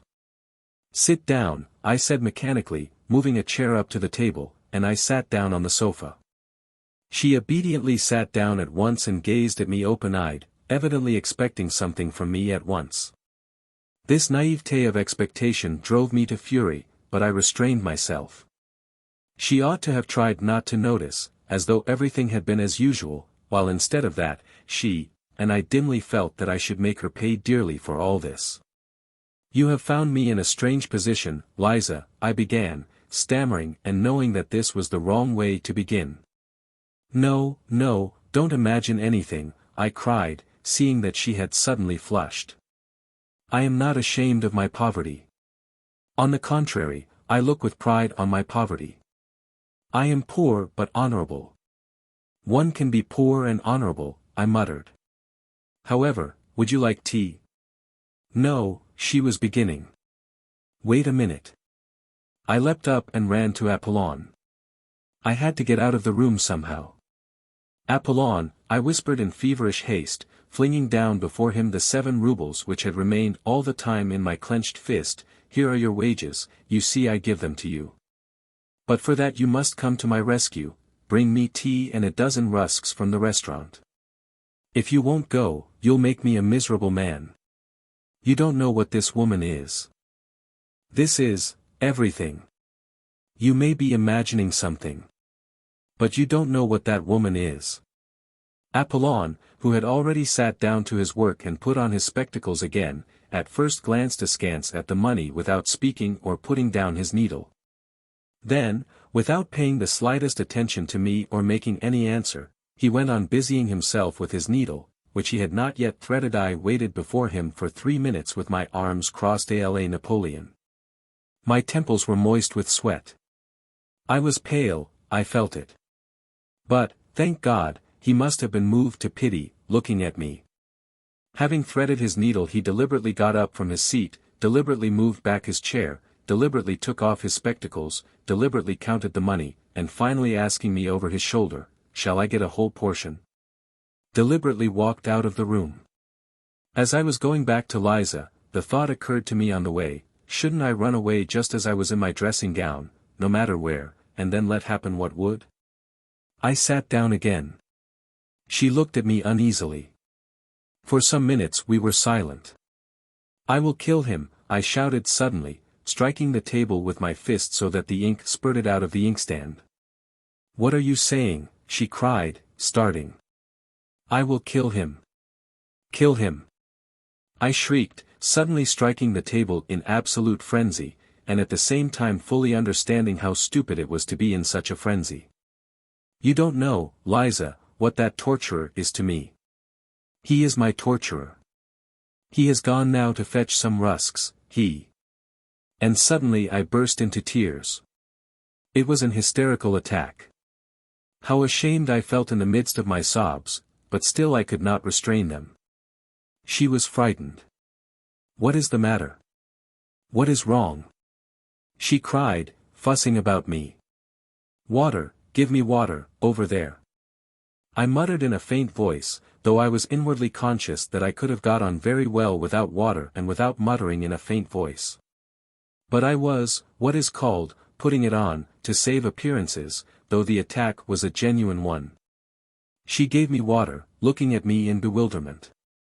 At that moment Apollon brought in the tea. It suddenly seemed to me that this commonplace, prosaic tea was horribly undignified and paltry after all that had happened, and I blushed crimson. Liza looked at Apollon with positive alarm. He went out without a glance at either of us. "Liza, do you despise me?" I asked, looking at her fixedly, trembling with impatience to know what she was thinking. She was confused, and did not know what to answer. "Drink your tea," I said to her angrily. I was angry with myself, but, of course, it was she who would have to pay for it. A horrible spite against her suddenly surged up in my heart. I believe I could have killed her. To revenge myself on her I swore inwardly not to say a word to her all the time. She is the cause of it all, I thought. Our silence lasted for 5 minutes. The tea stood on the table, we did not touch it. I had got to the point of purposely refraining from beginning in order to embarrass her further. It was awkward for her to begin alone. Several times she glanced at me with mournful perplexity. I was obstinately silent. I was, of course, myself the chief sufferer, because I was fully conscious of the disgusting meanness of my spiteful stupidity, and yet at the same time I could not restrain myself. "I want to get away from there altogether," she began, to break the silence in some way, but, poor girl, that was just what she ought not to have spoken about at such a stupid moment to a man so stupid as I was. My heart positively ached with pity for her tactless and unnecessary straightforwardness. But something hideous at once stifled all compassion in me, it even provoked me to greater venom. I did not care what happened. Another 5 minutes passed. "Perhaps I am in your way," she began timidly, hardly audibly, and was getting up. But as soon as I saw this first impulse of wounded dignity I positively trembled with spite, and at once burst out. "Why have you come to me? Tell me that, please." I began, gasping for breath and regardless of logical connection in my words. I longed to have it all out at once, at one burst. I did not even trouble how to begin. "Why have you come? Answer, answer," I cried, hardly knowing what I was doing. "I'll tell you, my good girl, why you have come. You've come because I talked sentimental stuff to you then. So now you are soft as butter and longing for fine sentiments again. So you may as well know that I was laughing at you then. And I am laughing at you now. Why are you shuddering?" "Yes, I was laughing at you. I had been insulted just before, at dinner, by the fellows who came that evening before me. I came to you, meaning to thrash one of them, an officer. But I didn't succeed, I didn't find him, I had to avenge the insult on someone to get back my own again. You turned up, I vented my spleen on you and laughed at you. I had been humiliated, so I wanted to humiliate. I had been treated like a rag, so I wanted to show my power. That's what it was, and you imagined I had come there on purpose to save you. Yes. You imagined that? You imagined that? I knew that she would perhaps be muddled and not take it all in exactly, but I knew, too, that she would grasp the gist of it, very well indeed. And so, indeed, she did. She turned white as a handkerchief, tried to say something, and her lips worked painfully, but she sank on a chair as though she had been felled by an axe. And all the time afterwards she listened to me with her lips parted and her eyes wide open, shuddering with awful terror. The cynicism of my words overwhelmed her. "Save you!" I went on, jumping up from my chair and running up and down the room before her. "Save you from what? But perhaps I am worse than you myself. Why didn't you throw it in my teeth when I was giving you that sermon? But what did you come here yourself for? Was it to read us a sermon? Power was what I wanted then, sport was what I wanted to wring out your tears, your humiliation, your hysteria, that was what I wanted then. Of course, I couldn't keep it up then, because I am a wretched creature. I was frightened, and, the devil knows why, gave you my address in my folly. Afterwards, before I got home, I was cursing and swearing at you because of that address. I hated you already because of the lies I had told you. Because I only like playing with words, only dreaming, but, do you know, what I really want is that you should all go to hell. That is what I want. I want peace. Yes, I'd sell the whole world for a farthing, straight off, so long as I was left in peace. Is the world to go to pot, or am I to go without my tea? I say that the world may go to pot for me so long as I always get my tea. Did you know that, or not? Well, anyway, I know that I am a blackguard, a scoundrel, an egoist, a sluggard. Here I have been shuddering for the last 3 days at the thought of your coming. And do you know what has worried me particularly for these 3 days? That I posed as such a hero to you, and now you would see me in a wretched torn dressing gown, beggarly, loathsome. I told you just now that I was not ashamed of my poverty, so you may as well know that I am ashamed of it. I am more ashamed of it than of anything, more afraid of it than of being found out if I were a thief, because I am as vain as though I had been skinned and the very air blowing on me hurt.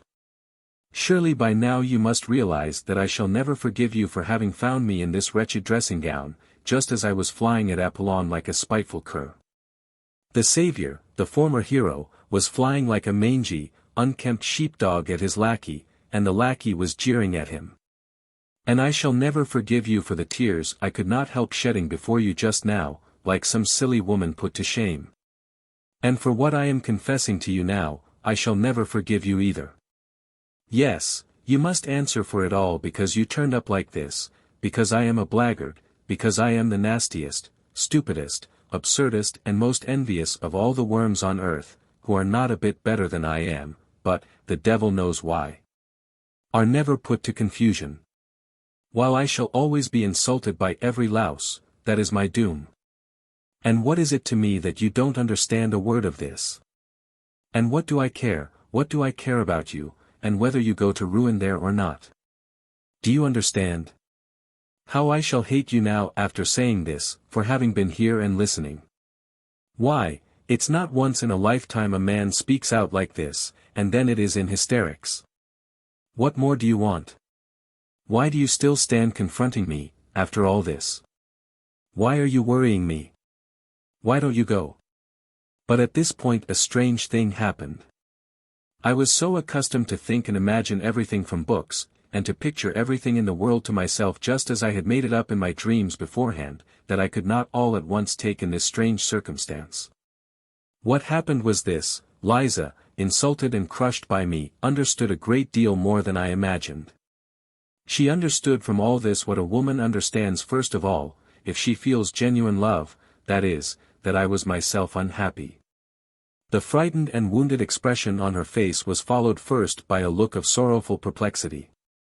When I began calling myself a scoundrel and a blackguard and my tears flowed, the tirade was accompanied throughout by tears, her whole face worked convulsively. She was on the point of getting up and stopping me. When I finished she took no notice of my shouting, "Why are you here, why don't you go away?" but realized only that it must have been very bitter to me to say all this. Besides, she was so crushed, poor girl. She considered herself infinitely beneath me. How could she feel anger or resentment? She suddenly leapt up from her chair with an irresistible impulse and held out her hands, yearning towards me, though still timid and not daring to stir. At this point there was a revulsion in my heart too.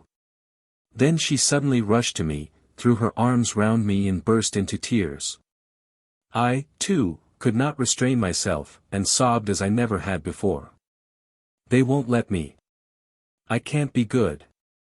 I managed to articulate, then I went to the sofa, fell on it face downwards, and sobbed on it for a quarter of an hour in genuine hysterics. She came close to me, put her arms round me and stayed motionless in that position.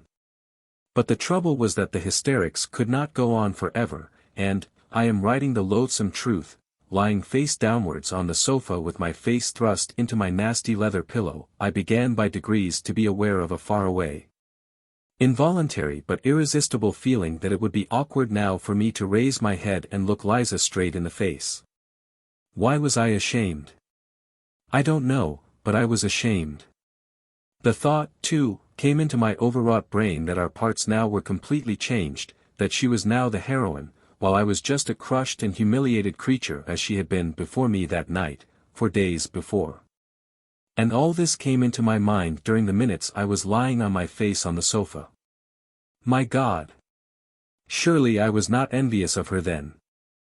I don't know, to this day I cannot decide, and at the time, of course, I was still less able to understand what I was feeling than now.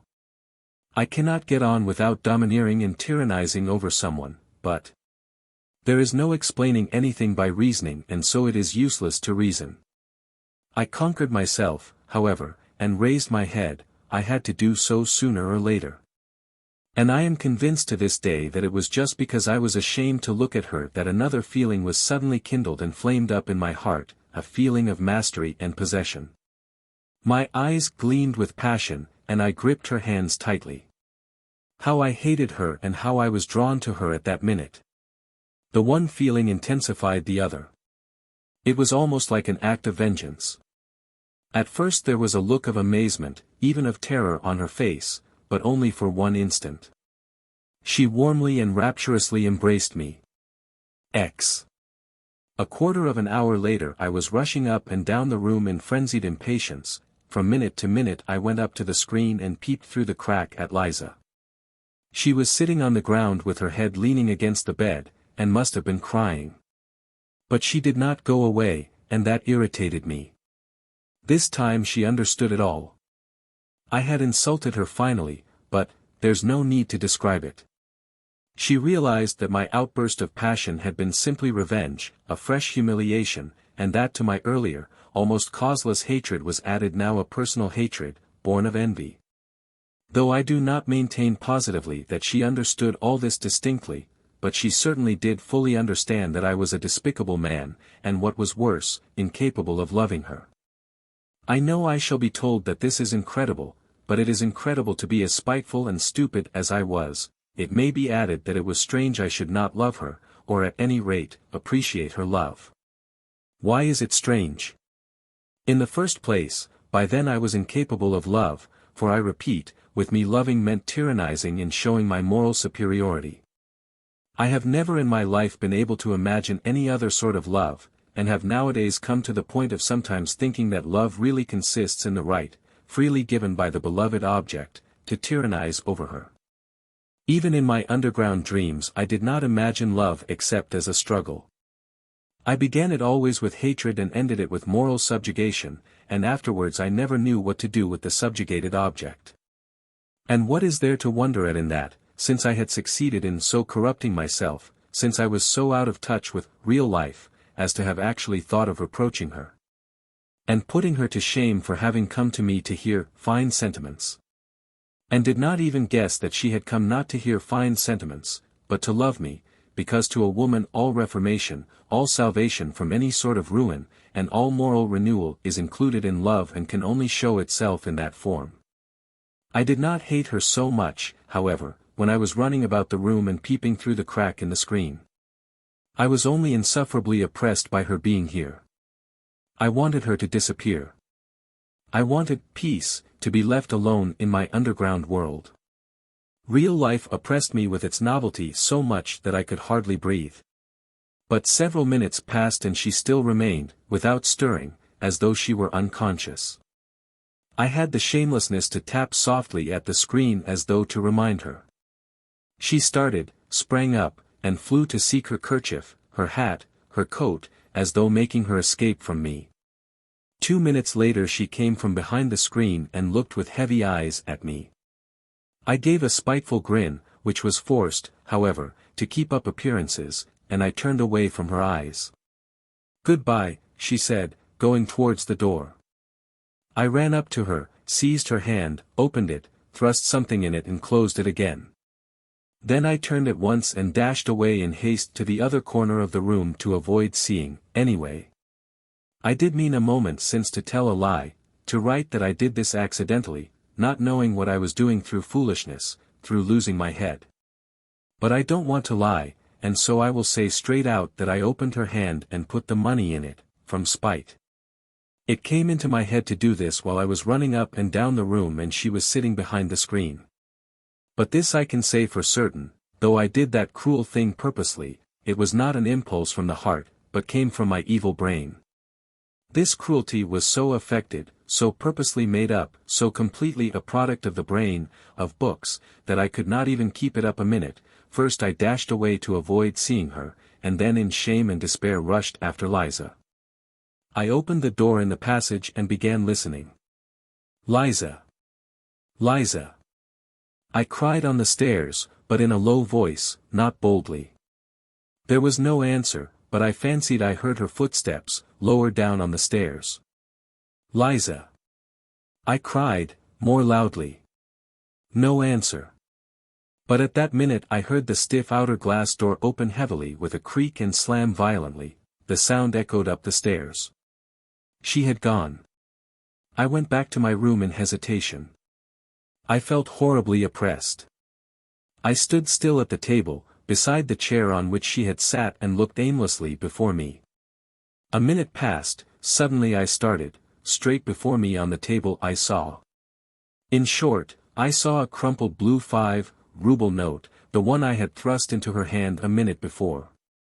It was the same note, it could be no other, there was no other in the flat. So she had managed to fling it from her hand on the table at the moment when I had dashed into the further corner. Well, I might have expected that she would do that. Might I have expected it? No, I was such an egoist, I was so lacking in respect for my fellow creatures that I could not even imagine she would do so. I could not endure it. A minute later I flew like a madman to dress, flinging on what I could at random, and ran headlong after her. She could not have got 200 paces away when I ran out into the street. It was a still night and the snow was coming down in masses and falling almost perpendicularly, covering the pavement and the empty street as though with a pillow. There was no one in the street, no sound was to be heard. The street lamps gave a disconsolate and useless glimmer. I ran 200 paces to the crossroads and stopped short. Where had she gone? And why was I running after her? Why? To fall down before her, to sob with remorse, to kiss her feet, to entreat her forgiveness. I longed for that, my whole breast was being rent to pieces, and never, never shall I recall that minute with indifference. But, what for? I thought. Should I not begin to hate her, perhaps, even tomorrow, just because I had kissed her feet today? Should I give her happiness? Had I not recognized that day, for the 100th time, what I was worth? Should I not torture her? I stood in the snow, gazing into the troubled darkness, and pondered this. And will it not be better? I mused fantastically, afterwards at home, stifling the living pang of my heart with fantastic dreams. Will it not be better that she should keep the resentment of the insult forever? Resentment, why, it is purification, it is a most stinging and painful consciousness. Tomorrow I should have defiled her soul and have exhausted her heart, while now the feeling of insult will never die in her heart, and however loathsome the filth awaiting her, the feeling of insult will elevate and purify her, by hatred, perhaps, too, by forgiveness. Will all that make things easier for her though? And, indeed, I will ask on my own account here, an idle question, which is better, cheap happiness or exalted sufferings? Well, which is better? So I dreamed as I sat at home that evening, almost dead with the pain in my soul. Never had I endured such suffering and remorse, yet could there have been the faintest doubt when I ran out from my lodging that I should turn back halfway? I never met Liza again, and I have heard nothing of her. I will add, too, that I remained for a long time afterwards pleased with the phrase about the benefit from resentment and hatred, in spite of the fact that I almost fell ill from misery. Even now, so many years later, all this is somehow a very evil memory. I have many evil memories now, but, hadn't I better end my notes here? I believe I made a mistake in beginning to write them. Anyway, I have felt ashamed all the time I've been writing this story, so it's hardly literature so much as a corrective punishment. Why, to tell long stories, showing how I have spoiled my life through morally rotting in my corner, through lack of fitting environment, through divorce from real life, and rankling spite in my underground world, would certainly not be interesting. A novel needs a hero, and all the traits for an anti-hero are expressly gathered together here, and what matters most, it all produces an unpleasant impression, for we are all divorced from life, we are all cripples, every one of us, more or less. We are so divorced from it that we feel at once a sort of loathing for real life, and so cannot bear to be reminded of it. Why, we have come almost to looking upon real life as an effort, almost as hard work, and we are all privately agreed that it is better in books. And why do we fuss and fume sometimes? Why are we perverse and ask for something else? We don't know what ourselves. It would be the worse for us if our petulant prayers were answered. Come, try, give any one of us, for instance, a little more independence, untie our hands, widen the spheres of our activity, relax the control and we, yes, I assure you, we should be begging to be under control again at once. I know that you will very likely be angry with me for that, and will begin shouting and stamping. Speak for yourself, you will say, and for your miseries in your underground holes, and don't dare to say all of us. Excuse me, gentlemen, I am not justifying myself with that, all of us. As for what concerns me in particular, I have only in my life carried to an extreme what you have not dared to carry halfway, and what's more, you have taken your cowardice for good sense, and have found comfort in deceiving yourselves. So that perhaps, after all, there is more life in me than in you. Look into it more carefully. Why, we don't even know what living means now, what it is, and what it is called. Leave us alone without books and we shall be lost and in confusion at once. We shall not know what to join on to, what to cling to, what to love and what to hate, what to respect and what to despise. We are oppressed at being men, men with a real individual body and blood, we are ashamed of it, we think it a disgrace and try to contrive to be some sort of impossible generalized man. We are stillborn, and for generations past have been begotten, not by living fathers, and that suits us better and better. We are developing a taste for it. Soon we shall contrive to be born somehow from an idea.